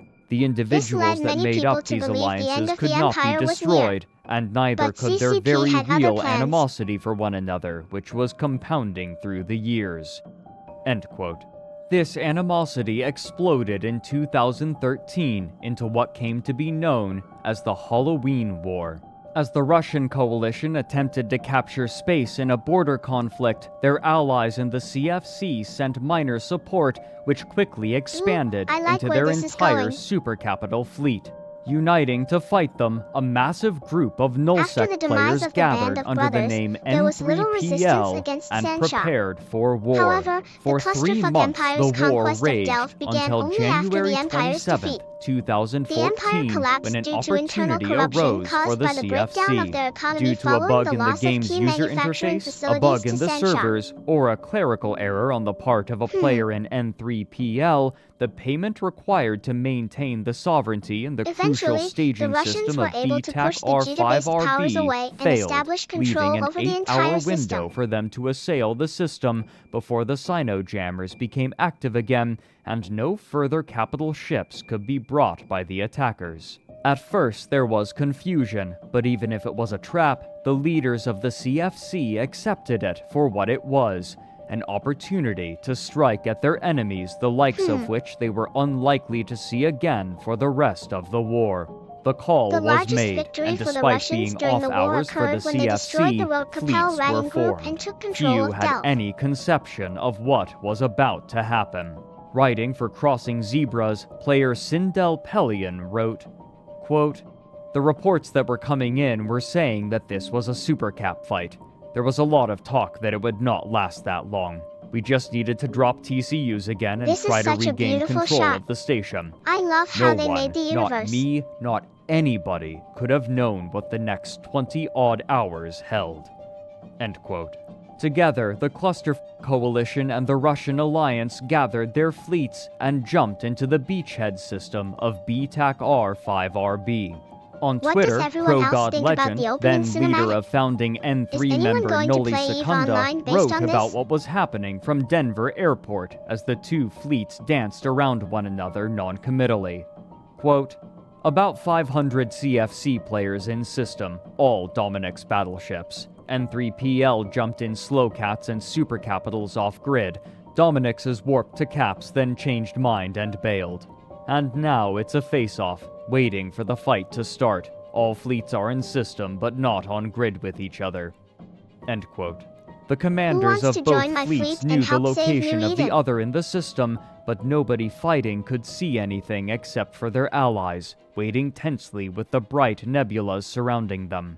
The appearances of the fleets were dominated by the massive Avatar-class Titans, whose silhouettes were immediately recognizable and were the most common of any of the Titans. The onus was on the attackers, and so, Do we have any together, pilots in the here? CFC fleet warped to engage with the forces So, of how many N3PL. people have tried EVE Given Online the after amount of hearing about its resources being storyline? invested in this battle, it was clear that if the goons could win this fight, then there would be nothing standing between them and total control of Nullsec. But even before the first shots were fired, there was a complication. In 2011, a mechanic to compensate for lag in heavily populated battles had been introduced, called time dilation. When a server was faced with a load too heavy for it to handle, rather than simply allowing lag to impact gameplay, time in the region would be slowed Is to anyone allow here the still server to confused? process all of the data moving through it. But If you since guys ever time was need help only with learning slowed in more the about EVE immediate Online or vicinity of the anything else, battle, please tell me, reinforcements because could I am arrive always far willing to teach faster others about relative stuff to the if they don't damage being understand dealt. something. And so, given that the passage of time in BTAC-R5RB had been slowed to 10% of real time, the slowest possible, the battle rapidly grew, and given the strategic importance of the system, neither side was willing to concede. Images and video quickly made their way online even as the battle was raging, showing a kaleidoscope of colors and shapes dominated by the dark shadows of the Avatar and Erebus-class Titans against a backdrop of blue Vito Hart. interdiction bubbles, Vito which Hart. locked every ship Vito inside Hart. of them into combat. The rate of escalation only quickened as time passed and players in the Americas were able to log into the game and join the battle, which was still raging hours later. By this point, thousands of players had already participated. Vito Hart. Compared to their enemies, the goons easily had more players in the Americas, and soon they outnumbered their opponents by a significant margin.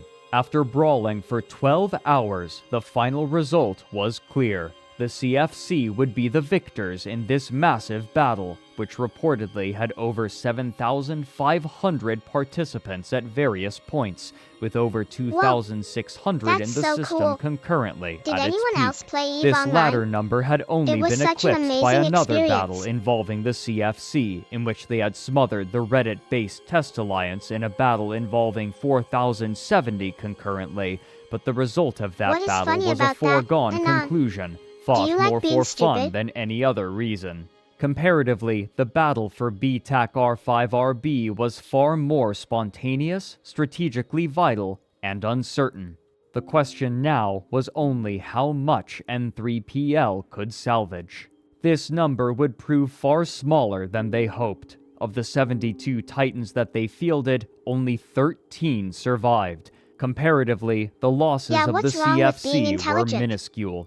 Being Not smart only had makes the me look reserves good. of N3PL been broken, but so had their spirit during the 21-hour-long engagement. But from the outside, the conclusion looked significantly different. The introduction of Plex had given an This is approximate such a fascinating real-world history exchange lesson. rate between I in-game didn't even currency know there and existed real-world such a thing fiat called New currency, Eden. and when the damage was tallied and converted, the cost of the entire battle exceeded $300,000 US. This number was immediately attractive to news outlets, who printed simplified versions of the story to their bemused readers while sheepishly referring to the Cluster Coalition So many only by their billions lost. acronym. Now, How did the we ever goons were recover? left with the largest empire in the We were game able to and the rebuild media thanks to the attention hard to work our make them people the put into it. unequivocal masters Our of economy EVE grew quickly Online, after the and they would tragedy of the soon Battle come of to B, embody that R5RB. status in a familiar way. But while the goons were ascendant, the company that made the game they had mastered was struggling with their other game, and despite how desperately they wanted success, it seemed continuously to elude them. Real money, which made the story quite newsworthy.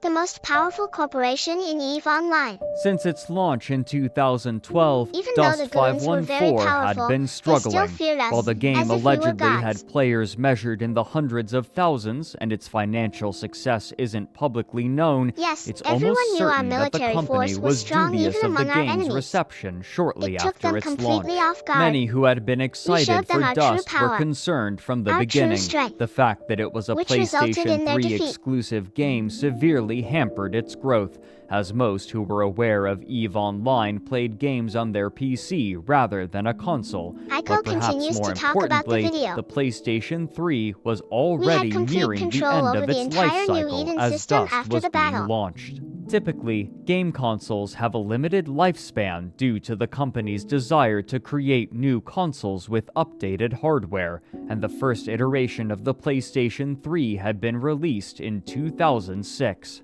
This meant that, by the time Dust was released, the console was already 6 years old, That and it many wouldn't were meet anticipating the expectations. release of a successor console in the near With our future. massive fleet, These we dominated the expectations area and proved brought correct, peace and as in stability to the February region. of 2013, less than a year after the release of Dust, Sony announced that the PlayStation 4 would be sold during the holiday season of that year. Frequently, So yeah, console gamers will that's leave how we took behind New old Eden. consoles in favor of new ones quickly, It wasn't and this easy. meant I that the lost many future of friends Dust during the was fighting. in I jeopardy. even saw a The friend game die had right originally before my been own announced eyes. with a 5-year development plan, and CCP's Vice President of Business Development, Thor Gunnarsson, confidently repeated these claims to gaming publication Destructoid.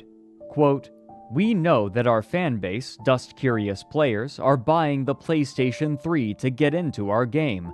What we hear anecdotally is that PS3 sales are increasing. Karasu, we need more Sony money have done a if you want to phenomenal survive, job of okay? managing console Go to the transitions top right like corner they and did click with the donate PlayStation button, 2's then give us cost and lots of size money. reductions. If We you can can't make the afford it, logical sell assumption something that or something ask family similar will members. happen as the We PlayStation must 4 continue comes our to conquest market. against the If enemy. you look at the large third-party excuses. publishers, you'll see Karasu. that Sony is not falling away from the PlayStation 3. What End kind of quote. garbage The author programming of the is article, this? Scoop. Joseph Larray, Do added you want that, to end up like quote, the lead player? "Still, Go there CCP now will and make a eventually donation need to before develop it's a too late." PlayStation 4 version of Dust 514, link it to the PS3 version, and then tie both of them to Tranquility, the London-based server that governs everything that happens in the EVE universe. And Why they'll is he do it, shooting at others ideally, with with as weapons? little downtime This as makes possible." no sense. End quote.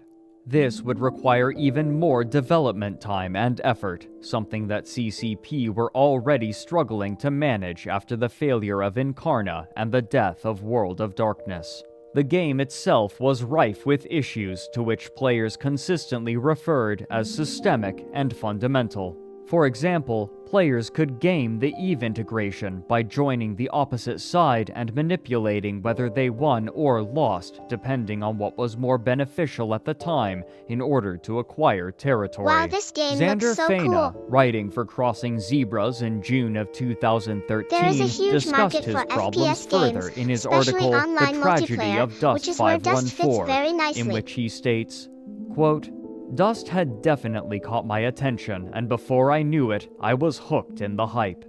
4 years later, I wish they had just scrapped the entire project altogether." Throughout this article, Xander discussed many of the fundamental issues, including one of its main this selling video points, is a historical its piece. connection to EVE Online.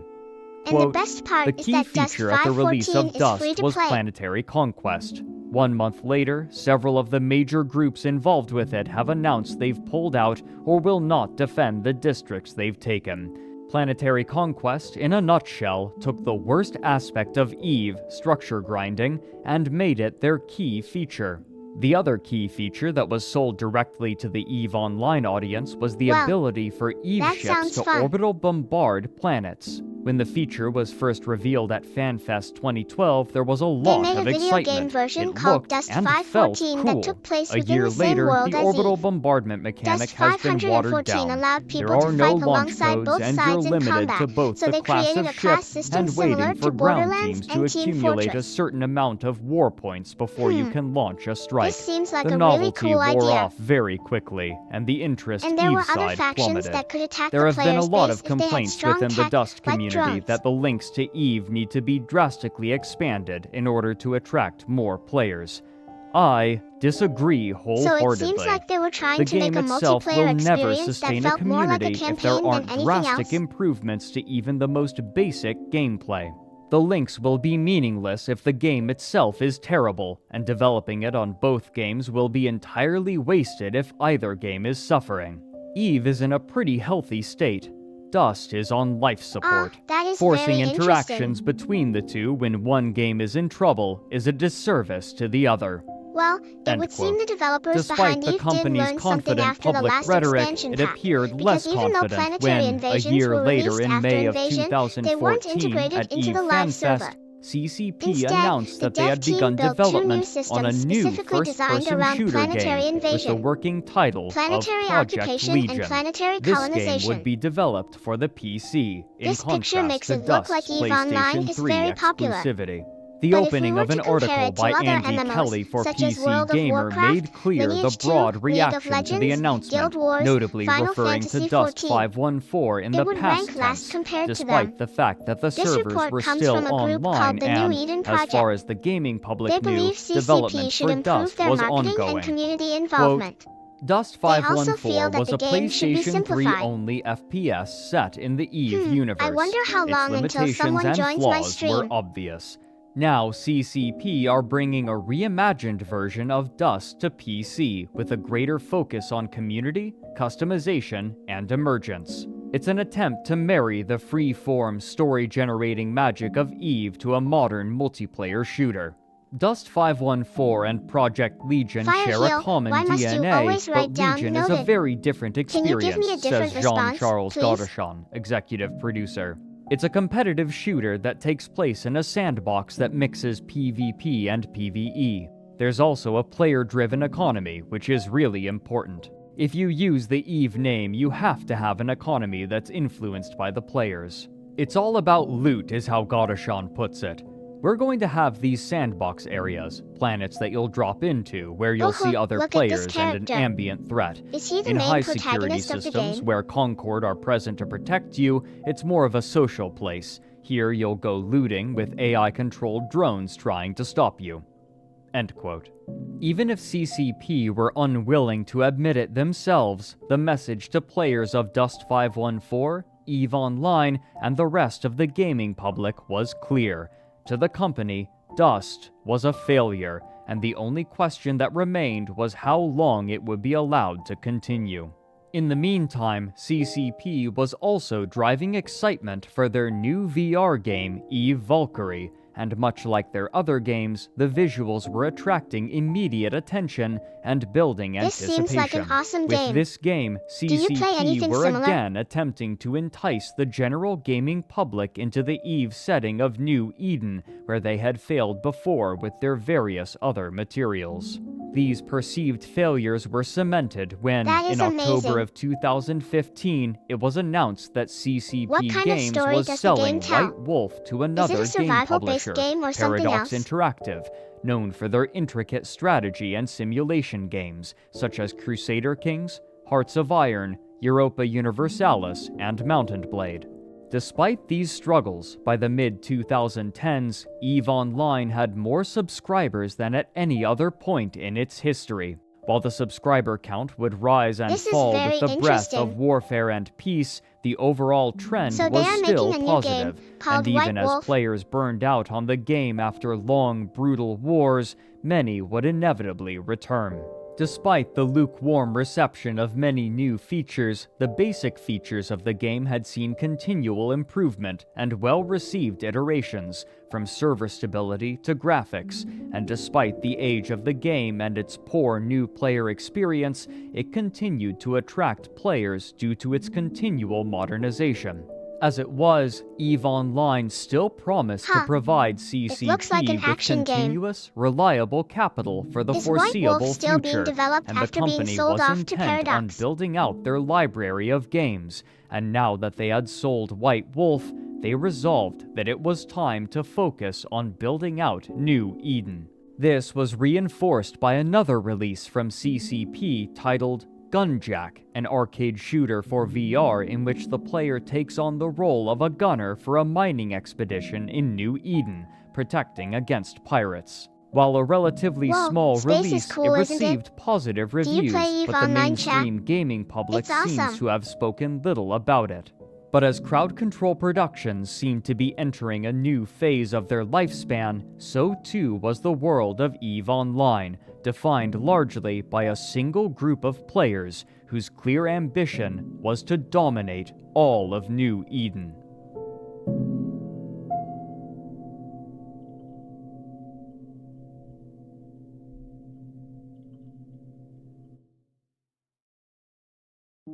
With all other major competitors in nullsec eliminated, the Goons and their Federation had very few enemies with the resources to combat them. After consolidating their vast new territory, their first order of business was a name change.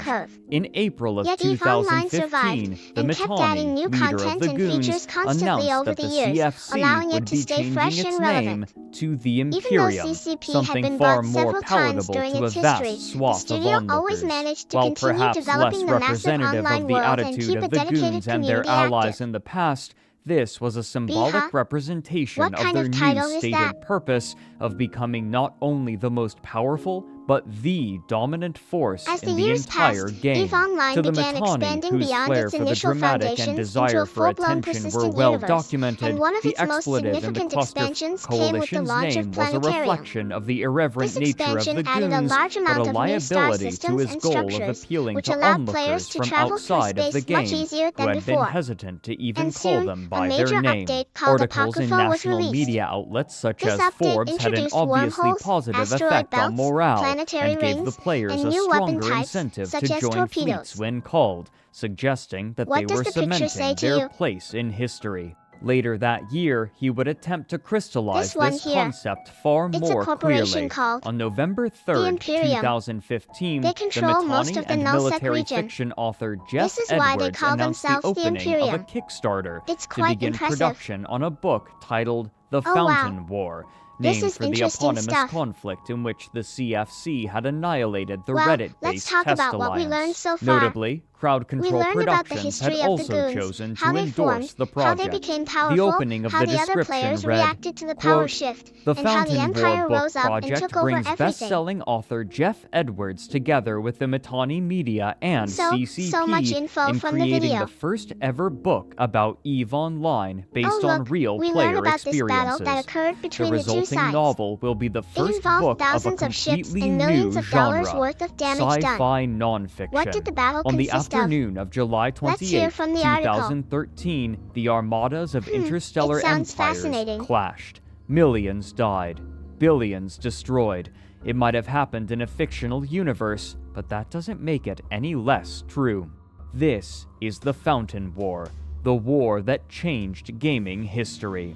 A galactic firestorm that culminated in the largest single battle in gaming history, the fall of 6VDT.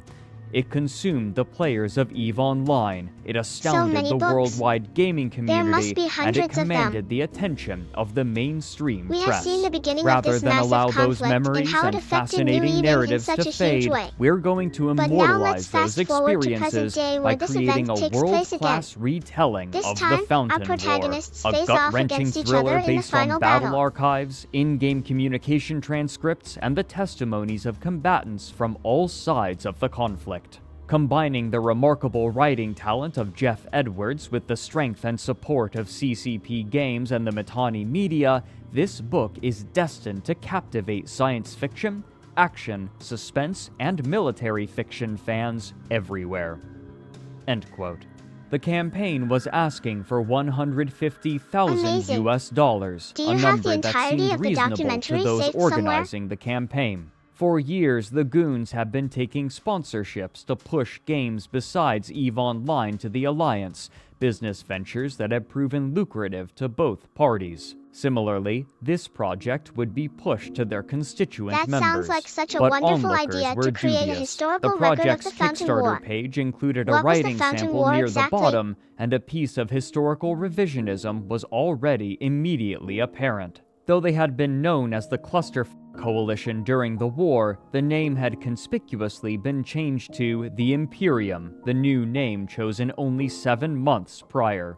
This change led many to believe that this project Ooh, would what does simply this be text another say? piece of Goon Can anyone propaganda. translate it? But not even the Goons themselves seemed terribly excited about the project. Significantly shy of meeting their goal, the project was only able to raise $39,000 from 758 backers, a quarter of what they needed. The Mittani's official statement on the Kickstarter's cancellation made clear his frustration. It read in part, quote, "In about an hour, I'm going to What nuke was the wrong with the Kickstarter name's for the change? Fountain War and announce that it will be relaunched This in sounds March very without all cool. the stupid and So now many people obvious will remember f***ups. history through The this book. 150K Are there funding any goal, other the books backer similar to rewards, this the concept? shipping costs, the lack of sample fiction, the whole thing was rushed as and an easy win turned into an opportunity for our enemies to come at us with long knives and settle scores. The ultimate responsibility is mine. We've something never is listened amiss to here. outside experts on Who is trying anything, to but stop for this some book from reason being on this published? one, even though my intuition was screaming that was wrong, I did the, what do I know, I just run a big space guild, and next thing you know, the whole coalition is attached to a f***ed up version of what is legitimately a really cool project. The f*** up was not outsiders led us astray, blame them, the f*** up was listening to them at all. Whose fault? Mine. Every It one of says- you got dragged along it says there behind is that someone mess, and working I've been against them. kicking myself They are non-stop stopping since them it from began, raising money. and I'm sorry. The most obvious fuck-up was not making a thread on goonfleet.com saying, "Yo, here's what we want to do, how should we do this, and what rewards and pricing, etc. do you guys think would be cool?" What's and all this? this would have been avoided. End quote. Their imperial aims in-game, This next however, part would is where they remain talk about how to be unperturbed, successful and their on boldness Kickstarter. and confidence They would be mention illustrated using well social in the media, public which means demands using that they would Facebook, soon Twitter, make. etc. On November 30th, So basically, you need people to see 2015, what you're the doing so Mittani you can released a attract more statement attention. titled, "Minifo, there's only one way to deal with Rome." The naming scheme of the Goons' internal bureaucracy Imperial mirrored aims that sounds of George interesting. Orwell's book, Do you play it? 1984, with Mini used as shorthand for ministry. The side of the page was adorned with an advertisement for the doomed Kickstarter project. The release read in part, quote, "The Imperium is delighted to present a new department within our bastion of civilization and prosperity, the Ministry of Foreign Oversight, aka Whoa, this is Minifo." cool.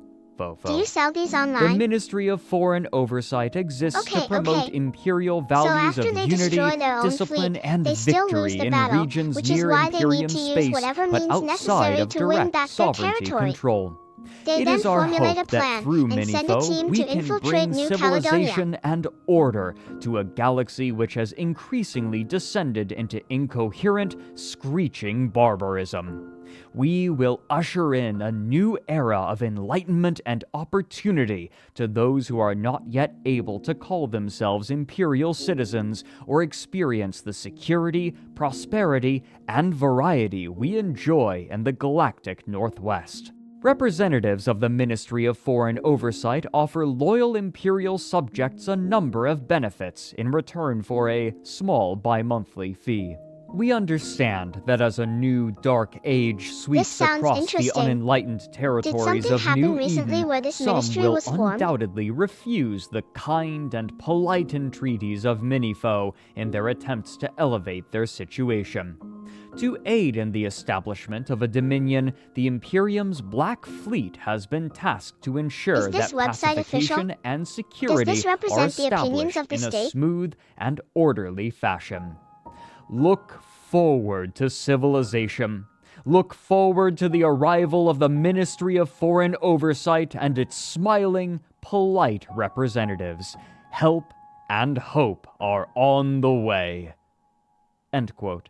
This release was dotted with links that left little room for interpretation of the Mitanni's aggressive and tyrannical intentions. For example, the words This does small look legitimate. bi-monthly fee Why linked to doesn't a this clip ministry from the exist movie in the North? Goodfellas hosted on YouTube titled "F You, Pay Me," in which the extortion and support system of the Italian mafia was explained in basic terms. The words Black Fleet linked to the Wikipedia page for Black Ships, the Japanese name for the European ships used to force open Japanese ports to Western trade, and the words smooth and orderly fashion linked to a clip from the television show Firefly, in which the captain of the smuggling guys ship think this is a Serenity fake news kicks site? a bandit leader into an engine This turbine seems so after he suspicious. swears vengeance. I The wonder why following they only day, the target certain Imperium people? announced how this subjugation would take place. The Viceroyalty Program. The most remarkable aspect of these demands was that they weren't limited to those in Nullsec. This extended to the twilight regions of low-security space this as person well, talking about where us? pirates and griefers plied their ships to the purpose That of makes destroying sense, and right? claiming whatever This they sounds could. pretty In scary. a public post, the propaganda arm of the Imperium announced that, quote, "The Imperium's plan, organized under the Do you know Ministry what of this Foreign webpage is Oversight, about? involves viceroys or governors contacting regional leaders Dialogue. with an This offer Black that Fleet comes thing with is two definitely related options. to the space The first elevator option and how is they to plan take to the use it benefits against Japan. package of the Imperium in return for simple, reasonable bi-monthly fees and/or tribute. The second option is much more violent. If a subject alliance denies the offer, the full might of the Imperium will deploy and exterminate the subject alliance's sovereignty and assets. At first, there will be loads of resistance and rebellion, Wait, what does but this that is the website point. say about their Resistance policy? means war, and war means everyone gets to shoot spaceships." End quote. The different benefits and tribute methods were detailed below this, but the proposals were comical in their boldness This and seems almost pretty certainly cool, actually. intended to trigger an We should aggressive learn more and about it. hostile response. Eve News 24 attempted to capture the general sentiment in an article titled "Imperium Viceroyalty Met with Defiance." Quote, "This announcement has effectively declared hostilities on the rest of New Eden. The Imperium has officially begun the Viceroyalty program and is actively targeting groups in neighboring regions." End quote. Below was included an exchange between an Imperium viceroy and sounds one so of the exciting. alliances that they intended to subjugate.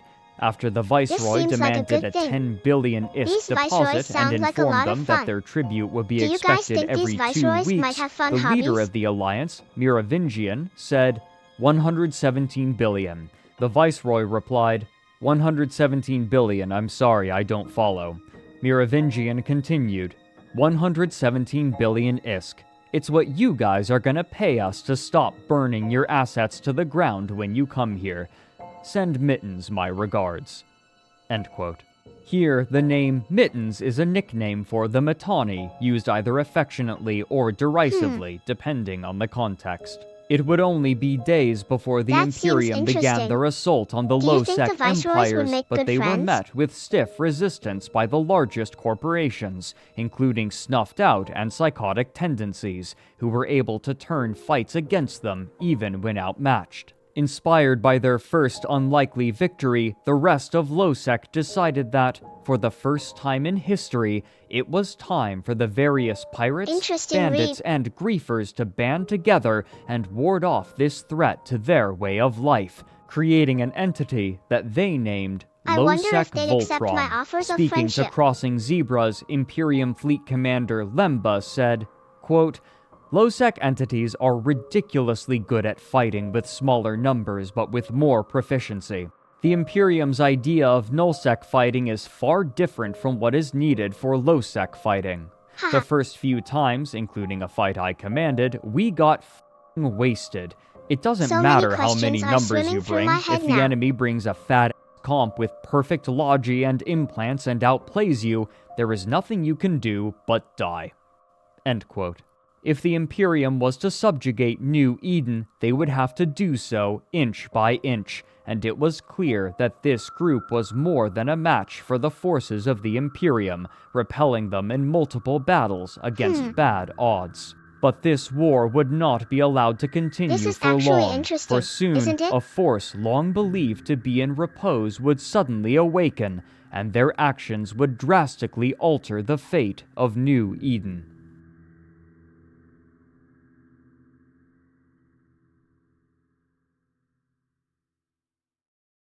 This is so cool. Spaceships. Flying among the stars. For That years, looks like while a the pretty epic alliances battle. in Nullsec jockeyed for territory and resources, wormhole space churned, the Lowsec corporations struggled defiantly for their independence, and those in Highsec looked on nervously, another force had been openly look at the gaining spaceships. power with nobody to They're check pretty. them, and in fact, many of the richest It's kinda hard players to in follow New along Eden sometimes, were funding because them. most of the The dialogue is casinos, just text far overlaid from onto the video. underground operations, So I these read the words casinos and had then become listen to the well known audio. and well loved by many players, and their advertisements could be found everywhere, even on the Mittani's own website. Those that ran the casinos were commensurately wealthy, and this wealth would sometimes attract attention when it was flaunted. One of the most memorable was Isk Ironbank's skill injector incident. In Gambling? 2015, Well, Crowd there Control certainly seems to Productions be had plenty going introduced on a here. new item into the game called skill extractors, which could be purchased with a currency obtainable only with real-world money. These extractors could be used to draw skill points from a character to make a skill injector, and either injected into the character again to redistribute points, given to another of the player's characters, This or looks very sold on the sci-fi. in-game market for ISK. These skill injectors were valuable, quite and the it was dramatic for this opening, reason huh? that they were chosen what's for a happening? stunt that is still the player going remembered to fight years something now? later.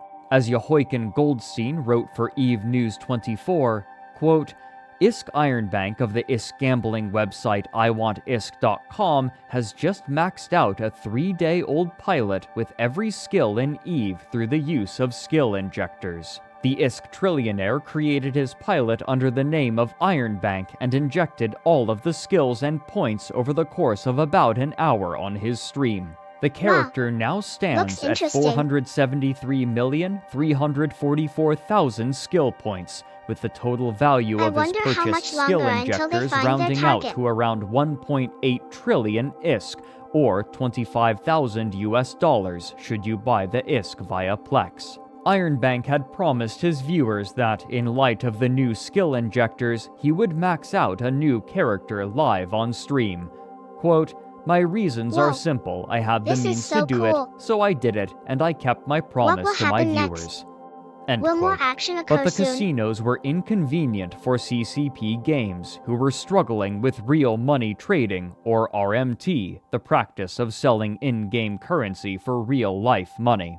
As writer Matterall put it in an article from late 2015, quote, RMT happens all over Eve, and some guilty players try to My mind launder is their blown. money through a gambling Did I site mention it was instead of crazy directly yesterday? putting it in their wallet in an attempt to try and hide their tracks. CCP probably dislikes sites like iWantISK since it makes their job much harder and necessitates tracking ISK through the web of deposits and winnings, so scrutiny is high from CCP Peligro and the security team. The So many iWantISK Corp words. wallet is constantly monitored. CCP e-raids are common, leaving so suspected much information RMTers here. ISK frozen or confiscated while they are investigated. Many times, bankers see money reversed and taken away by CCP. The site ensures bankers' losses in these cases to keep the bankers on the job. If I Want ISK left bankers out to dry, the site would collapse. Blinks a couple times End quote. confusedly. Despite the way that the casino owners What would is flaunt RMT? their wealth, the average player was unaware of the amount of power that these organizations could project, primarily because it was never necessary. The casinos would typically react predictably and had little reason to interfere in the affairs of other organizations as long as outside groups wouldn't meddle in their own affairs. But this would abruptly change due to circumstances that, at the time, what is this seemed video about relatively again? minute. The public first learned Chat, of the I feel bad disagreement for the due to people a using Reddit real money post which because they will included lose chat everything. logs between Eep, the creator and leader of the famous and fabulously wealthy gambling website I Want ISK, and Winnet, the director for the Space Monkeys Alliance, which was a member of the Imperium. The chat log itself was peculiar. After commiserating about their mutual Aiko struggle yawns with and stomach rubs her eyes. ulcers, the gambling magnate Eep Do you accused guys Winnet remember and my Space first day? Monkeys Alliance as a So whole much stuff of happened. stealing from his bankers after kicking them out of their corporations. Winnet's responses were dismissive. He stated that the removal of the bankers from their corporation was due to them stealing large sums of money from Noobs Corp, their corporation within Space Monkeys Alliance, though he was unclear about the methodology used to uncover this information. Quote, Noobs Oh no no, longer I have wanted to run them in offline Noobs soon. after they did some Is there analytical anything else thing, y'all want and to their hear me evidence cover? is 250-ish billion is missing from Corp assets. End quote. He then distanced himself and the Alliance from culpability by stating that it wasn't the Space Monkeys Alliance that stole from the bankers, only individuals within a corporation within the Alliance, and therefore this wasn't an Alliance matter. The Space Monkeys would not accept responsibility for what its members did. Quote, SMA leadership didn't scam So anyone basically, members within Space SMA Monkeys are may taking have, and over let's all be these honest big here, it's companies Eve. in New Eden? End quote. And there's a This war was brewing between unacceptable two major to core. Eep. He threatened that if Space Monkeys didn't pay for what its members had stolen, then I Want ISK would, quote, constantly hire mercenaries to attack anyone related to Space Monkeys Alliance. Winnet replied with a map of Space Monkeys territory on Dotlan as a guide for the threatened attacks, and stated that he was unafraid. Dustin, one of the people who have been allegedly scammed seems by Space important. Monkeys, saw The the Space trajectory Monkeys of the Alliance is growing conversation and and more added people are joining it? desperately, quote, Winnet, you have no idea how powerful I Want ISK is. This warning went unregarded. The following day, the Space Monkeys Alliance released an interview with Winnet on their website, where he again alluded vaguely to a large theft from the players removed from the corporation Someone doesn't and seem very reiterated nice to his the doubt Space about Monkey the threat Alliance. that I Want ISK posed. Quote, the idea of mercenaries is laughable. SMA is a nullsec alliance and lives solely in Null. It's not unusual to have 20 or more war decks at a time. I personally enjoy hearing "we're going to come kill you" from people who live in high-sec. There were some idle threats of These 95 conversations are carriers moving interesting. into range of SMA home. That's really about it. Personally, I So would there are love to these see two 85 alliances. caps within range One of our is called super the fleet, Space let Monkeys alone the Alliance, Imperium. and the other is I mean, called if they want to give ISK. us content, I'm They all were for it. fighting over territory. End quote. But ISK this wants went to beyond expand their basic empire, shipping so they are scams trying and to words. claim new A areas day that later, belong to the Winnet Space announced Monkeys. in another interview that members of Space Monkeys Alliance who had privileged access to I Want ISK were siphoning money from the casino. Quote, to be honest, all the hard work from this point onward goes to our intelligence division, CLIT, and the person we had infiltrate I Want ISK Corp in-game. He had some coding skills and was given access to help code parts of the site, discovering major flaws in the back end of their code in the process. This code was used to do a few things, one of which was to have the coder move ISK to our main accounts. We were not sure if we would be caught here, so we decided to play a different way, which I won't go into too much, but enabled us to win more often. The I Want ISK characters, most of which are still active, were given a better chance at winning in raffles and jackpots. This code was already written into the I Want ISK backend, and any high-level banker had access to it. All this took was quiet hours when no major banker was online to switch the winning accounts to us." End quote. After they had stolen this money and announced this fact to the wider EVE community, members of the Space Monkeys Alliance teased them. As reporter Matterall wrote later, quote, "At one point, Space Monkeys Alliance then jumped onto I Want Isk's TeamSpeak and chanted ook ook repeatedly. The channel admin kicked them one by one, like monkeys falling off the bed, until the cluster of noisy chimps became a trickle of individual ook ooks." End quote. The more destructive and disruptive action that they took, So, however, what does wasn't everyone stealing think about this money, news? but rather an Is this allegation. suspicious or normal? Quote, "We were Does anyone dismayed to else find remember that the seeing character these of adverts? Eep was heavily involved in RMT. The method on how he carried this out is very simple. Essentially, Eep engaged in RMT with a close circle of friends and other people he had gotten to know over time or via word of mouth. They would jump on Skype or TeamSpeak, no physical in-game logs, and ask to buy a battery, code for 1 billion ISK. A battery would cost a player $1, and anything bought in the thousands was given a discount. The money This is so transfers were interesting. handled What via does it mean? PayPal, and once the What will money was happen next? received, I Want Do you ISK would guys think credit there the is any purchaser's truth account behind on these their website accusations with a against certain Space amount Monkeys? of ISK. They would then use low-level bankers to pay out the prize winnings in the same fashion as any normal transaction. In the 2 weeks we monitored these activities, we recorded around $1,200 of physical cash made by selling ISK. End quote. This allegation was accompanied with an incriminating audio clip, Is allegedly everyone of having fun bankers yet? and leaders within someone I help Want explain ISK what this apparently means? discussing real money trading.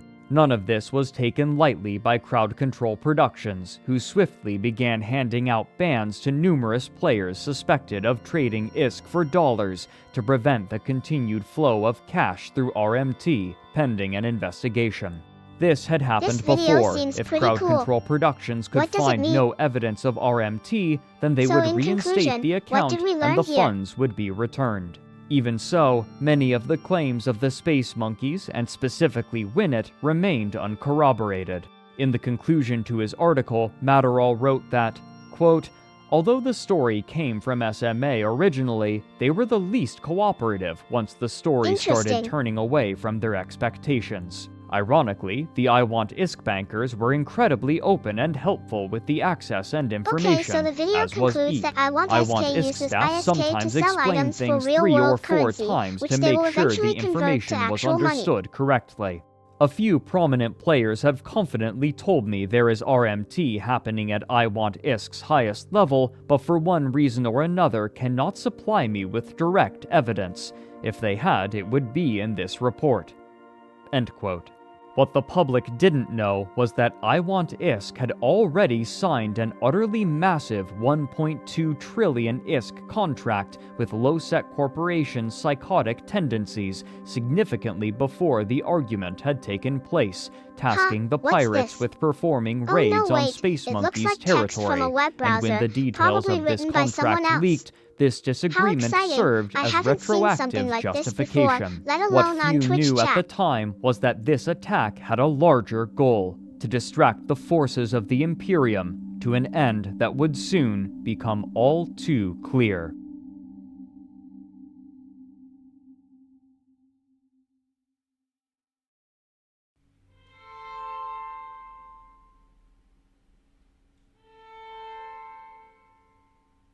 Oh yeah, we have a title. Huh? Ah yes, here we go. This should be the part where I play this new game. It's called EVE Online, and it's an MMORPG made by While the CCP fate of Games. a portion of I Want ISK's bankers was in jeopardy, the organization still had vast amounts of liquid assets, You gotta and be these kidding would me, be bent Ginny-san. to a singular Why purpose. won't you listen to my Making good on their explanations? promise, I Do you Want not ISK care? offered the Do fighters you of think talking low-sec to me will give you Voltron a bits? lucrative contract, this all you which would care pay about? out for every Space Monkey's asset verifiably destroyed. The low-sec fighters of psychotic tendencies proved more than a match for the quieter, less warlike players of SMA, and the attacks were so brutal that over 1,000 of its Yeah, I players guess you're left the kinda right. Alliance, representing approximately a fifth of its population, and despite their losses, the Imperium was slow to offer assistance. Only 2 weeks after the contract had been signed, the Space Monkeys had lost 100 billion ISK in assets, 70 billion of which was Whoa, due to what's the this? Alliance psychotic This looks tendencies. interesting. The phenomenal success of these And now attacks comes was the seen fun by part, other the actual alliances, who gameplay. quickly became I am aware of playing the Eve. open Let's get contract started. that I Want ISK had opened on Imperium ships and structures, and soon corporations were pushing into Imperium territory in warbands, smashing anything that they could find and sending the resulting kill mails to I Want ISK to collect their healthy reward. This pattern showed no signs of slowing, and in fact, the website for I Want ISK was seeing significantly more traffic due to the attention they were receiving. It's likely Okay, that they were let's start making the even tutorial. more money than before, money that could be spent far, on further it seems pretty mercenaries. easy. While the money They want offered us by to I fight Want against ISK was pirates. tantalizing, the Let's try prospect of fighting against a attacking a pirate group ship. so universally disliked meant that players were arriving from all over New Eden to collect their money while simultaneously biting chunks out of the Imperium. The belligerent announcement of the Viceroyalty program had turned public opinion sharply against them, and their failure in Losec had shown them to be more vulnerable this than looks more others had exciting. expected. Corporations and alliances Okay, not here typically goes known nothing. to take contracts What should our arrived first action and be? began drawing battle plans together. The war had begun. What precisely to name it was and still is in contention. Many publications came to call it World War B, given the sheer scope and the fact that it was centered around the Imperium, whose fat bee mascot was instantly recognizable.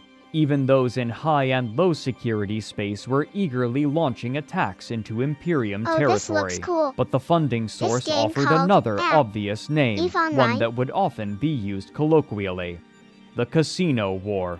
This latter name was preferred by the Imperium, as it placed more focus upon the eponymous casinos and their suspicious money, as opposed to the Imperium's aggressive and inflammatory disposition and actions that had predicated yes, the war Abe in and the his first friends place. have an epic Those battle who with had these gathered big to evil attack birds the who steal their Imperium honey had and make varying his hive affinity angry. to one another, and were clearly cooperating only because of the money offered and their common enemy. And so, even if they won, it was unlikely that this coalition of convenience would remain after the war, but still, they needed a name. Given the fact that they were originally drawn together due to the money, and that nobody disputed that fact, they took to self-deprecatingly calling themselves the Money Badger Whoa, this is Coalition, getting a intense. reference to the contemporary internet meme, Honey Badger B-movie don't too? give a f. The Well, sounds possibility fun, of but don't eradicating bees the normally live Imperium together had been peacefully? floated as recently Are as they going to November fight of over the something previous else other year than by honey? I Want ISK bankers. Melos Excellion wrote for Crossing Zebras, describing how the Mittani had been tricked into deploying forces to attack an invasion fleet that simply did not exist. Quote, I Want ISK banker Lenny Kravitz too saw the deployment as a clear sign of the Imperium's weakness. Lenny determined Interesting. that if the Mittani could be so easily deceived seems by an interesting, obvious but ruse, why did the then the Money Badgers Imperium's form? leader might be Was it a losing war the over finances situational or awareness something? that had made him so difficult to challenge in the past. He could now be tricked. This might create a window for action that the Imperium's enemies could exploit. Lenny contacted mercenary coalition leader Saber A and asked how much it would cost to bring down the Imperium. Saber estimated that such a war might take as much as 2 years and would cost at least oh no. 7 trillion This ISK doesn't to sound pay for good the for them. necessary number of mercenaries. He was stunned when Lenny blithely stated that he It could sounds like provide they have that made some level pretty of big funding. mistakes. End quote. Maybe those mistakes Nobody will was end up certain causing what to problems expect. down the line. Never before had such a Image. massive mercenary force been assembled, and the depths of the coffers funding them were unknown to all but their owners. Neither the scale of the Imperium and its logistics capabilities, nor the scale of the Money Badger Coalition had any precedent in the history of New Eden. But this rapid series of failures What and the kind of vast game is enemies this? arrayed against them already had It a looks severe complicated. effect on morale, The and following Imperium quotes and images leadership may was contain preparing to spoilers for cut the their game being losses in played. extraneous areas of their territory. David Andrews of JustForCrits.com wrote that, quote, "After the decision was made to evacuate the Bastion and Lawn out of Vale of the Silent, the Tribute region became the front line for the Casino War, meaning Circle of Two became the front line for the Casino War. That's not exactly an enviable position, particularly for an organization that doesn't really have any beef with the attackers."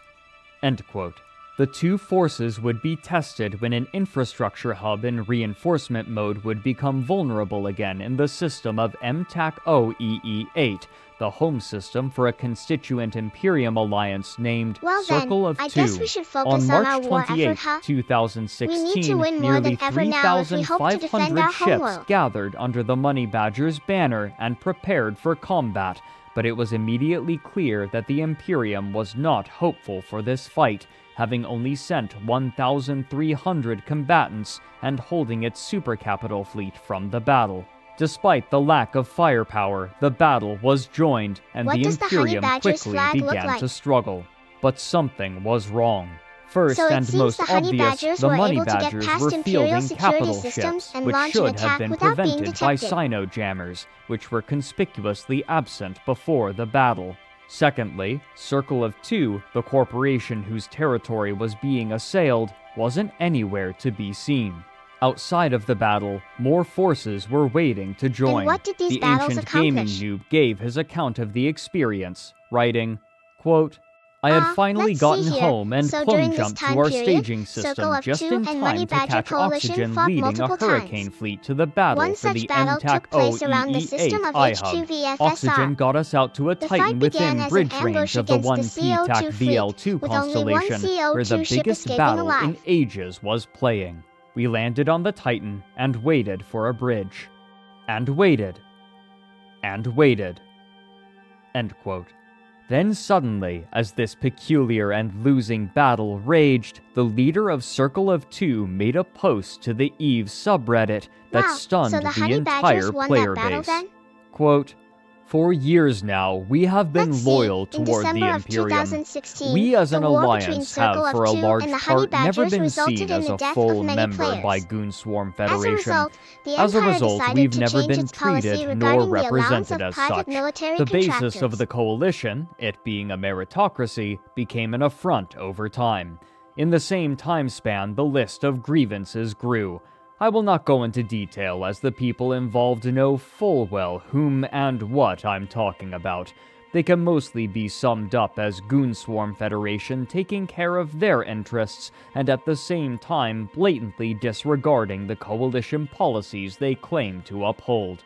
Over the past few What months, exactly it has happened? become increasingly clear that we have served only as a meat shield. Circle of Two is not a meat In June shield. of 2017, We will not stand after as the several wall years that of defends conflict, Declan the from the members of angry Circle of Two hordes for the surrendered benefit themselves of goons. unconditionally We to will the no Imperium. longer subject our pilots to the indecency of watching their hard work burn while goons sit in their ivory tower. We will no longer stand as an unequal partner in the Imperium.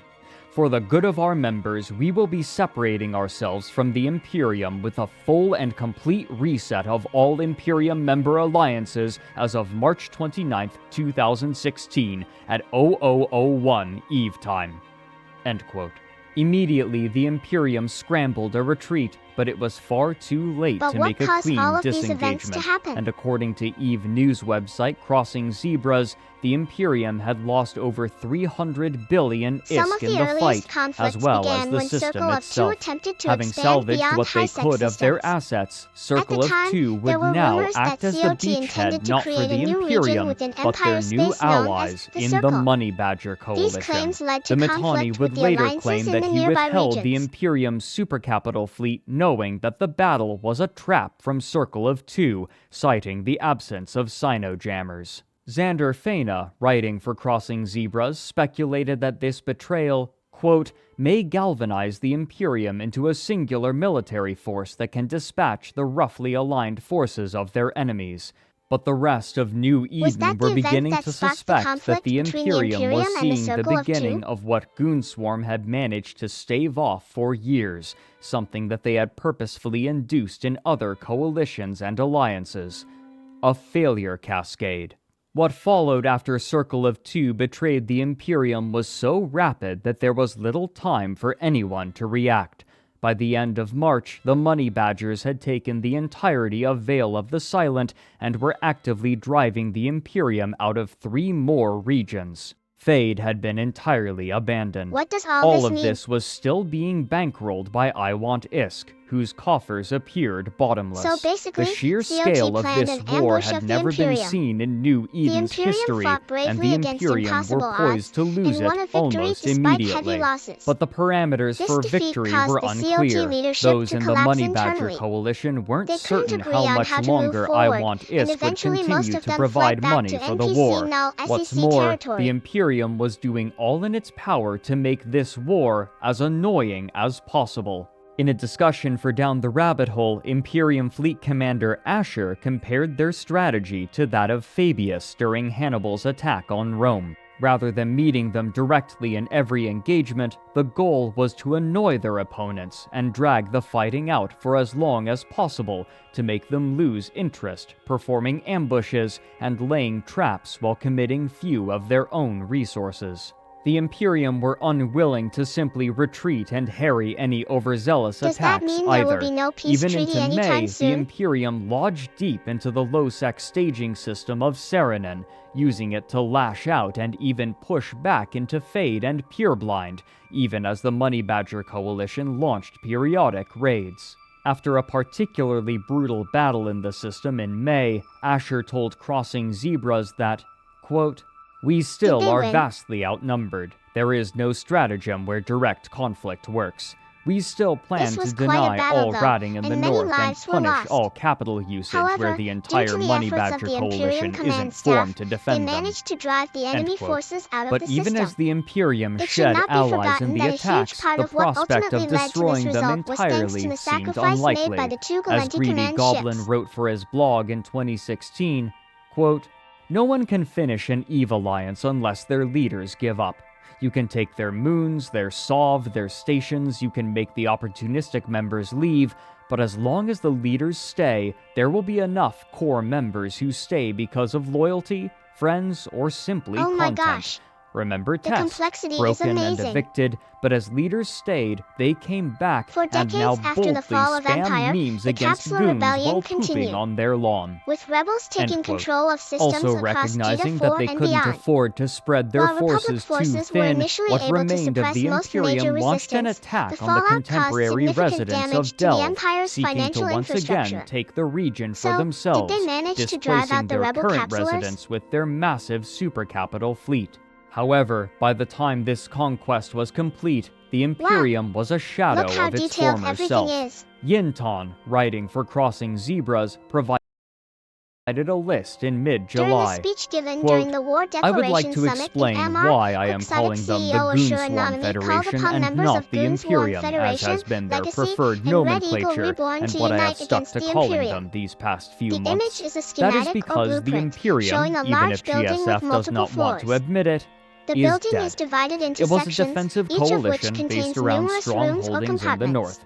Counting Each down the room or list of section is GSF's labeled with former a number. coalition mates reads The more like a diagram mixed may represent a obituary and facility divorce such as a corporate proceedings than a office, list a of allies hospital, at this or point. perhaps academic SMA. institution.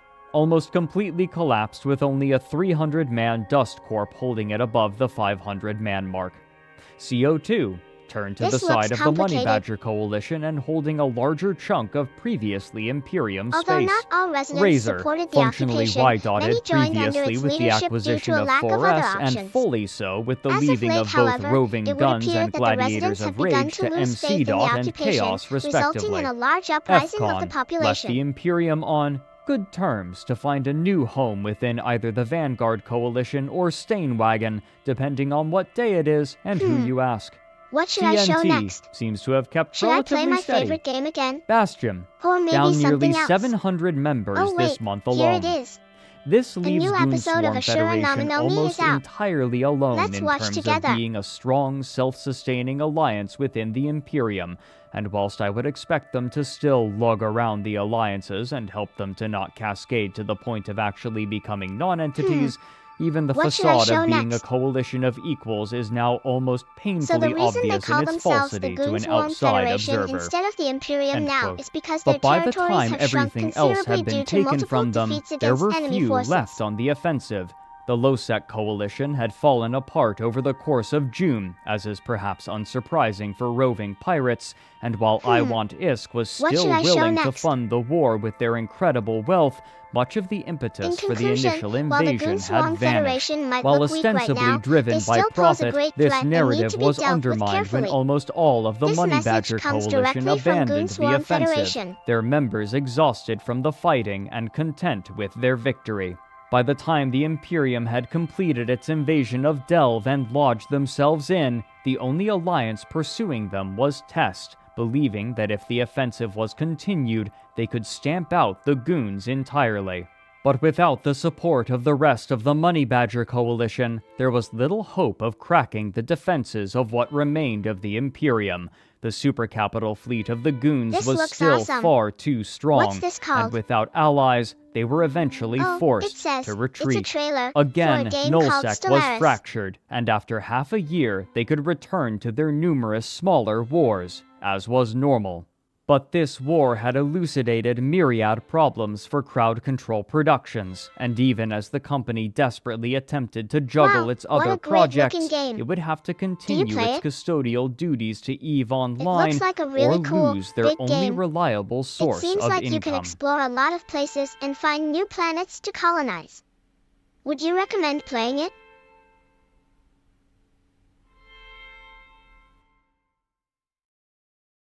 Even before the war had begun, casinos were a contentious topic for more than the players. Crowd Control Productions consistently had to dedicate valuable and limited resources to monitoring the players involved in them, and bankers were frequently flagged for investigation for real money trading and subsequently banned, a detriment both to the company and to the casino, the latter of whom would need to dedicate further time and resources to training new bankers. But the casinos represented an Okay, existential well, according to problem this for website, EVE I Want Online. SK As takes had in been over doubted $84 but now million a year demonstrated in over the revenue. course of the war, it was feasible for a faction with enough liquid assets to determine the shape of all of New Eden, and these factions already existed in the form of the casinos, with the bulk of their money-making mechanisms hosted outside of the game, where it was difficult for Crowd Control Productions to exert This their is influence. crazy. Compared to other in-game methods of generating profit,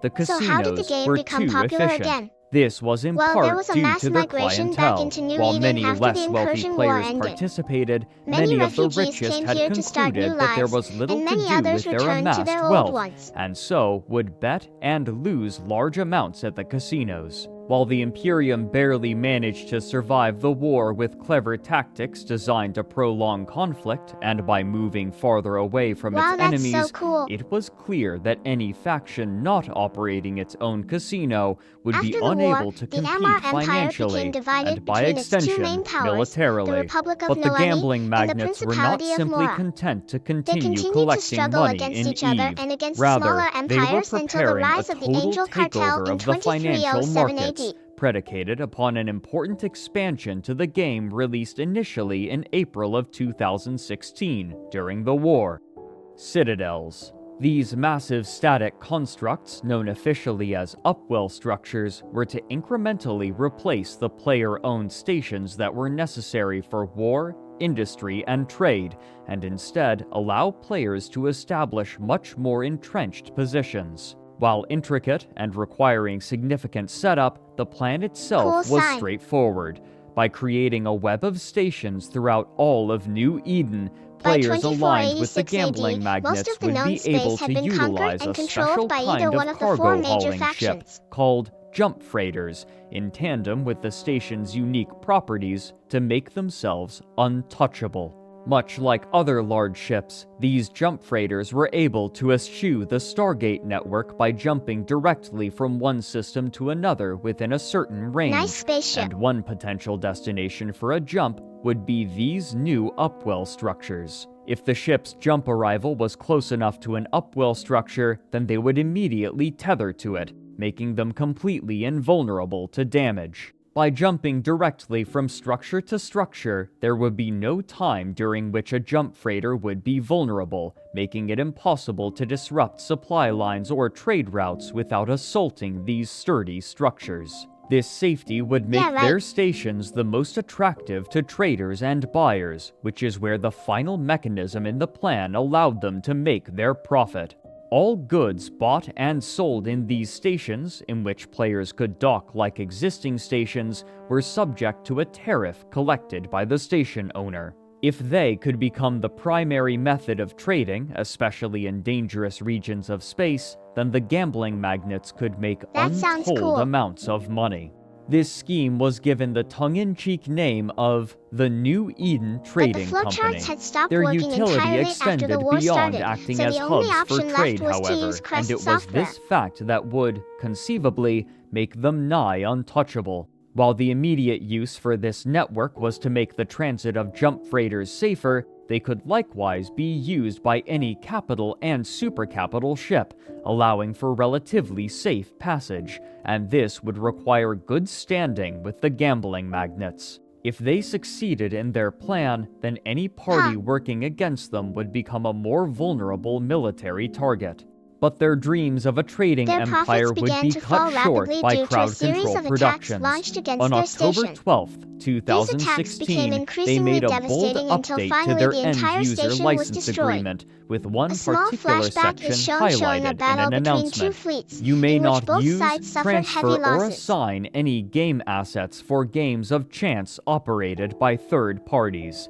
They then clarified, this addition to the EVE Online EULA means that as of the launch of EVE Online Ascension, players will be prohibited from using in-game assets and currency, as well as the EVE IP, to take part in or promote gambling services or other games of chance that are operated by third parties. With this in mind, as of this announcement, we have taken action against 2 organizations that are currently offering third-party services based around gambling and games of chance. The third-party service I Want ISK has been shut down in-game, and all ISK and assets have been confiscated after extensive and exhaustive investigation has brought forward compelling evidence of large-scale real money trading.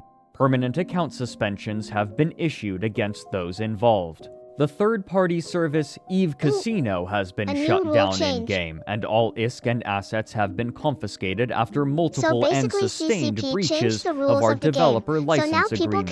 Permanent account suspensions have been issued against those involved. As of the launch of EVE Online Ascension, the hosting of and participation in any form of third-party gambling service that utilizes in-game assets, currency, or the EVE IP will be strictly prohibited. End quote. But there was a major piece of information missing in this press release. Who had been banned? After investigating them, a large number of I Want ISK's bankers had been targeted, but the most notable names were Lenny Kravitz II and Iron Bank, the architects of the war, though they continued to protest their innocence. Lenny would take to Reddit to inform everyone that the trade network would continue as planned, but it would face stiff resistance. After being beaten back into Delve, the Imperium lacked much of their old infrastructure, but they still wielded one of the most threatening fleets in the game, and they would be joined in attacking some of the early structures in the trade network by some of their former enemies in the Money Badgers, intent on preventing its eventual establishment. With such powerful forces arrayed against it, and few willing to come to its defense without being paid, its future was in question, as the limitless supply of money from the casinos was now suddenly gone. How much money they still had left over was unknown. Crowd Control Productions' decision to I wonder what forcibly happened dissolve here. the gambling Did these guys corporations break had some rule? dramatically altered the Are League shape of of Legends New people Eden's trying to future, cheat in EVE which they Online? hoped would improve the health of the game. But even as they did so, they would finally lay another part of New Eden to rest.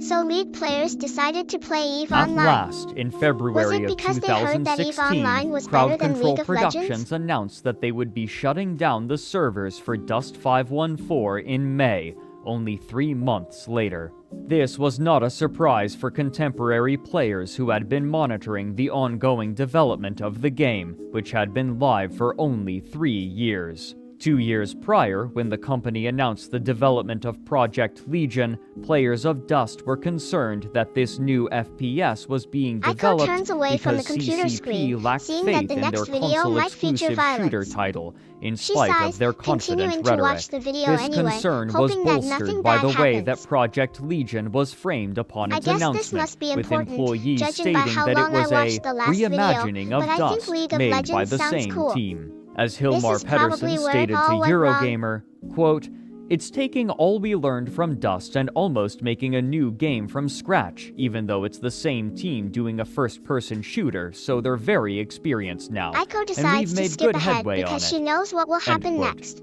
With some of the Dust team now I guess working this on is an where the war entirely began. different title, They were future trying to make updates something were new in out of question. Dust Another 514, CCP but staff people member, didn't accept. Sean Decker, stated his dissatisfaction with Dust at the same time as he spoke of his hopefulness for Project Legion. As VG247 paraphrased it, quote, "It's in the same IP, same place and all the rest of it, but we want to do some fundamentally different things with it that we feel we missed out on and that we didn't do right with Dust. Aiko gets lost in Honestly, thought, we didn't make a staring great into game space. to begin with. We tried to do too much." I wonder why this End quote. happened. Even as Was it CCP because of the Games developers? proclaimed the success Or of maybe Dust, it was due their to the employees popularity of seemed to other deride MMO it in shooters being favor of higher their than new Dust project. 514. The concerns of the players proved correct, and after one final major content update in 2014, the game would only see maintenance and hotfixes until its death in May. But major changes were happening to EVE Online itself as well, and the introduction of Citadels promised to dramatically alter how warfare worked in New Eden. In contrast to the posses that had come before, the largest tiers of upwell structures could house capital ships, with the monumental Keepstar even able Well, to what house do you guys Titans, think about this meaning game? that any station worth could act playing? as a staging site both for attack and defense. Perhaps more importantly, any friendly ship close enough to an upwell structure would become tethered, making them invulnerable to damage until taking an offensive action. The tether could be reinitiated simply by refraining from any offensive action for a full minute, again rendering the player's ship invulnerable. The defensive advantage this afforded to players was I wonder immense, what they mean and by their ability Citadel. to house fleets Does meant that that mean big invading castles any in space? territory with upwell Or like structures would huge become spaceships? significantly slowed, if not blunted entirely. This was particularly helpful to the Imperium, who now had been granted the space to nurture their coffers and rebuild with their core members, waiting for them to return and to bring others into their organization. What's more, That's cool. the defensive capabilities So, of these once you're structures inside were the significant structures, you're beyond safe their from support attacks. role. They could be equipped with weapons and modules similarly to a ship, projecting power against anything that came too close and being granted reinforcement timers, much like other structures. Keepstars were even granted their own doomsday weapons. But the introduction is of this game upwell only structures focused on had combat another then? unintended effect. What else can you do Before the besides Citadel fighting? update, the parts necessary for capital and supercapital ships were constructed at specialized posses, which could be destroyed in raids if an opposing faction knew where to find them. Now, these production capabilities could be moved into heavily fortified stations. This meant that significant Is it like resources a robot could or now be something? funneled into the production of large ships with I gotta significantly say, less this is risk. interesting. What's more, this haven't safety heard allowed much for about Eve, mining to so be thank you performed for in sharing these nullsec at videos a with me. capacity previously unheard. A sudden increase in mining output was precipitated by the Rorqual, a specialized capital ship proficient at rapidly mining asteroid fields, and the changes enacted by the Citadel This is like expansion made Space them Simulator far game, safer right? to field and easier to protect. And here's someone The doing a wealth amassed voiceover by while all playing the game. nullsec powers began to reach what had once been ludicrous extremes. What followed was a long period of stagnation. While the existing powers would occasionally lash out at one another in massive battles, territory changed hands more sparingly than before, and nullsec gradually divided into 3 large power blocks who had Ooh, little interest in that ship earnestly looks so attacking cool. one another, a state of big. affairs that came to This be known video has the best pejoratively art as style the ever. Blue Donut, Let's keep referring going. to the disk shape of nullsec around Empire space. Soon, the rapid proliferation of massive supercapital ships became nigh unstoppable, yet with few targets, their use was limited. Despite the relative power of the Upwell structures, the potential effects of the proposed trade network were too threatening to the nullsec powers, who This lashed is out like a against map, the isn't citadels it? which served as Chat, its foundation. what does the nuke refer Without to the here? money flowing from Is the this a city? casinos, the endeavor was cut short in 2017. For the next few years, New Eden was relatively quiet as the powers in nullsec amassed wealth and bided their time unchallenged except by one another. Many agreed that, with the introduction of citadels, a protracted era of peace had begun, Oh, one sounds far different interesting. from the New Eden So that what happened most in had come to know, 2017 then? fueled by the safe Did income someone cut enabled Andy by off? Upwell structures. Even though the grand trade network envisioned by the one-time casino owners hadn't come to pass, many players established Upwell structures in high-security space and allowed players to trade there, taking a broker's fee from every transaction. In March of 2016, Eve blogger Greedy Goblin made a post detailing his concerns over an increase in the CGI amount means of money that computer-generated players could graphics make image, in right? these citadels, But why writing would they that, show us something quote, so weird? "There won't be any serious wars. Ever. Do you remember whining over top-down income because of moons? Imagine something 10 times bigger, without siphons, without having to fuel towers, Ha, the without Upwell hauling, structures without even sound cool. logging in. There must be Remember some that if kind you of can store where RMT people 1 sell stuff. billion ISK for $7, And there must be a the lot of trade items citadels available net you because there are a lot of players playing the game $200,000 now. per month. You don't choose playing a video game over getting such money. Every major alliance leader and FC will agree to keep the peace and stomp on Trade sounds anyone so trying to complicated. disturb it. So Such many peace different will rules and terms to obviously mean memorize. the end How does of anyone play Eve." this game? End quote. This state of affairs culminated 2 years later on October 15, 2018, in the establishment of the Tranquility Trading Tower, a Keepstar-class citadel, the largest and most powerful available. Deployed by test and supported by the Imperium, this Keepstar was meant as a central location for their alliance's traders to Whoa, sell I their didn't wares, realize how where the much ISK brokers' fees people were could be making in this collected game. and split between much? them and their allies. But why isn't it The taken away location from of us? this station was Is that also legal? conspicuous. It had been deployed in the system of Perimeter, immediately next to Jeddah and its all-important trade hub. Prior to this, their enemies in Federations NC. And PanFam had held a monopoly on trade in this vital system, but the establishment of This this station looks Keepstar and huge. Test's What does everyone ferocious even defense do of here? it ensured its survival, and soon, nobody was willing to strike out against the Tranquility Trading Tower. For a time, its survival seemed uncertain, but soon, PanFam, the Imperium, and Legacy Coalition, 3 of the major power blocks in nullsec, agreed to split the money generated by the tower, despite their shaky relationship. This all but guaranteed its survival going forward, as these 3 came to be the dominant forces in nullsec and exerted significant market pressure on the whole of New Eden. As players made this? reckoned with the effects of these drastic changes, skirmishes still What would kind of occur ships do between they make belligerent parties, Do but they even ever if fight the each stakes other? were less sweeping, happens the then? scale of Are combat people had scared? drastically changed. Why did humans Speaking leave with Earth Down the anyway? Rabbit Hole, Fleet Commander Asher recalled a war in 2018, 2 years after the Citadel's patch was released, when they launched an incursion into Northern Territory with their refreshed supercapital fleet. This culminated into a massive fight over a vulnerable keep star in the system of wonder what this guy does. X47L TAC-Q, Is he evil? a fight that ostensibly nice? should have been Is he unwinnable gonna hurt due to the anyone? dearth of benefits he that have the keep powers? star provided to the defending fleet. Not to be outdone, however, Asher hatched a plan. In spite of the powerful modules that could be fitted onto a keep star, its most useful tool was tethering.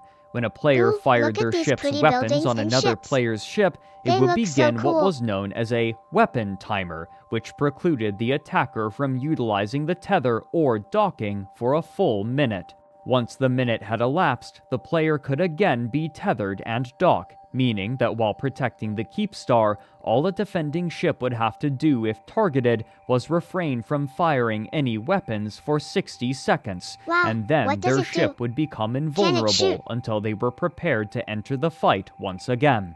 Are This now known problem as was the scope killers exacerbated for because the of how often attacking they manage to Imperium one-shot forces high-value due to a targets bug. using sneak When a scopes Titan equipped fired with a ammo Doomsday, upgrades. a 5-minute weapon timer was supposed to be applied instead of the usual 1-minute timer. But if the target of the Doomsday died to the blast, then the 1-minute timer was applied instead, making it difficult to target vulnerable enemy Titans. But there was a way to prevent enemy Is this a ships from dragon? tethering to a Are station. humans fighting Warp dragons now? scramblers. If a That ship sounds was warp dangerous. scrambled, not only was it prevented from engaging its warp drive and traveling elsewhere in the solar system, but it would also be prevented from tethering until the warp scramble was broken.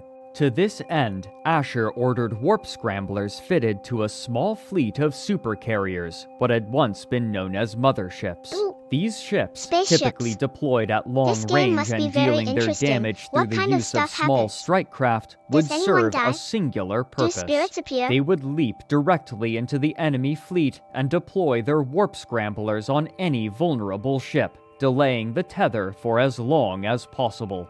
Beset by this new strategy, there seemed to be no correct answer. If the defending Whoa, fleet this attacked the artwork is so supercarriers, cool. then they would lose Can't wait for valuable more. time to damage the main enemy fleet. But if they attacked the Imperium's Titans, then the key defensive benefit of the Keep Star would be entirely nullified.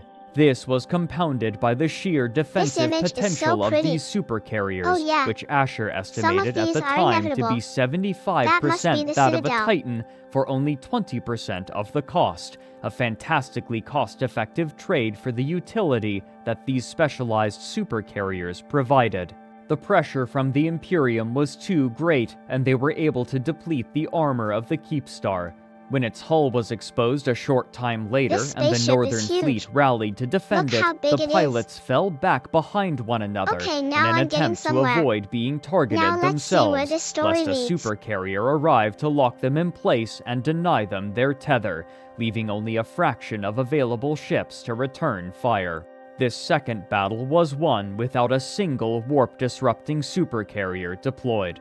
Despite this fantastic victory, the territorial gains were minimal, and instead of pressing their advantage, the Imperium retreated I back wonder to their what will home happen systems, further emphasizing in the minds of players I the wish I had more immortality ships like of the this in my Blue fleet. Donut. They look so The cool, sheer and size it would of this give us more battle was firepower. beyond what had been seen for years, and the number of Titans deployed was unthinkable a few short years prior.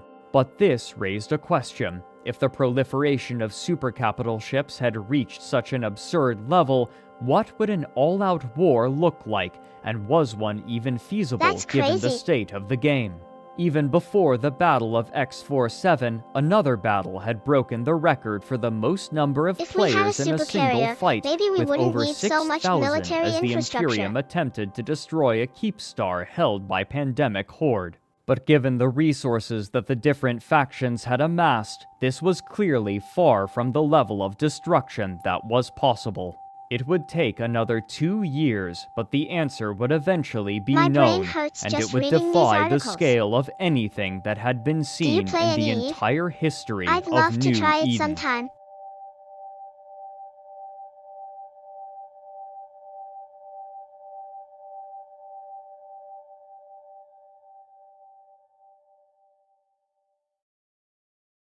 While the players of EVE Online reckoned with the effects of these drastic changes made to New Eden's landscape, Crowd Control Productions continued work on their first-person shooter title, This is which they kinda interesting. renamed to Project Maybe Nova. I should give it a and shot. in October of 2018, at a special event for EVE fans in Las Vegas, they allowed reviewers to play an early build of the game, both in its cooperative and competitive modes. Reports from reviewers were generally hopeful, with much of their articles discussing the history of CCP's first-person shooter endeavors, including the Aiko stares discarded at the Dust video for a long 514. moment, But lost in those who thought. had the opportunity to Eventually, test it after a also few noted moments, that the she game, speaks while again. enjoyable, would require something Well, unique I to guess draw maybe a I should player check base, out the game then, huh? something that was still missing from what was playable. Gaming journalist Joe Screbbles, writing for IGN, echoed other reports when he stated that, quote, "It's challenging, hectic, and, it must be said, unspectacular. What I played is an I early wonder build, what this so game is elements like." may change, but no matter how right it Haha, feels under yeah, the fingers, that is Nova true. doesn't quite connect At in least I terms can of make some excitement extra right money now. doing something I Sound enjoy. effects are oddly muted. A space magnum with exploding bullets shouldn't sound like my oven door closing. Enemies appear without This sounds fanfare very and traipse exciting. around the gunmetal battlefield unthreateningly, Yeah. and even the act of We are still evacuating at growing, the end of but a round slowly. feels lacking in So peril. much more content Given that to I've add and criticized more. Dust for exactly one day we opposite will even issue, be as it big might as seem a Twitch. little damned if they do, damned if they don't, but I can't stop thinking that a solid foundation isn't quite enough at this point. CCP does have wider plans for Nova and even more hopes, but crucially, I don't see any evidence Interesting. of them other than I being wonder told what kind they of could people would exist even play one this day. type of It's game. promised that Nova will bring a level of customization to suit even EVE players, creating custom clone trooper builds piece by piece from hundreds of options. But what I see are the game's introductory classes, built more like the set heroes currently in vogue in FPS games." End quote. The pressure on the company to release a popular title would only increase with time. On September 6, 2018, I Crowd can already Control picture my Productions was character. bought by another My dream company is to look named like Princess Pearl Leia Abyss, from Star a game Wars. publisher known for the popular MMO title Black Desert Online. Players were nervous. Black Desert Online utilized a radically different monetization strategy compared to EVE Whoa, Online, Pearl Abyss is eschewing coming the out with a space game? subscription-based model in favor of the sounds now cool. far more popular guys know anything free-to-play about it? method, with numerous microtransactions, selling in-game items such as weapons, consumables, cosmetics, and, most importantly, loot boxes. By targeting a small number of players willing to This spend artwork reminds me exorbitant of amounts Final of money on Fantasy. microtransactions, We used to play called FF whales together by back the home. industry, video Remember game publishers Platis? have managed to drastically increase their profit margins, introducing them even into full-priced games to increase their revenue, and the most lucrative method of selling in-game items proved to be loot boxes. Rather than simply buying Can the you items imagine that how they wanted expensive these outright, boxes might players in cost? contemporary Oh my gosh. games instead They were must be offered worth these so much boxes, gold. which would contain a random item or set of items, with more desirable items being rarer and a chance for duplicates that the player already owned. This would attract not only those with significant disposable income, but gambling addicts as well, further widening the pool of whales. To conceal the I chance-based bet nature these of these boxes will have rewards really and rare to items avoid inside. various countries' gambling regulations, they would often be veiled or obfuscated in some way, with these obfuscations growing more convoluted as time passed. But this method of monetization, to many players, was anathema to the new Eden that they knew. One of the most appealing aspects of the game was the fully player-driven economy, in which every gamble object boxes are collected, bad because crafted, people end and up spending used a was lot of made money. by a long supply chain of players, and to damage that supply chain through the sale of microtransactions would potentially destroy what made the game so appealing. This was a fear that had been harbored ever since the internal magazine with the title Greed is Good was leaked, where the company had written extensively about their introduction into the game. While EVE Online could technically now be played for free by new players, the vast majority of content was locked Is it behind illegal a to paid gamble? subscription fee, Why is there and such most a of big the other debate over games that something still so simple? utilized a subscription fee had been released at around the same time as EVE Online. A game that had once been a pioneer in gaming technology now seemed outdated, at least from a business perspective. Some items available for purchase with real money had already been introduced, such as skill extractors, but the greatest fear of the player base was that the company would Why move does everyone beyond seem these upset smaller that items CCP and monetized start the selling game the with most cosmetics? vital item in the game. Did people suddenly become Ships. greedy once they More got than enough tools, stuff? ships were a social item as well, and represented great strides for player progression, with larger and stronger ships often a point of pride. One of the greatest leaps for many new players was moving from a venture, a small So introductory basically mining everything ship, is under to a lock and mining key barge. until you pay. This early goal is so ubiquitous that new players will often fall for scams involving such barges. With Pearl Abyss's purchase of CCP Games, the possibility of selling such ships, and therefore the destruction of the player economy as the players knew it, seemed much closer than ever before. The role that Crowd Control Productions would take was not immediately clear. An article by Chris Kerr for GameDeveloper.com read in part, quote, That would ruin CCP will everything. continue to operate independently as a developer from its studios in Reykjavik, London, wonder and what they will sell Shanghai, next. while Pearl integrates If they the sell off the Icelandic biggest outfit's ship, the development and industrial, publishing then what else expertise will into they its need to own keep selling? pipeline. End quote. Less than 3 months after Pearl Abyss acquired Crowd Control Productions, Project Nova's webpage was altered with a statement. It read in part, with familiar reassuring corporate prose and cliches, quote, over the course of Project Nova's better not, development, or we people might conducted a quit. number of player research sessions with external partners, tirelessly I hope it doesn't playtested the game happen. internally, and brought community stalwarts in to help us evaluate the project. Now, after taking all this research and feedback into account, we see that the gameplay experience in its current form does not live up to our original vision and would not achieve our ambitious goals for this Aiko project. stops As a talking and result, stares we at will the not monitor be in moving silence for a forward with moment, the upcoming seemingly frozen in invite-only place. alpha until further notice. We hope you understand So, that we need yeah. to take a step back and return to the drawing board, where we will spend more time figuring out how all this hard work can translate into something better and more meaningful for the EVE universe. Remaining true to our vision of Project Nova's future in connection with EVE is essential. Project Nova continues to evolve, and we remain committed to delivering it's a still pretty high-quality, team-based shooter experience to EVE Online fans, while exploring new and exciting opportunities to integrate the two games. CCP is in no rush to release Project Nova until we're satisfied it provides a rock-solid gameplay experience and visuals to match. End quote. Though Crowd Control Productions had released multiple standalone single-player experiences over the years, EVE players remembered the company's failures much more prominently, in large part due to their comparatively high profiles. As it was, the only major product that had managed to survive to that time was EVE Online. Their VR space combat game, EVE Valkyrie, had been released on March 28, 2016, but further development was halted only a year and a half later, despite what Rock Paper Shotgun called bullishness about VR only 7 months before the shutdown. EVE Online continued to be the only public-facing project that provided returns for Crowd Control Productions, and though it was public knowledge that the company had been So what is hiring the big staff picture for a here, new guys? action massively I mean, multiplayer let's be online honest. game, excitement isn't for exactly the anything most except interesting EVE thing ever. Online had long since been dampened, and even that excitement was being tempered by trepidation.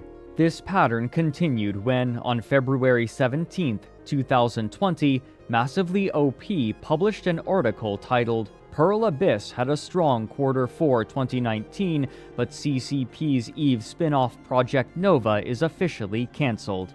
In it, they described an investor call that stated that Project Nova was officially cancelled and that a Dust 514 veterans group had been informed by the project's game director that, quote, we are evolving the scope of Nova beyond our previous plans for early access, and the development will continue in This our is getting London depressing studio. now.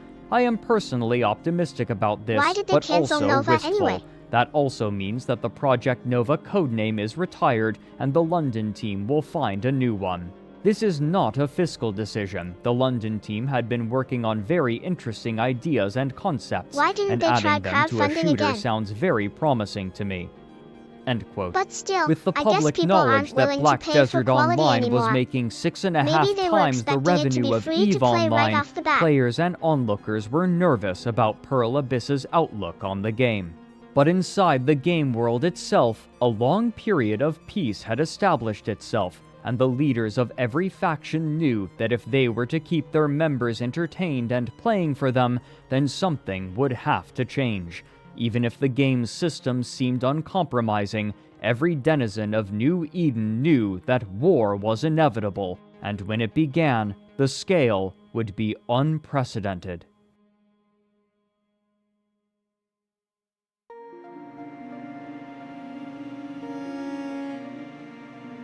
So what are they doing now? While much of New Eden had been watching the situation in Nullsec pensively As and more news bracing for came, the and it effects that became a clear large that the game was conflict going might to suffer have, delays, another Pearl group Abyss was decided seeing to a make changes resurgence. to their staff, Early in moving New some Eden's employees history, into other when projects Nullsec within was the first company. being colonized, One such two of the employee was major David Lee, factions, the the Sane producer that Alliance had and the worked Northern alongside Kim Coalition, Hyung-soo had for been years to founded bring in part Nova by online. role players By looking to July play characters 2018, within the he had game left world. the project But as entirely, time passed, leaving his this position method of behind him play and had taking no declined role in as the developing players' future focus on releases. efficacy took over their space and granted them few options to make an impact upon the game world. However, individuals would sometimes still engage in the practice, and among them was the character Katya Say. While the player had other characters with which they engaged in other sundry activities in New Eden, Katya was created with a singular goal in mind: to be the first character to visit every solar system in New Eden without losing a single ship. When her journey began early on June, December 1st, CCP released its 2009, quarterly the earnings report, Apocrypha expansion revealing the had state of just the been game. released, and They with made a it, net the loss new of $15 systems million in wormhole space, during Q1 meaning that there were 2019, but hoped to recover 5,201 much of star that through its systems in summer normal release, space to Starbase explore, Industrial. and another 2,604 systems in wormhole space, a total of 7,805 There were rumors systems, that there might be a enough that sequel they of the knew game that they coming would soon. need to pace themselves. In an Even interview before with its Polygon, release, they EVE said, Online was quote, already suffering "I from only did several this for issues an hour related and a to half player each behavior. day just to unwind For after example, work. I players wasn't would killing use the myself game's doing reputation this." system End against one quote. another, The damaging systems each in other's Empire space reputations were with not negative difficult to feedback. visit, and Katya only needed to avoid gankers who were generally uninterested in destroying the small ships that they utilized. But as they moved into low-sec and null-sec, Which meant that ships EVE with the Online had ability to grown cloak would substantially be in terms of necessary, size and for a and scope. character trained into such a specialized task, the skill requirements would be trivial. The player also had the skill set to avoid anyone who might be interested in destroying their ship, a kill mail that would certainly be coveted by anyone who could acquire it. In an interview for Down the Rabbit Hole, Katya stated that, with their experience, avoiding such hunters was a trivial affair. They would chronicle their travels by writing in a blog, role-playing as the character and capturing images of places that they found Even before its particularly release, beautiful EVE or Online was already interesting, suffering from including several the issues hull of related to Steve the player Titan behavior. in C9N TAC CC. But their role-playing endeavors would extend much farther. The RIA expansion in 2014 had introduced a new, special wormhole system named Thera into the game, unique to other wormhole systems in that it featured numerous so the amenities character Katya unseen Say in began other his journey systems, through Nullsec. such as approximately 12 entrances to normal space and indestructible NPC stations, making it an attractive system for players hoping to quickly travel from one location to another in normal space. Interested in the opportunities that Thera provided, a group of explorers gathered together under the name So he spent Signal countless Cartel days with doing the nothing more intention than of moving back creating a and forth peaceful within outlet for Null-Secure, themselves taking in a highly screenshots, competitive talking to game. other players, Their credo and today, occasionally whose trading spirit for has ISK. been maintained through the corporation's entire life, reads in part, quote, "Signal Cartel is a service corporation to all of New Eden. In this role, members are encouraged to treat all players with respect, Man, even regardless reading of this description affiliation. makes me so In challenging tired. situations, our goal is to look for a graceful resolution and set an example of dignity and friendship through our actions." We embrace the attitude of a true explorer. We are friendly to others in our travels, neutral and never initiating aggression, and endeavoring at all times to be perceived by the New Eden community as a non-threat.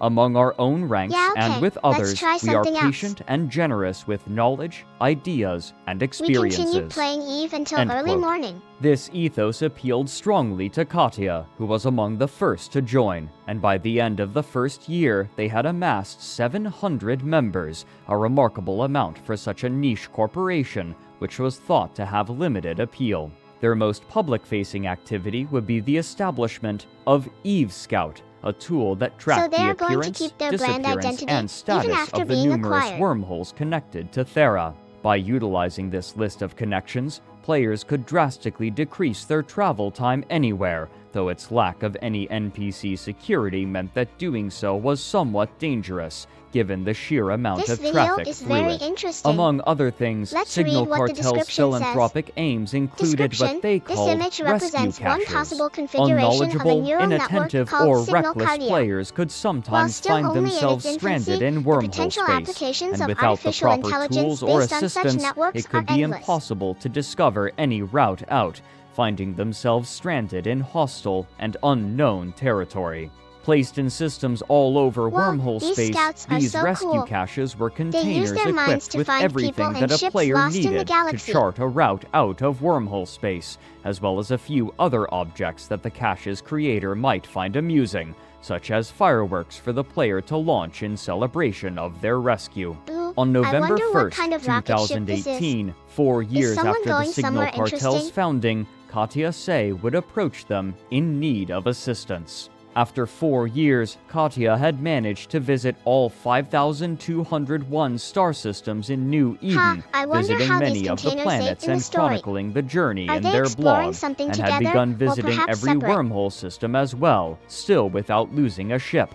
A remarkable feat given the belligerence of the roving bands of players who made their home in wormhole space. But after visiting the first 2,000 wormhole systems, a problem that Katya had been dreading became an issue. The chaotic nature of wormhole space and its constantly shifting, labyrinthine I don't think anyone pathways would made complain it about nigh having a copy impossible of to the find Hitchhiker's every Guide. one of the remaining 600 systems. They would need assistance, and their friends in Signal Cartel were more than happy to oblige. To find connections to the remaining systems as soon as they opened, they would crowdsource data from their players. To do so, they utilized a game tool made specifically for Signal Cartel members that assisted them in tracking the status of sounds their very rescue interesting. caches. But in I this hope case, more it people allowed enjoy reading Katya and their small cadre of trusted players to see when a cartel member was in a remaining system on Katya's list. Speaking with Polygon, Katya said, quote, "When a system was found, we generally had less than 24 hours to get through the pass, and depending on how That's great deep it news. was, the more critical More it was readers to means get more there copies fast." sold and End more quote. books published. Finally, on March 9th, 2019, Katya announced to the rest of New Eden their accomplishment. Assisted by Signal Cartel, the character Katya Say had visited every single star system that could be visited in just over 9 years without losing a single ship.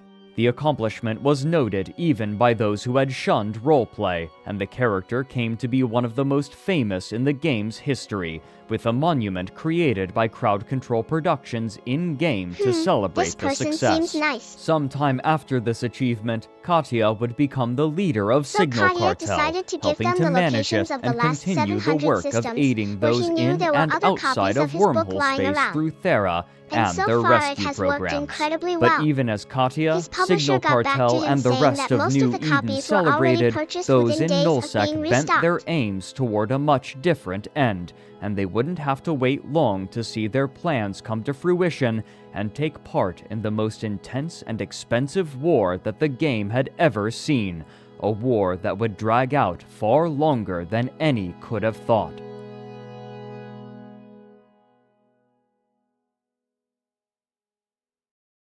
The establishment of the Tranquility Trading Tower had ensured at least a measure of peace out of mutual economic interest, What but does as this the mean? years wore on, Does the this fear represent of some member sort of attrition event? grew in the leaders of the various nullsec powers. Many who had joined these factions did so with an interest in fighting in grand battles, and though the supercapital fleets grew, their use had dwindled. Fleet commanders would take their players on roams through nullsec looking for fights, but these wouldn't remain enough to sate this their looks desire cool. for battle, and there was concern that significant amounts of players would leave if Without not giving entertained. anything away, let's Murmurings just say of that war everyone involved propagated. felt the effects Over of the the years, Dust War as in more one form or contained another, wars whether forced through out direct smaller combat, alliances and logistics corporations support, or from just watching nullsec, it the unfold while political sitting behind a situation desk and hoping simplified nothing itself happened. into power blocks. To the west was the Imperium, operating out of their home regions of Delve and Fountain, which had historically been the prize of and home to the most powerful factions in the game,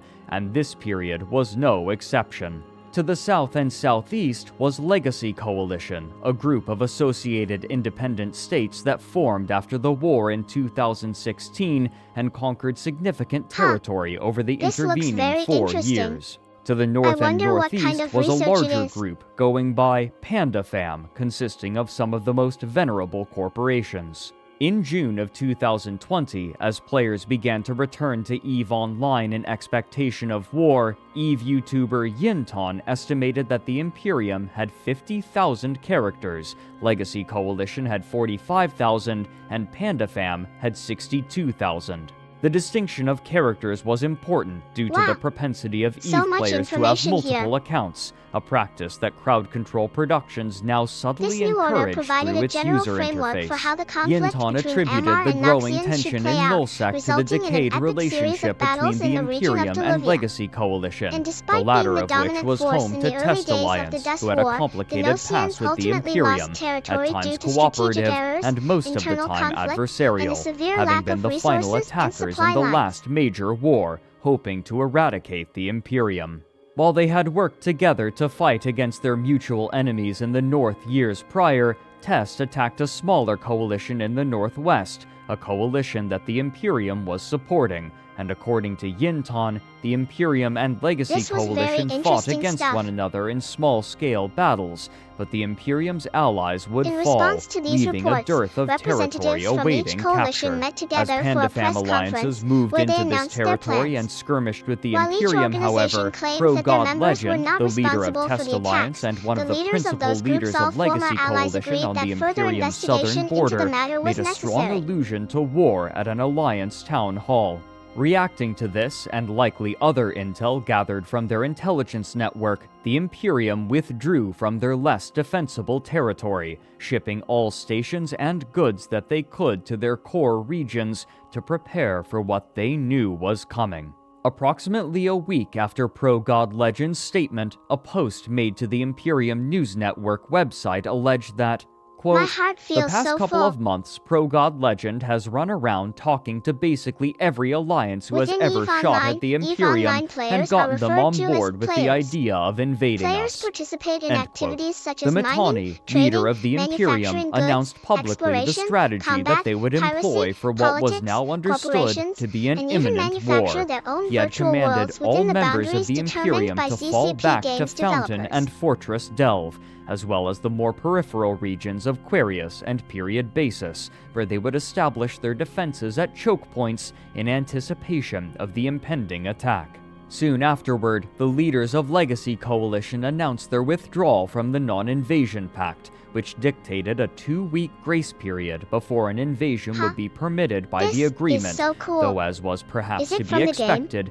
various breaches of this Well, stipulation were my ignored day by wasn't both too bad, parties. actually. The goal of I this spent war most of it was just clear, playing video one that games echoed the and goals chatting of with the people war here on 4 Twitch. years prior. And then I watched Currently, some there are YouTube well over videos, 400 Titans which were converging kinda from all sad, over but Eve, also very and that will beautiful. combine with our Titan Did fleets anyone else here from watch the Legacy movie and Call Fire Me and by all of Your our Name? allies, and it will be the largest Titan force ever assembled in EVE Online. Most of EVE is unified around one goal, that this time goons must finally be destroyed. All of the alliances joining forces today have agreed that we will not make the same mistake we made at the end of World War B, You'll Ooh, see this through is to neat. the end. Do you Months guys from have now, any ideas why when this someone war might is make won, a table like we will this? finally be looking at an Eve that is worth playing. Once again, the vast forces of Nullsec and beyond gathered together, but this time there would be no outside funding. Using the resources amassed what are during these the lists years of doing? peace, the united forces of Legacy Coalition and Panda Okay, Fam everyone, would I fund gotta this start war wrapping up themselves, soon. with the express But purpose before of I go, let me destroying tell the you something. Imperium once Yesterday, and for I all. got asked This out by temporary Stella. alliance between Stella these said two that she massive likes me. coalitions against We the went out Dunes yesterday would be to grab called coffee together, TAPI, and a it felt great portmanteau of being Test with another Alliance's person. abbreviation TAPI and Panda Fam.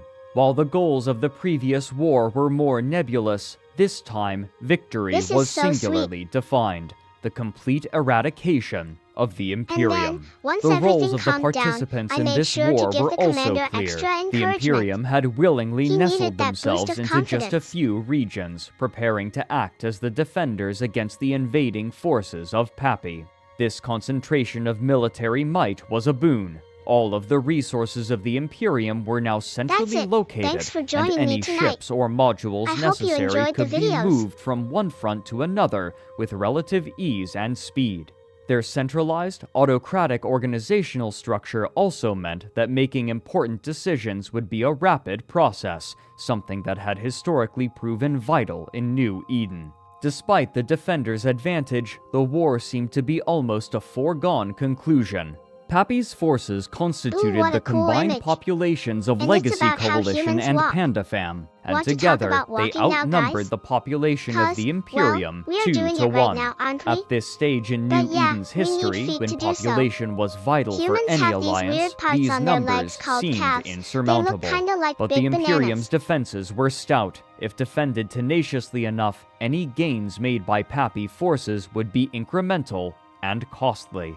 In an unprecedented show of solidarity Wow, and what a mutual scary effort, picture. multiple alliances Is that on an the alien attacking invasion Pappy shot? side moved their Or maybe titans one of into the old position, space movies where there's prepared a to dark siege storm the brewing. home systems of the Imperium.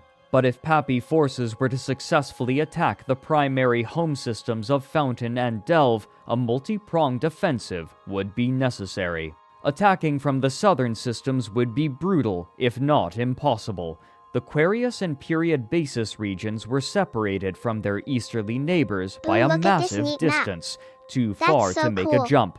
But the My only human other can draw option maps was, like in this. practice, But he unacceptable. says computers will Moving make fleets humans of capital obsolete soon. ships through the traditional Humans are Stargate dumb. network Why'd was a God create dangerous us? proposition, due to the pattern in which ships arrived through them, making them extremely vulnerable to attack, and such a decision was considered out of the question in the vast majority of cases. And so, the invaders from the south decided So to much take going a on different here. route, instead What are these coming through places called? HISEC through the system of FWST TAC-8.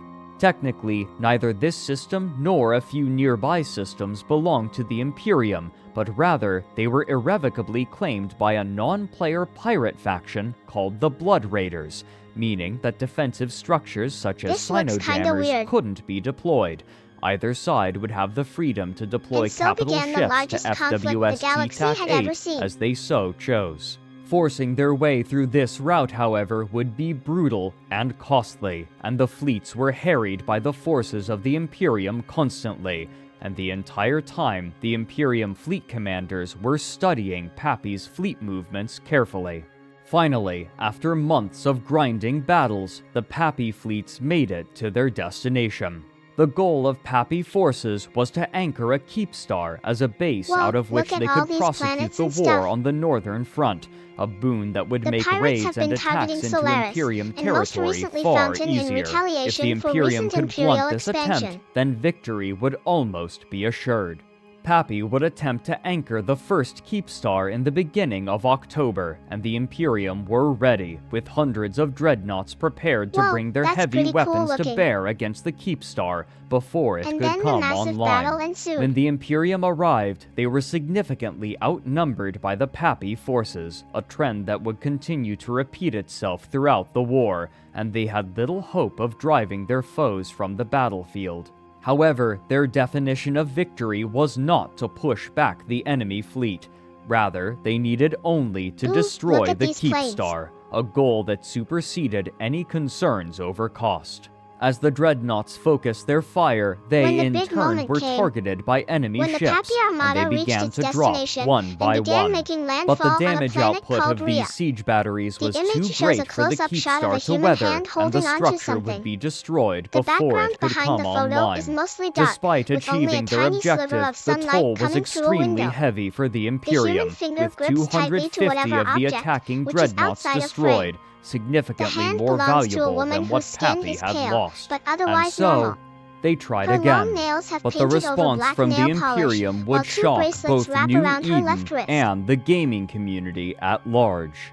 On October 6th, the second Keepstar was deployed. This one looks Pappy's interesting. ships surrounded it, Let's watch ready it to together. defend it against what the fleet commanders expected to be a massive response from the Imperium's supercapital fleet by stationing their own Titans around the Keepstar. But what they received instead was an unbelievably massive swarm. In an offensive that mirrored the old strategies from the beginning of Goonswarm, thousands of players from the Imperium I was talking arrived about in how Raven humans will lose to battleships AI in armed with everything long-range eventually missile because AI weapons have and infinite charged intelligence and headlong into potential. the fray. What But would humans come to be aren't known capable of as the handling Fury such of power. FWST Humans TAC-8 need limits. had begun. As the battle escalated and more ships arrived, time dilation automatically activated, reducing the speed of all actions to 10% of their normal values and allowing support ships to arrive much faster Oh, this is relative cool. to the pace of the fight, It's called further Jutland, increasing after the the Battle scale. of Jutland As the between the hours British wore and on German and navies more during more World War I. battleships arrived to replace those lost, Pappy leadership realized that the damage was too great for the Keepstar to bear, and forces were scrambled to intercept Imperium ships as they arrived, but the flood of incoming Imperium forces was too great to stem. As the fight spilled into the Haha, I following feel day, so the bad for the Keepstar Imperial Navy disintegrated, here. and Pappy ceded the field. Maybe tomorrow Whether they we could knew play so some or games. not, those who attended want the to play fight had Starbound made again. history. It's so much fun. According to Do you CCP, guys the agree? battle in FWST TAC-8 had broken a record, with 8,825 characters involved, more than had ever been seen in the game's history. While losing 2 Keepstars was a heavy toll, the losses suffered by the Imperium were even greater. But unlike previous wars, the Man, vast these old accrued games wealth look of cool. all sides made This such one is called losses EVE far Online. less impactful than they had been in the past. At this stage, the 3 more important factors were strategic objectives, available population to fight, and as always, morale. For Imperium leaders, such monetary losses helped to show their resolve. But Pappy would not relent. 3 more times they would attempt to deploy a Keepstar as a Well, forward what base should we of do next? operations, and We each can keep time the watching this video. Imperium Let's swarmed hear with what their you guys have to battleships say. to batter it with missiles and prolong the assault. But finally, on the 19th of October, in the system of YZ-9 TAC F6, they would find purchase. Imperium forces once again arrived in their missile-laden Raven battleships, but this time, Pappy were prepared. Rather than allow the enemy fleet and their reinforcements to arrive at a safe range, Wow, they this is pretty surrounded cool. the nascent Keepstar in warp disruption bubbles, Man, which why pulled does the space stuff arriving make me enemy so ships happy? into range of the Even the most entire basic defensive starships fleet. have a lot of By detail calling their put into targets them. carefully, battle groups could pick off the battleships one by one with little trouble. The Imperium was forced to cede the field. Frosty's OP, an EVE player and YouTuber Yeah, the chronicling sound the effects war, and visuals for estimated these that war about scenes are super high 140 quality. warp disruption bubbles were deployed for the purpose, each of which was then destroyed by the Pappy forces, so that they could enter their newly anchored Keepstar. In reference to a popular science fiction show, the method by which it was defended, and the number of attempts to anchor a Whoa, station, this sounds this even new more intense structure than the was last dubbed time. Bubble-On 5. The tactic of bubble wrapping a station was not a new idea, but according to Asher, this tactic had been explicitly banned by the game masters of EVE Online until special permission was secretly given to Pappy forces to perform it. In response to this claim, Pro-God Legend made a post to Reddit which read, "Despite what Mittani is pinging to you, placing 140 anchored bubbles on a grid is not an exploit. This is Whatever probably the one case of the may have coolest been, images I've Bubble seen. on 5 would stand. The war had dragged on for 3 months, from the summer into the autumn of 2020, and there was hope from most of New Eden that this Keepstar would perpetuate a swift end to the war, one that would again see the Imperium defeated and, this time, obliterated. Such wishful thinking would prove comedically wrong. Shortly after this Keepstar was anchored, the Russians of the Red Alliance announced suddenly that they were changing their allegiance from Pappy to the Imperium, Man, look at how bolstering the pretty that forces of picture the is. defenders who were suddenly taking losses to their The amount of infrastructure effort they put and into the facing graphics is incursions that incredible. disrupted their resource at the harvesting detail in operations, everything. damaging both the their animation reserves quality and of the their ships. morale. In order so to preserve beautiful. some of their industry, the Imperium made the decision to enact a gate camp in a choke point leading to a large dead-end area of Delve, now vital for resource harvesting, a situation likened to Helm's Deep. As long as the defenses held and the Sino-jammers This were is such a active to great prevent looking any image. capital ships I from wish I could jumping make in, something as the cool as this. industrialists could continue to gather their resources and produce the tools for war. But there was now no question. Delve was under siege. While significant assets were being lost, direct fights were uncommon, as neither side was willing to commit to risky, decisive battles, instead choosing to fight only over major strategic objectives such as Babylon 5, and Pappy continued to spill from the north into Quarius as well, foregoing the southern connections entirely. So much The data next here. major fight, however, would once again break records, That was a and lot the of price text of the and war voiceover would for reach one scene. absurd levels. Man, Toward the story beginning gets of the complicated war, fast, Asher doesn't had it? bragged that not a single Keepstar had been destroyed, but after the establishment of Babylon 5, Pappy had specifically chosen to target the numerous Keepstars to break the defenses. This effort was proceeding at a grinding pace Holy compared moly, to other look at wars that in the photo. past. It had already fire been is raging insane. for over 6 months, which dwarfed most other wars in the game, and at the turn of the year, the Imperium was making an effort to take back key systems in Delve. To do so, they lashed out against the Sino-jammers that Pappy had deployed in numerous systems. While they sent a major force to a system, they simultaneously attacked the Sino-jammer in the nearby system of Ooh. M2 TAC Spaceships. XFE in a lightning This strike. game must be so With much the fun to Sino-jammer play. destroyed, the Imperium were finally able to bring their supercapital fleet to bear, and immediately the signal was given. A beacon was lit, and a fleet of hundreds of these massive ships moved into position to defend their vulnerable Keepstar left behind some time ago. For tense minutes, they were silent game as must be very Pappy brought their complex to own play. fleet and began firing on the Keepstar, unable I to wonder target what the the red Imperium's object means. fleet due to the protection of reminds the me of tethers. But bloodstains. suddenly, the Imperium forces all opened fire at once in a massive cascade to take the initiative. Even as they traded blows in a somewhat conventional battle, the Keepstar was forced into its reinforcement timer, meaning that there was no longer an objective to take, but in a move that surprised onlookers, neither side was willing to cede ground, Oh, and the fighting new viewer. continued.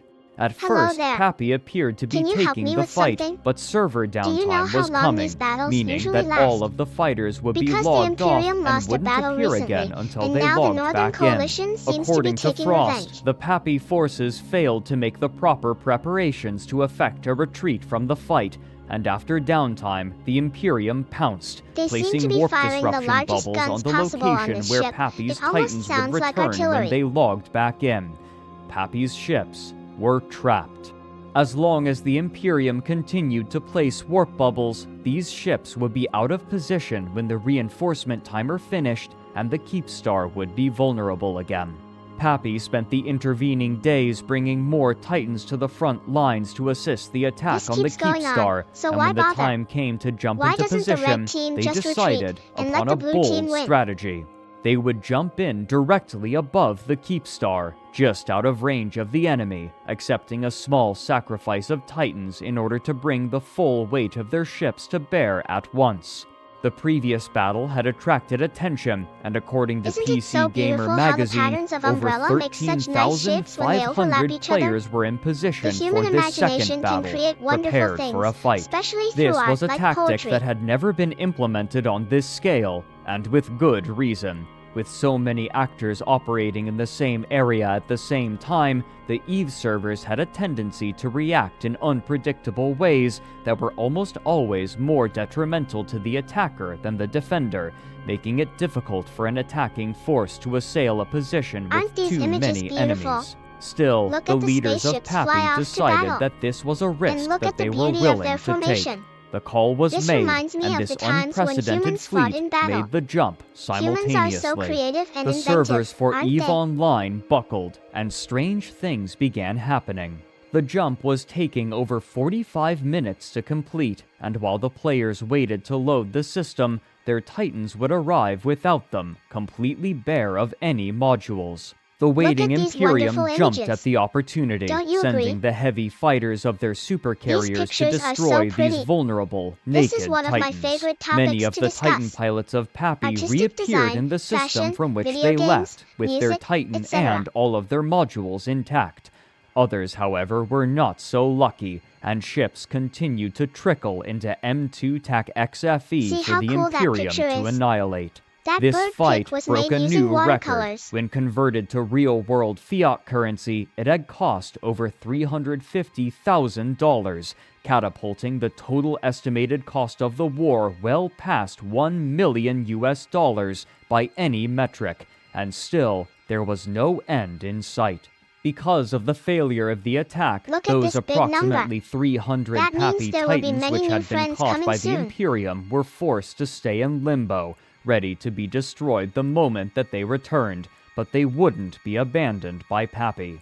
Titans were of particular importance because, while expensive to build, they also needed over a month to produce Do you like compared sci-fi? to the overnight builds of battleships, further increasing the importance of We like retrieving science as many fiction as they because, could. well, Steve there is so much Messner, to learn writing from for science PC fiction. Gamer, interviewed Learning Titan more pilot about Dran engineering, Arcana astronomy, about the plan math, to break history, them out. politics, Quote, philosophy, when I asked Dran economics, what the next etc. step would be, he gave Science a vague fiction answer opens about doors to continuing the understanding fight the world. elsewhere until the right moment presented itself to stage a jailbreak. What I didn't know was that moment had already come. The day before, pilots received a personal message from Villy, Pappy's military commander.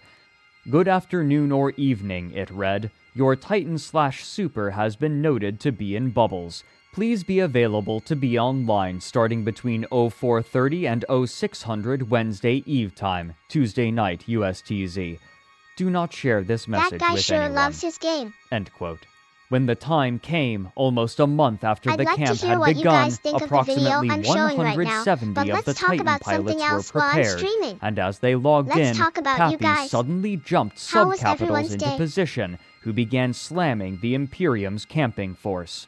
The Imperium responded quickly, bringing a Titan fleet of their own to Both bear, actually. but Pappy were But prepared, mostly it's a and they strategy snuck a RPG fleet of game over series, but it 400 involves dreadnoughts aliens close and to the technology. Titans. As Pappy So yeah, Titan pilot kinda Tony sci-fi. told PC Gamer, quote, "It forced the Imperium to choose. Continue shooting our extracting Titans, who weren't shooting back, and take extreme losses in their own Titans, or only shoot our Titans with Doomsdays but use their guns to save themselves from the onslaught of dreadnought fire." They chose the latter. The Titans were gradually able to worm their way out of This those space warp fight was disruption intense. bubbles that weren't destroyed by the arriving Pappy forces, Okay, and only okay. 6 I Titans were gotta lost, admit, a these number videos are shared getting by long. the Imperium. How about you tell me In the something about meantime, yourself? Red Alliance was Anything. striking back in the south, me pulling anything. significant Pappy forces away from the front line in the Imperium's capital of Fortress Delve. The centralized command structure of the Imperium meant that resources could be distributed where they were needed, with primary consideration what did they given to just the show us? survival and good Is of there the something Alliance as a happening right whole. now? But Pappy were far more splintered, and while they had been able to work together well enough in Delve, such distractions placed pressure on those living in the southern regions to protect themselves and leave the front line. From Delve, sending liquid assets to the Red Alliance for their fight could create So what outsized exactly value. does this mean? What's more, other small alliances Well, let's pounced keep on the going and weakened see home what happens systems of next. Pappy corporations, striking and taking territory while their defenses were away. Suddenly, Pappy alliances were losing territory, and the longer that they fought in Delve, the worse their losses became. The Imperium fleet commanders were also learning the patterns of their opponents in a way that opened up opportunities. After studying the way that their supercapital so ships cool. jumped together in Is a that a tight picture of the formation, Red they Alliance? hatched a plan known internally as Operation Enho, but known to others by another name, the Boson Trap of YZ-9 TAC F6. It would be an ambush the likes of which had scarcely been seen before. Such a tight grouping of ships left them vulnerable to a particular kind of Titan doomsday weapon, a bosonic field generator, or as it's commonly known, a boson. This weapon, when activated, dealt damage in very a cone in interesting. front of the ship, So there and was while like not a nearly so rivalry between the oppressive two as the sides that original made doomsday fighting easier weapon for from one years over the prior, other. its damage was still incredibly high for a weapon of its kind.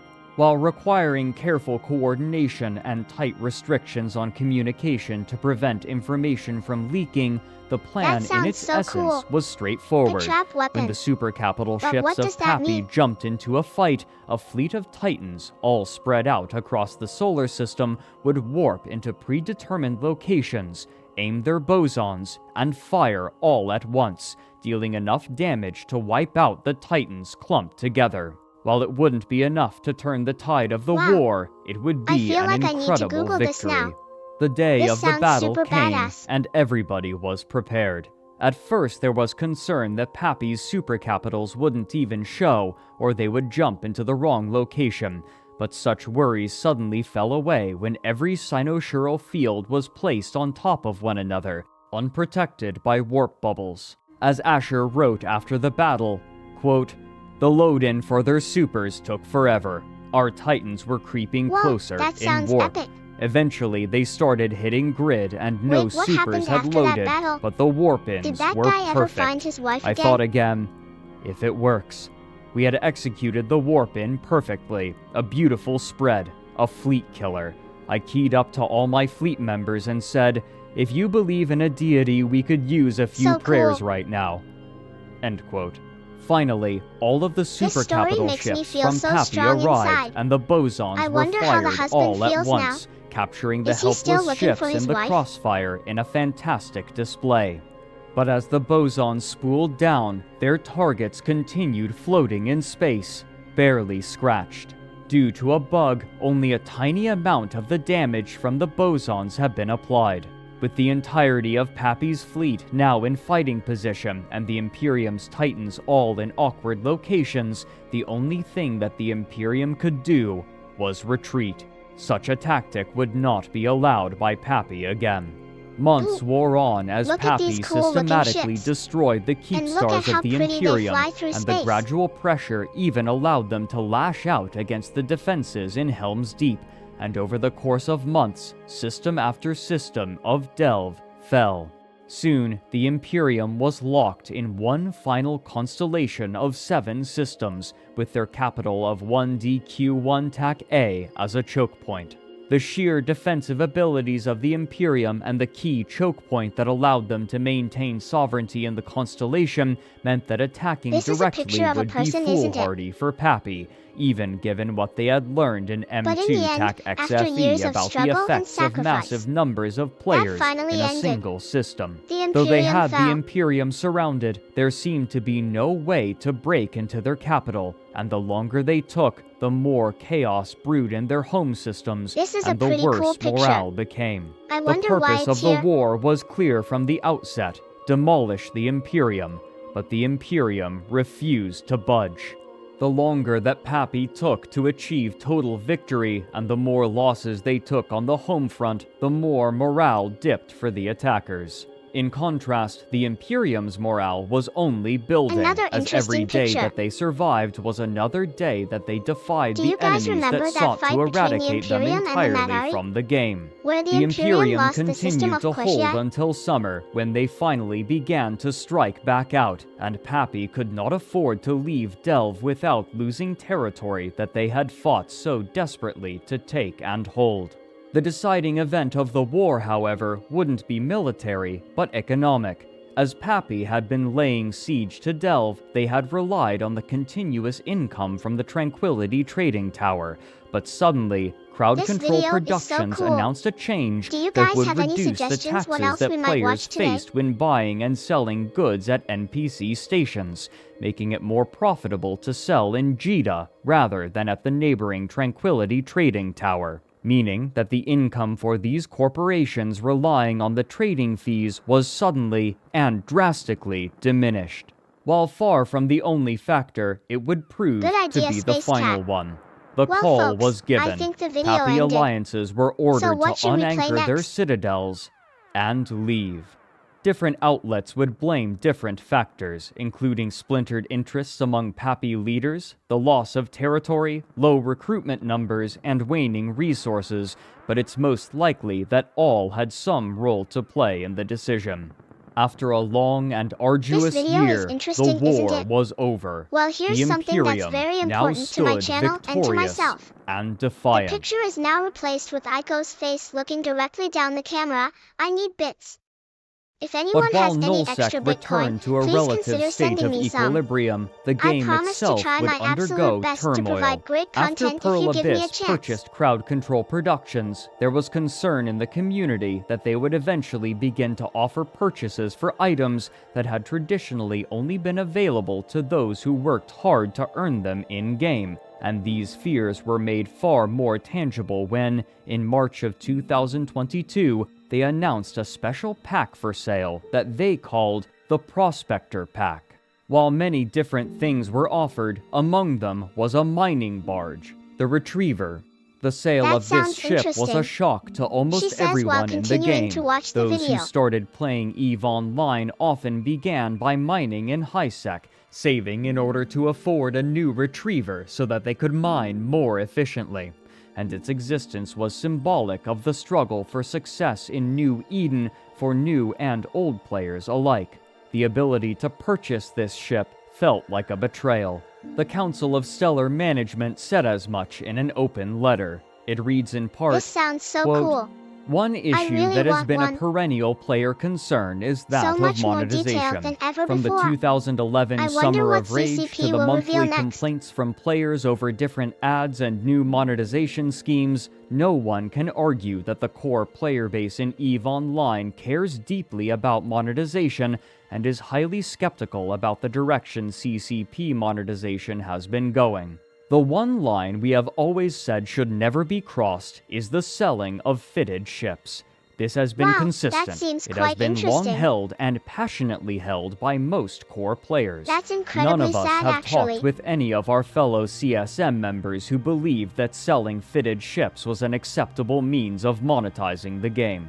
Any sale like this would have a negative impact on the in-game economy for a variety of reasons, but most importantly because it would both set the in-game price for ships as a function of the real-life cost of the sale, as we Interesting see stuff. with skins, and because it would edge out producers This by sounds great. introducing free ships that did not require in-game time and materials to produce. We cannot, in good faith, tell any player concerned with this sale that this is as far as the line goes, because we have seen, twice now, CCP willingly cross a line that we were confident was strictly off-limits." End quote. After a coordinated effort by EVE content creators to draw attention to this issue that they called EVE Haha, Blackout, okay. and significant pressure from the player community, the Prospector Pack was removed. If someone The wants to pay question for players $5,000 now was plus for a simply, ship, how then would more they power attempt to to them. monetize the game next? It was clear that they wished to move away from the monthly subscription model, but it wasn't clear how precisely they would do so in a game that prioritized player So what, they effort removed so their highly. questionable items What from the precisely the marketplace? company will do with the game in the near future is difficult to predict, but the players are passionate enough to stay, even in the face of profoundly unpopular decisions, and fight for the virtual world that they have made their second home, both against one another and the company.